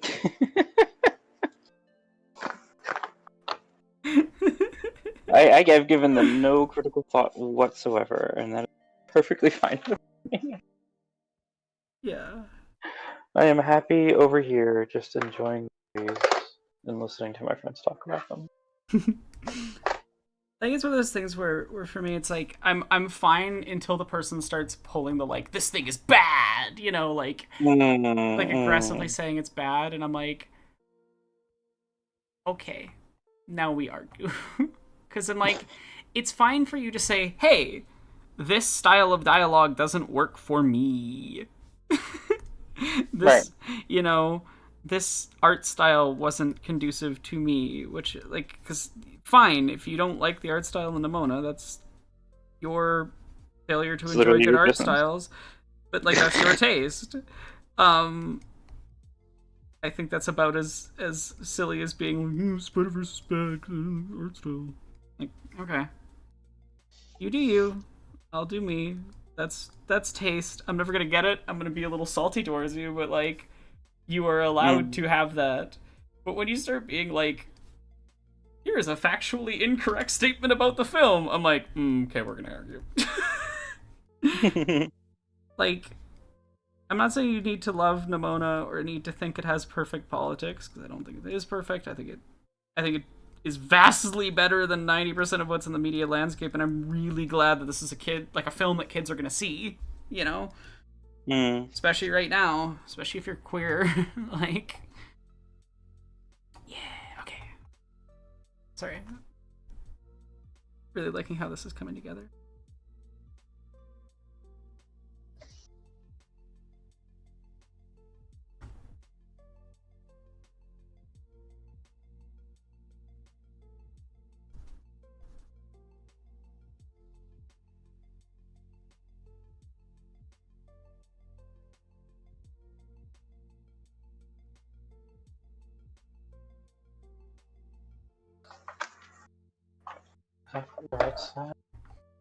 Oh, look at his little twinkly eyes. Yeah, that looks so good. All right, now I need to shade them, but, like, look how good they look, just flats. Hang on, I'm. Oh, okay, it's doing reference material things. You understand? I do. You're in reference brain space. You can't walk away from it. Mm-hmm.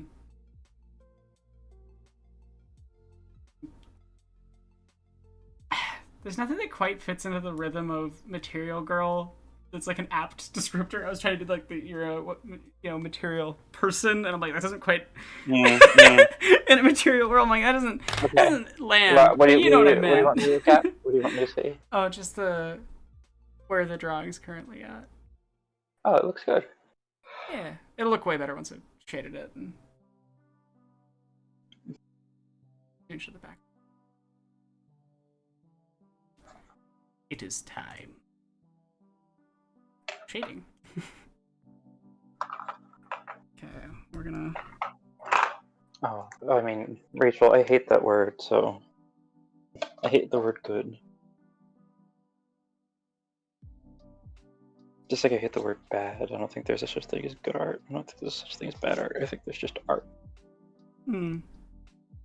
I think there's art that appeals in a certain way, or I think when people say good, they mean a variety of things, and Yeah. it's so Yeah. it's like implaceable. Yes, I agree. Which is why I don't like it. Yeah, no, I'm not saying like it. Just No, I didn't mean to imply that you did. I'm just saying that's why. That's why I don't like the word, because when people say good, they're saying, more often than not, I think they're saying I enjoyed it. yeah. Where it spoke to me in some way, and like, okay, well, if like that's the case, then like say that then, and that's fine.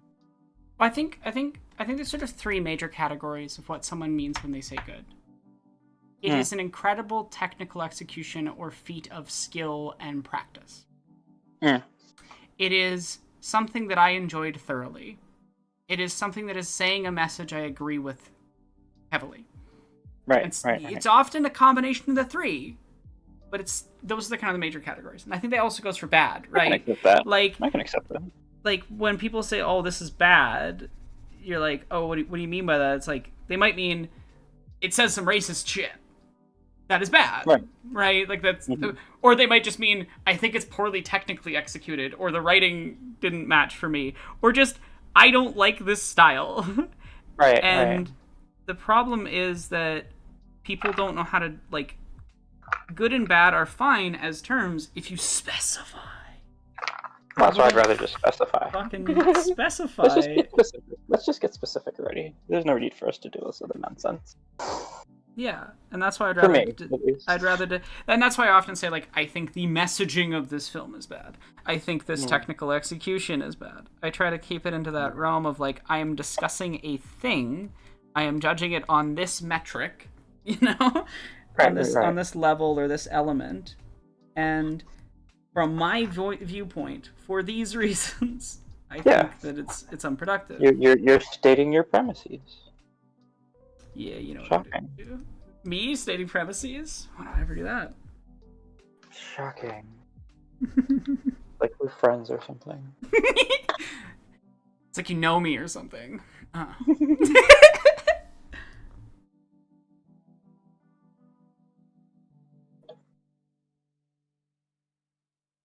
Imagine, perspective is always...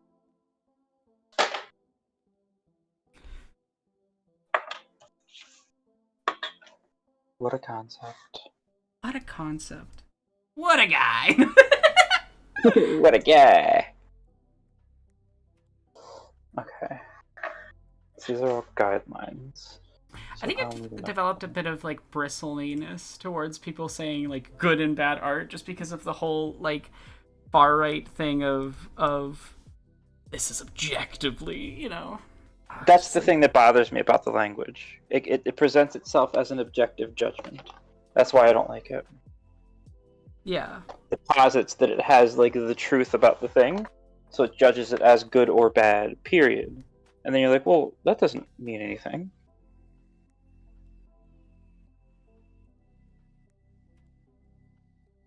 Mm-hmm. To be clear, we're not like ragging at you specifically. It's just kind of a general. This is a general thing for us. Anyone in chat? What happened? Oh, we're not talking about anyone in chat, like, specifically. We're not. Oh, no. I hate the word. Yeah. We have beef with objectivity. Yeah. Someday we'll have to make that video where we just discuss this stuff, because, like, How fucking silly of a concept it is. yeah, because it's fucking silly. Well, the idea of truth itself is something. We've had a conversation about that. I know. Yeah, I mean, and I think there's just so much that we hide when we start thinking we have objectivity. And the thing about, like, coming from a qualitative research background, let's say quantitative. No, quantitative. My brain always gets confused with those two fucking words because they're so similar. Mm-hmm. You know? Yeah. I've done it before. I'm literally a researcher. Yeah, no, we've both done research, and it's easy to fuck those things up because they're just fucking confusing. But point is, I'm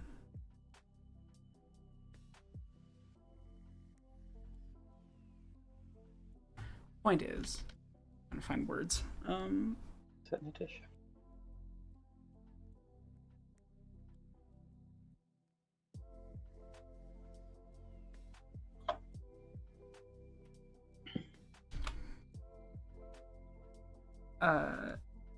research is about understanding you're never going to reach objectivity, but trying to anyway.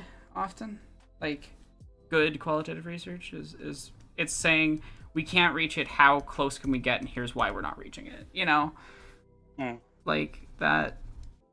What's your bias level? Where's that bias coming from, and why? Like, you need to be able to talk about that stuff. And you need to be able to have a conversation about it. Because if you can't, then your research is garbage. Your shit. Get out. That's why we have like positionality statements and stuff like that. Exactly. People saying who they are, what their standpoint is, so everybody can judge it accordingly. You know. Yeah. God, shading adds so much to an image.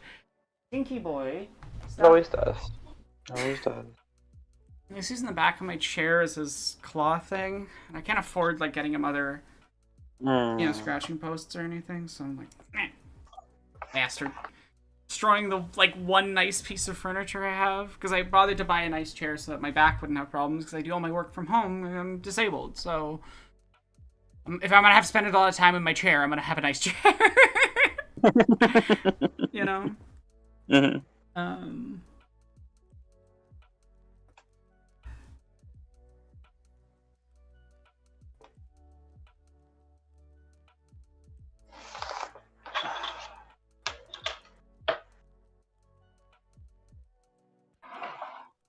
I understand how professional media critics will be sensitive words used to.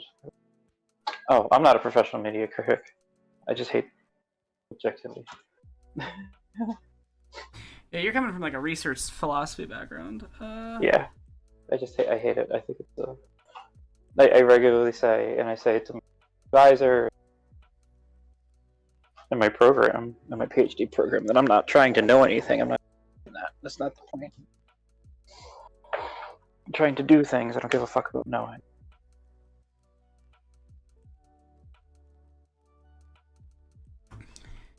It's a hard thing for some people to understand. That means. Say that. Yeah.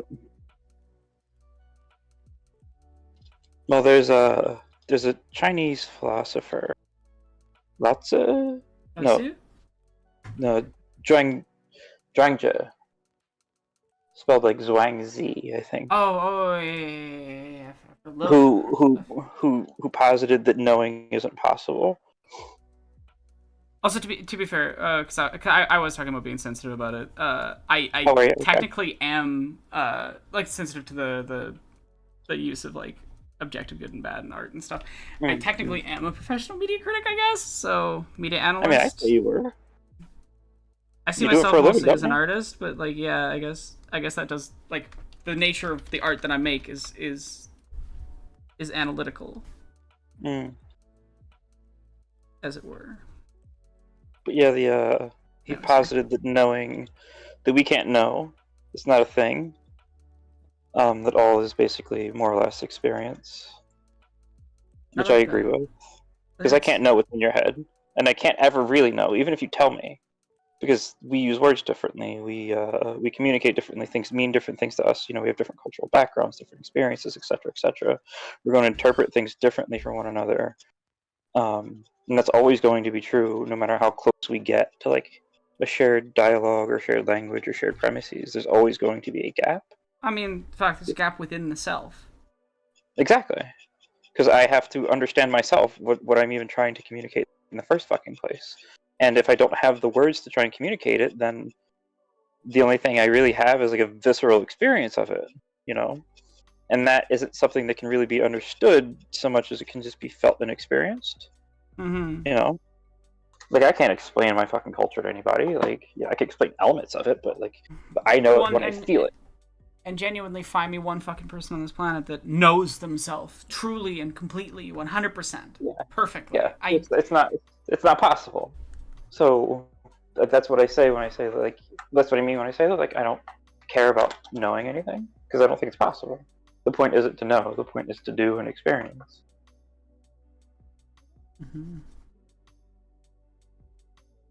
That is something that I've very much noticed in like I was talking to Finn about this the other day. Like in Black culture, it isn't about.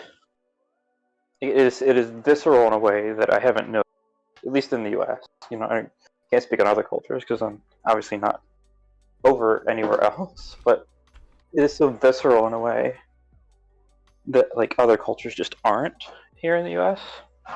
You know, it's not about like knowing or understanding or anything like that. It is fundamentally about like being.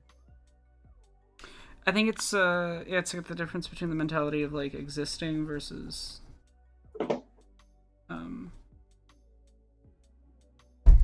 existing and experiencing versus like trying to enact onto and take from.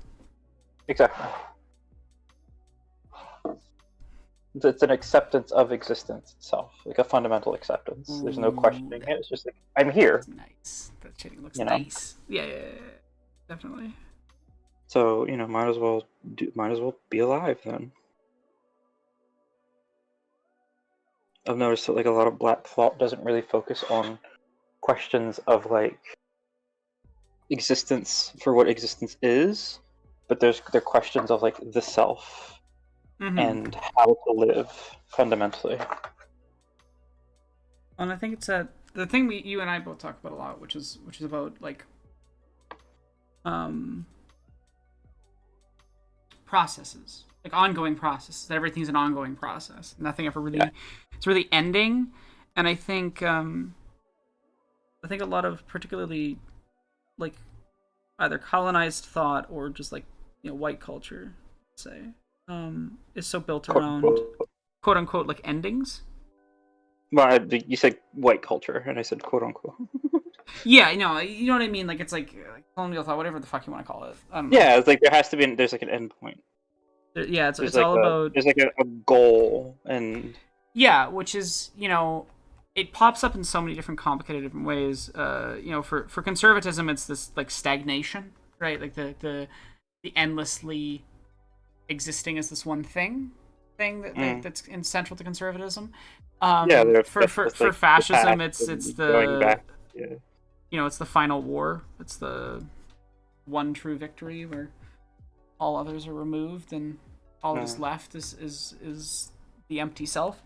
This is shit that Jesse and I have been talking about a lot with Star Wars video. The Star Wars video is really fucking interesting because it's like there's and there's a big difference between these sort of the ongoing the idea of this like perpetual endless ending, which is I think is like what the hero's journey engages with, for example, and this is what we talk about there. It's like versus processes as ongoing and changing. It's like it's not endlessly repeating the exact same thing. It's subtly changing as it goes. And each of those changes reverberate forwards. It's like yes, the natural processes of the planet are repeating, but they change every time, just a little bit, over and over and over and over and over again, across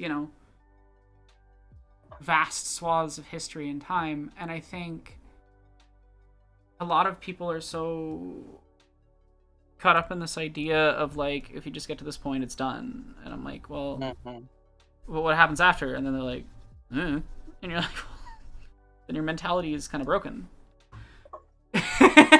Like, not cruel, but if I think there's like an obsession with just like having like an answer to something. Yeah. Like again, I think in a way an answer is an ending, right? Like, yeah, exactly. And it's like, but there isn't an answer. That's not a thing that's ever going to happen. In my opinion, at least, that's not a thing that's available. That's ever really going to be available to us. Coming back to good qualitative research or quantitative, whatever the fuck, numbers, good number research. You know what I mean? Is it's basically just infinitesimally, continuously trying to get closer to a potential answer, but understanding that you're never going to really ever have the answer, the one true answer. And I think that's something that a lot of people don't understand about like what that research means or what its purpose is. It's like there isn't just one answer. That answer is merely the next step in the process of finding more, learning more, and Well, I think it's like this. It's not even like an answer, I guess. I guess I was looking for a different word. I couldn't find it until finally just now. But like they're trying so hard to make sense of the world to me, and I think that that's to our detriment because I don't think the world can be made sense of. I think fundamentally it doesn't make any fucking sense, and like that's cool actually. It's actually really fucking fun because that means then we can just. I mean, I want to say whatever we want, but almost whatever we want. Like if you let go for me of the need to make sense of the world, then you're fundamentally then in the next question you ask yourself. yeah. How do I live? This isn't a question of like what existence is, or how do I make sense of this and how do I make sense of that? It's like, no, okay. I accept that some things just are never going to make sense, but like okay, so I guess we're doing absurdism, right? It is absurd, like, and I'm saying absurd not like a value judgment, but like absurd in the sense that it doesn't make sense. It is absurd fundamentally that I can do something with a specific intent and you receive it differently. That is absurd fundamentally. Yeah, no, I know exactly what you mean. It doesn't make sense that I am intending to do something and you receive it a different way. If the world weren't absurd, if I intended to do something, you would receive it the way I intended, but it literally never happens that way. Never. So the world doesn't make sense, and it won't make sense. And that's fine and cool and fun. And we don't need to try and struggle and like torture ourselves trying to make sense of that just doesn't. And I think it's just being able to accept that sometimes things don't make sense. And that's what's so fun for me, because I'm like, oh, it doesn't make sense. All right, it's not my fucking problem then. Well, and I think it's very hard for people who've gotten to live in within the systems that we exist in, but in a way that like has benefited them fundamentally, because everything's made sense. You know what I mean? And when they have to. When they have to exist in that discomfort of the nonsensical, of the absurd, it's so just like alien to them that it.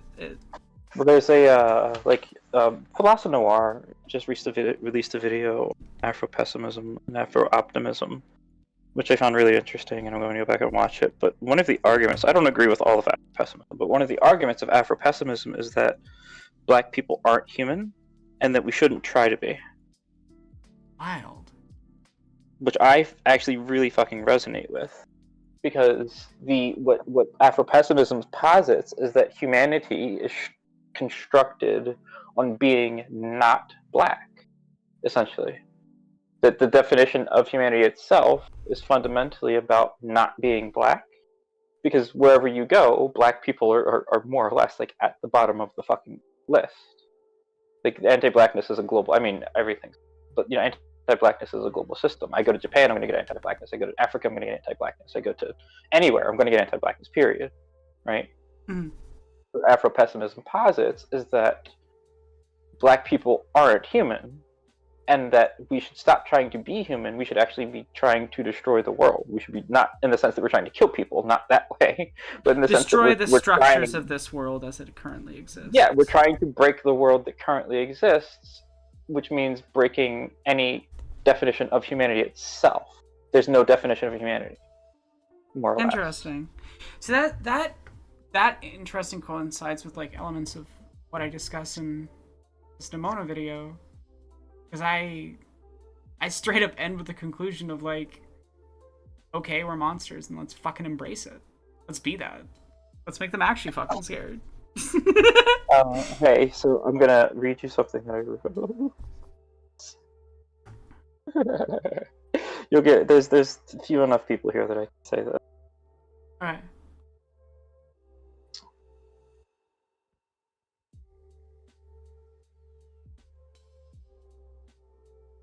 I am a monster, and I am proud to be. You think I'm scary, so be it. That's me. Your perception is not my problem. You see, it's yours. A blight on your humanity. What you see in me is a reflection of you. I am a mirror.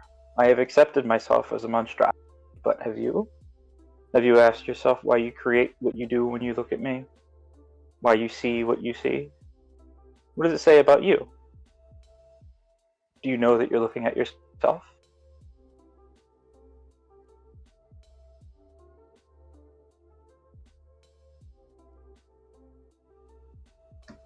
The cadence is off for the performance, so don't take that for what it is, but listen to the words, obviously. But it's very funny that you said that, because I came to the same conclusion when I was writing. It's interesting how you and I tend to have a lot of conversations that accidentally influence what we're writing, and then we go off and come back and we have similar shit. But like from different angles, and I think you're gonna find the ending really interesting. Like I said it before. I'm very much in that camp now. I don't care about being human because it doesn't mean anything. I want to be myself. That's what I want to be. Mm-hmm. Yeah, and it's like I think there's a specific power in just rejecting. Why are you crying? Well, yeah, I mean, like, Sorry, if you think about who can define, like, who just define what being human even is in the first place, like, we can't even agree on a definition of that. So, like, I don't care about being human. I don't. It's not important just to me. like I think that the quest to like define what is and isn't, it's like, what's the fucking point of that? It's What's your goal? Yeah. What's your goal is the thing that I keep coming back That's what I'm saying. Like, you're to me, what I think people are trying to do, trying to define that, decide how people should be. Mm. So you're trying to figure out an objective way for humans to be, but we are all fundamentally like individuals. There's no way for humans to be because someone's not going to fit, and it's really going to fucking suck for that person or that group of people that doesn't fit whatever construction of humanity that you have. Yeah. So why place the I'm box? Exactly. The box doesn't matter. Just be you. But define yourself. You know, you have you're confined to certain things. You know, like you can't fly. You don't have fucking wings or whatever, right? There are certain physical limits, but fundamentally, you know, just define what you want to be and then be that. Mm-hmm. Who cares if it's human or not? It's not going to be anyway. There's no such thing. Yeah, and that's why I just like I don't give a shit how people self-conceptualize. I'm not here to be the self-conceptualization police.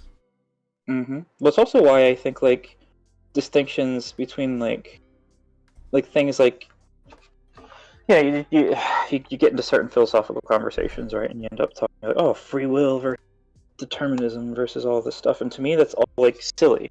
Well, why the fuck does that matter? I'm experiencing. Exactly. Well, I mean, to me it's silly because like it's fundamentally like it's a circular question. Like, okay, does your environment determine your actions in some way, right? Are you forced, like on a soft determinist stance, right? Are you forced to, within the confines of what is available to you, make choices? Yes, but you can also shape your environment, which means you can determine yourself. So the distinction between free will and determinism is silly. It doesn't matter. People make choices. That's what we need to engage with. It doesn't matter what the framework within those choices. Well, not necessarily the framework. It doesn't matter about defining the framework within those choices that is made, because everyone's making choices within specific frameworks anyway, with specific premises anyway, and none of them are the same. So why are we trying to set up a structure that explains the entirety of human existence when human existence to multiple anyway? It's a waste of everyone's time, and it's always going to. Yeah. That's just, I think the endless attempt to taxonomize existence. Agreed. Is a failing attempt. I think it's very silly. It's very silly. Because I think taxonomizing has a value in a context, you know? Sure. In the same way that, like... purpose, yeah. Thank you for the raid, Miranda. I hope you're doing well. Appreciate it.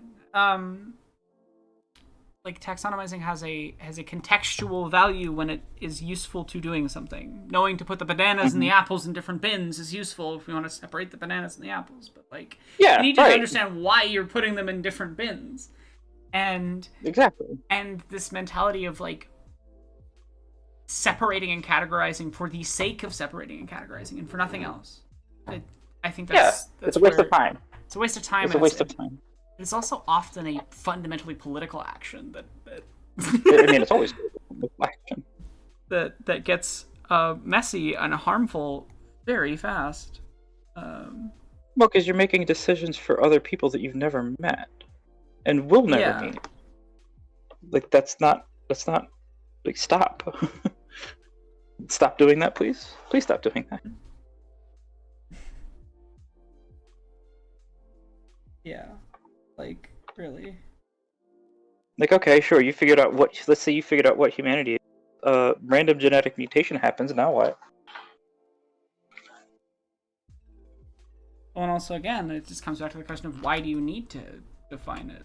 What is the purpose? Exactly. What is the goal? What are you trying? You're trying to control something. Yeah. That's what you're trying to do. You're trying to establish a standard upon which all of humanity needs to live, and fuck you. Yeah, we don't. And I think just not enough people consider how many things they believe are just premises or assumptions that they've picked up from nowhere and never questioned. Yep, that there is a singular humanity in the first place. No one bothers to stop and think. Why do we need that? Why do we need that? Is it even possible? Like, who cares? Like, what does it matter? What does it matter? One is treating people well predicated on that. Right. And if so, why the fuck do you predicate it on that? What about, but also, like, what about you is leading to that predication? In general? Like, wouldn't you just want to be like nice? To things that exist? Like, I don't understand. Yeah, and that's the part that I always come back to is like, wouldn't you want to be kind? Shocking. And if not, why? Why are you so opposed to kindness?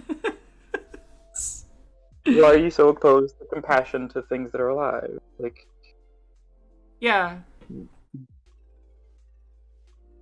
No, it's an interesting. People, whatever. It's an interesting thing.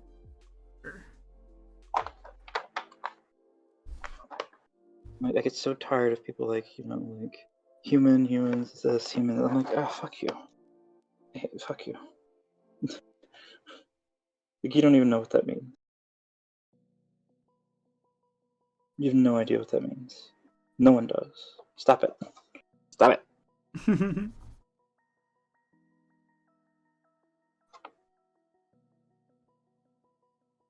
Like, we literally just learned, like, how our body, like, regulates our blood pressure. Like, what are we doing here? Yeah.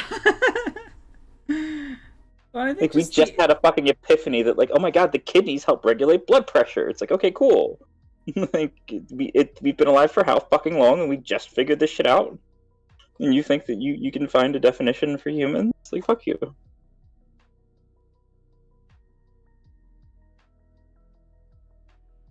Like, even our emotions aren't one-to-one. You're calling empathy doesn't know the same thing that I'm experiencing, and you can't know that because we can't communicate that. It's not possible. Mm-hmm. Oh, what is it? Huizi and... Is it Lao Tzu? Lao Tzu and Huizi. It's a Chinese philosophy. And the story goes... It's the fish. Have you heard this? The fish example? I feel like I might have heard it, but I would prefer to believe that I'm ignorant and okay, I'll maybe get happy if I'm not. I'll do my best to explain it to you. Yeah. But so Lao Tzu's walking with his friend Huizi, right? And they do this all the time. They argue about stuff and debate things because that's what they want to do and that's what's fun to them, right? That's the point of the thing, right? But they get to a bridge, and Lao Tzu looks over the bridge and goes, "That fish is happy." And Huizi looks at Lao Tzu and says, "How can you know that fish is happy? You're not a fish." And Lao Tzu responds, "How do you know that I don't know the fish is happy? You're not me." And then Huizi responds with logic and says, "Well, okay, if I can't know you, you are admitting fundamentally that you cannot know the fish. Right? So then Huizi divorces logic from knowing in and of itself and posits a completely different way of knowing and says, let's go back to the beginning. You said that I can't know if the fish is happy, and I say I can because I'm looking at it.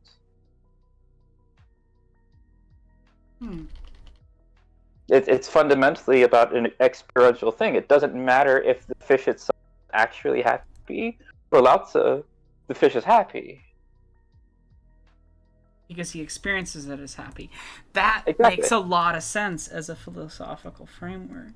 He's experiencing the fish is happy because to him, the fish is doing fish things, and that must mean the fish is happy because it's doing fish things. Interesting.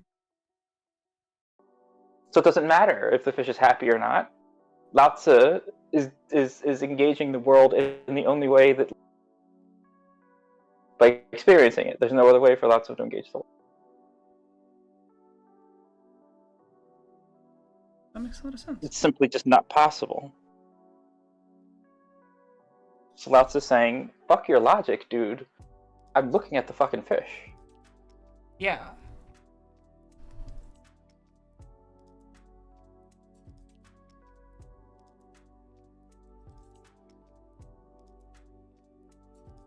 It's such a I love that, like, his philosophy often makes like no fucking sense, and it's spectacular. I love it so much. It's completely fucking nonsensical, and you're like, yeah! Like, hell yes. He's literally just fucking having fun. I'm just picturing He's just you enjoying like, himself. like, you know the one like horror, the Junji Ito horror thing where it's like, this is my whole you Lao Tzu absurdism room. This is my whole. Like, this is where I need to be, man. People are having fun here. I'm gonna keep having fun here. Like, this is fucking great. Like, I don't care what you guys are doing over there. You can, have all your Western philosophy and structures and logic. I'm gonna be over here enjoying myself. You have fun. You're not having fun. I can tell, but I am. Yeah, there is certain elements of philosophy that sometimes I'm just like, this is just white dudes jerking off. It's literally just white dudes jerking off. I thank Abigail Thorne every day for that. White dudes jerking off. I can't recommend that video because it's pre-transition and I don't feel comfortable doing that to someone I have mutual friends with. But like, yeah, that joke has stuck with me. I do love it. This is a good joke. It's a great joke. It's true though, because it's like, oh, let's sit down and have an intellectual sense. Yeah. Like, like for me, emotions. Like, I think about it. I got here actually through emotions, because that's what the main focus of what I do. And like fundamentally for me, the emotions aren't meant to be made sense of. They're meant to be experienced. And part of the experience is asking yourself, feeling these emotions, and that's what we call making sense of them. But like, they don't make sense because the reactions that you have to things, like, largely, I don't want to say are unpredictable because that's not true, but like, it's kind of hard to pinpoint specifically why is this person afraid of snakes? They've never seen a snake before. But how come this person's afraid of snakes when they see a snake? And they've never seen a snake before. But how come this other person who's never seen a snake before is fucking fascinated? Yeah. Like, why is that difference there? It doesn't make any fucking sense. And somebody's like, oh, well, there has to be something in their past that da-da-da-da-da. It's like, well, that's not really an explanation, right? Like, you're just assuming that there has to be something, but like, you don't know that. Well, snake fear is probably epigenetic knowledge, but we do have some. Yeah, but some people when they look at snakes are fucking fascinated and just want to touch it. Mm-hmm. Like, why do I see uranium and I want to eat it? Like, I know I don't want to eat uranium because that's fucking terrible for me. But how come when I see it, I go, that looks like it actually tastes pretty good? Like, what the fuck? like, why is that happening? Like, what fucking experience have I had in my history that makes me go, uranium must taste good? Like, what the fuck? Like, what kind of silly shit is that? But that's what I mean when I say that, like, I don't think that emotions are there to be made sense of. They think they're fundamentally there to be made experienced, and they're there to teach you about yourself. Like, that's it. Mm-hmm. Nothing else.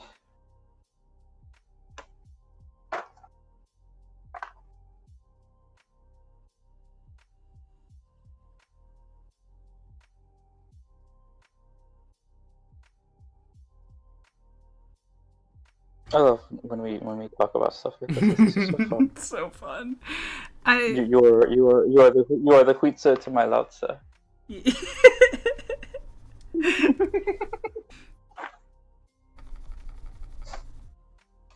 That's so fun.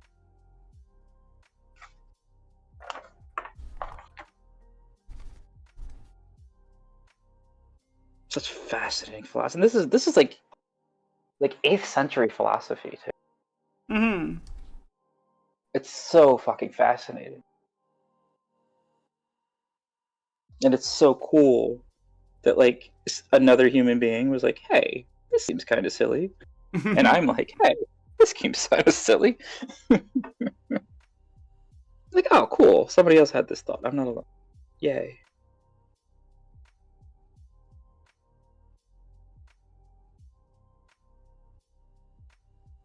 Yeah.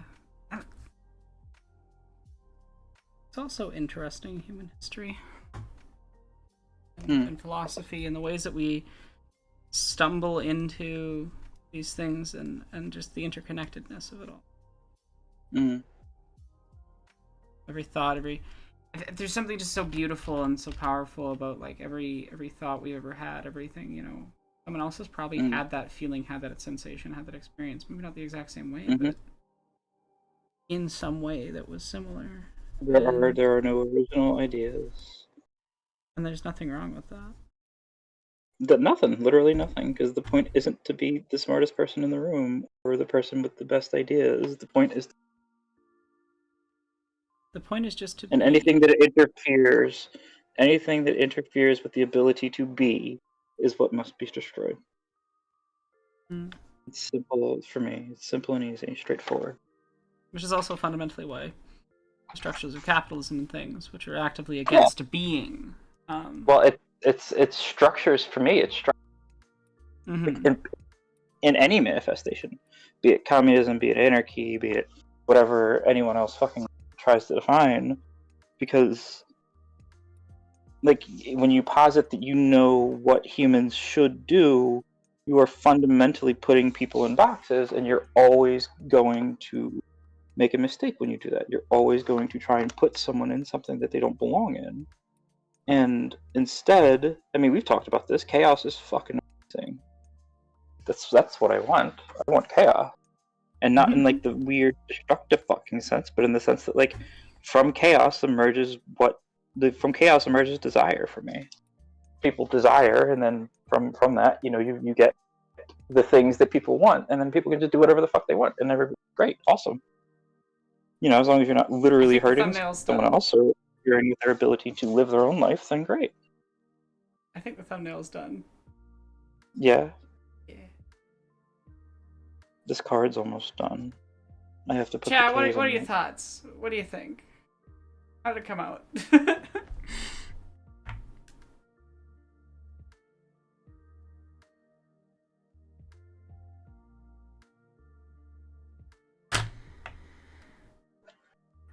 I think it's great.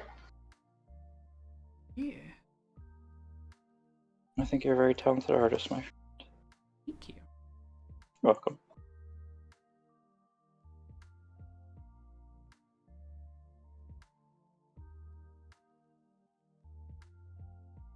See, that's the lesson for today, chat. Don't figure out how to make sense of the world. Figure out how to exist.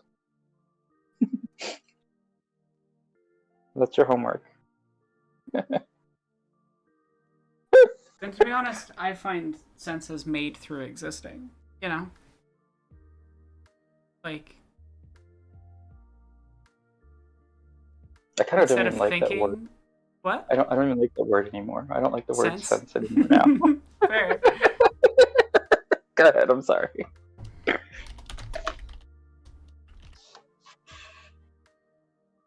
No, it's okay. Like I think things come into focus by existing through it instead of like trying to force Think back. logic or understanding onto it. Mm. Some things simply cannot be explained. Like love.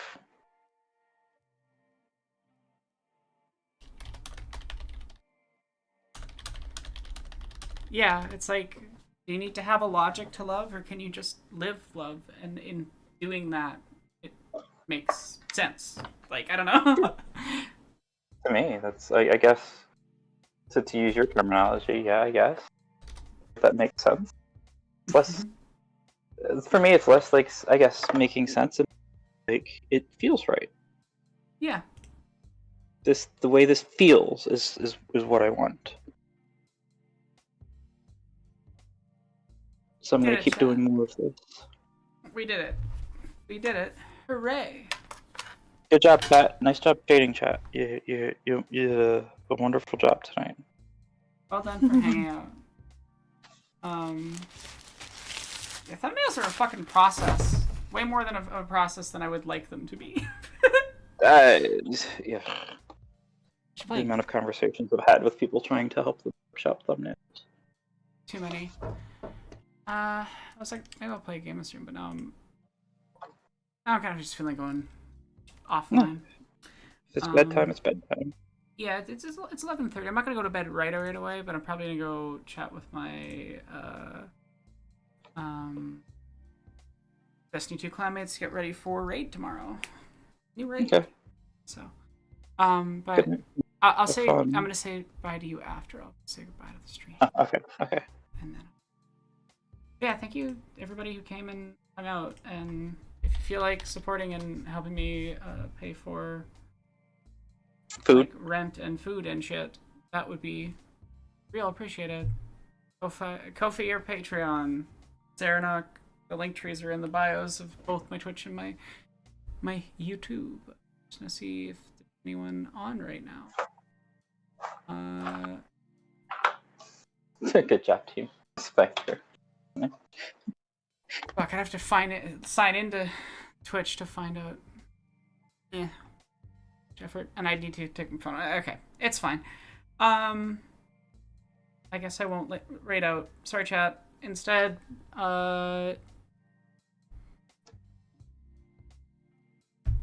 watch some marginalized art that's good. Have fun. I'll see you all again sometime soon. Experience life. Experience life.